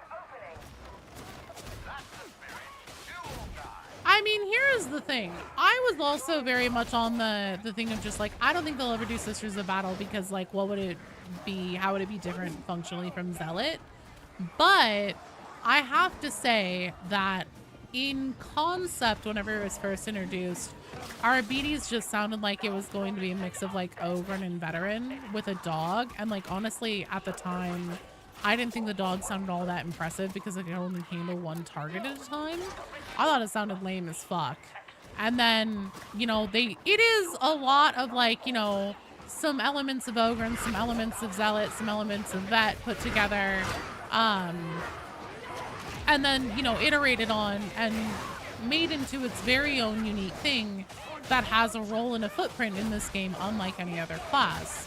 And the thing with Fat Shark is that they've been making essentially Dark Tide, or, you know, the Tide games. They've been making the same damn game for 10 years, and they have always done exquisitely in mechanics and stuff like that, making very tight, mechanically sound, and fun games. If Fat Shark thinks that they can do a Sisters of Battle or a Sisters Repentia class, they will be able to make it mechanically, functionally different from Zealot. I have no doubt about it at this point. At this point, literally the question of like, what else could we see come to Dark Tide is limited only by what Fat Shark has a vision for, and a plan, and a set of mechanics for, and what Games Workshop is willing to sign off on. I sincerely believe that that is the only limitation. And I think that as far as classes go, they will only do a class that they have a very strong vision for and a plan and know exactly what they're going to do to make it have skill demonstration that makes it functionally different from other classes. Using Purity Seals is a great choice for a new class.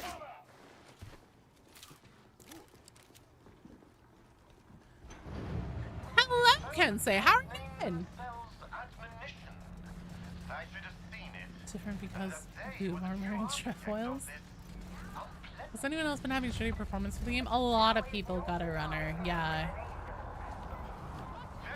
Definitely no Space Marine is definitely never coming. Probably not. Yeah. Feeling it Scrapper when? Yeah. Games Workshop. God damn it. I'm still waiting on them to email me.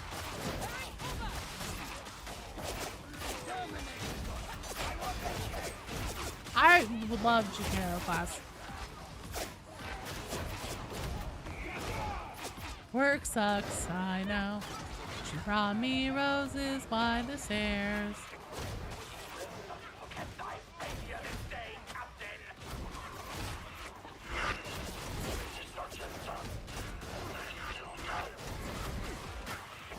I'm sorry work sucks, dude.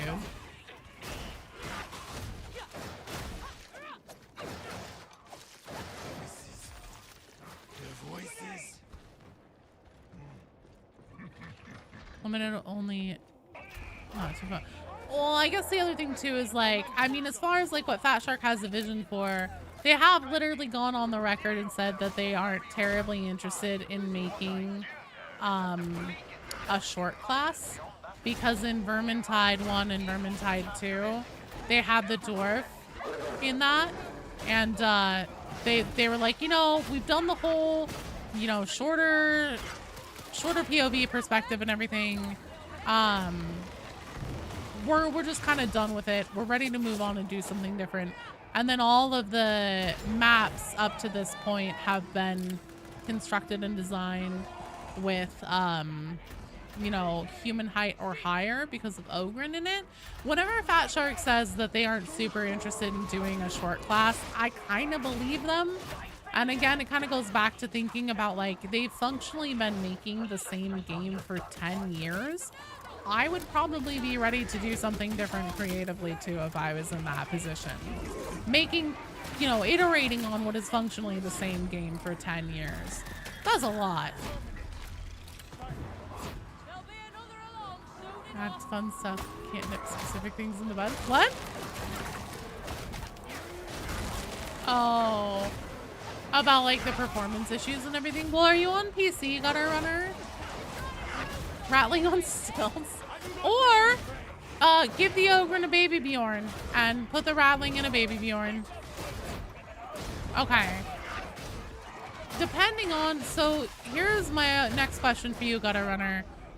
Do you have an Ethernet cable directly plugged in to your PC from your modem?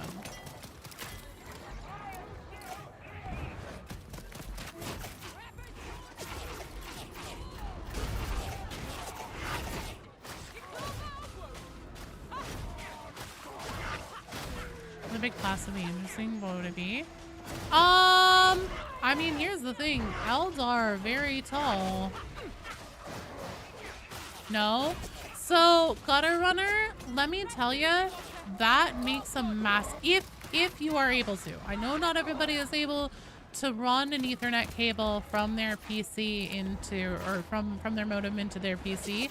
If you are able to, or even if you're on console, it makes a fucking massive difference. Your connection stability and everything. It can really help solve a lot of problems.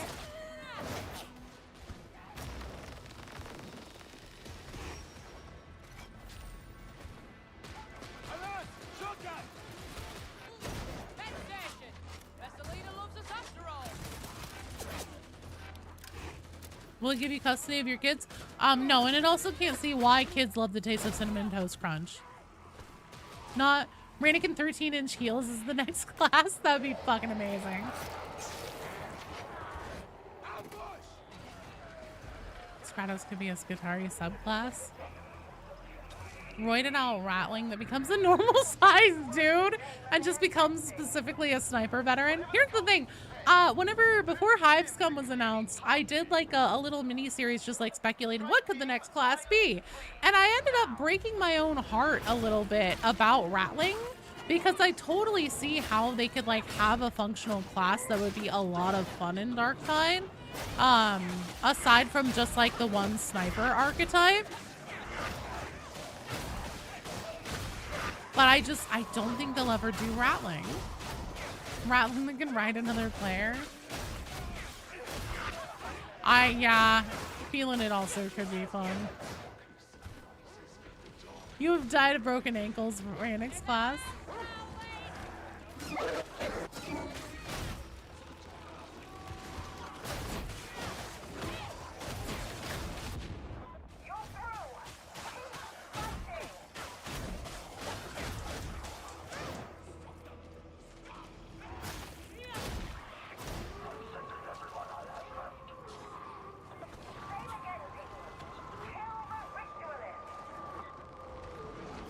Patent platforms.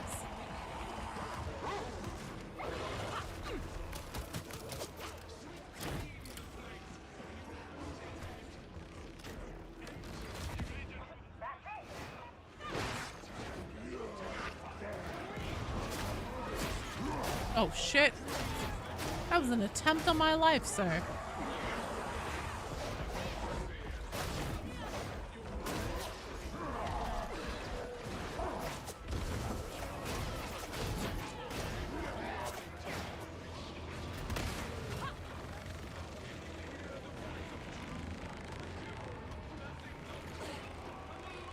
Oh, for fuck's sake, could you fucking pop down? Jesus. Oh, you can't touch me. Oh, you can. Fuck. Once again, the game heard me talk shit, and I, in fact, got hit. Vindicare? You weigh too much? Yeah, I think so. Rattling's pride cometh before the fall. I jinxed it. Thank you for the pickup. Oh, and I used all my grenades. Damn it, Joe!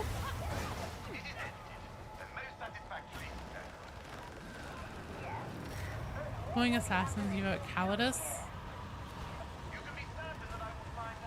I don't know. We'll see. Maybe they won't do another class.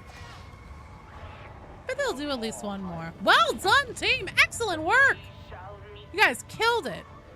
Tempt on our life. She didn't know they had pictures of the break room. Find this reject. I want her dead. Excellent work, you guys. Fantastic job. All right. Well, it's now after 11, so that is unfortunately where I'm going to have to wrap up for the night and probably go back into the pits of insanity and go do some more writing on that script so that I can have a video out by Saturday. But before I go, let me say thank you to... Let me make sure that them bitches don't talk. Let me say thank you to... What am I doing? I'm not rotating. I'm Gay Fear Me for the follow-in for the raid. Somnus the Cat for the raid. Sage Breacher for the follow. Ghost. Calexian. Thank you guys for the follows. Thank you, Crumbs, for the raid. Okami, thank you for the bits. Scott the Fool, thank you for the follow. Half Gnome, thank you for the bits. Doom, thank you for the follow, as well as Dark Spec and Wildlife Will. Uli the Junkling. Thank you guys for the follows. Thank you, Half Gnome, again for the bits. Zevery, thank you for the sub. Gen X, thank you for the sub. Zevery, thank you for the follow. Half Gnome, thank you for the sub. Rampaging Weasel, thank you for the follow. And thank you guys all so much for hanging out in all the good games today. I had a ton of fun. I hope you guys did too.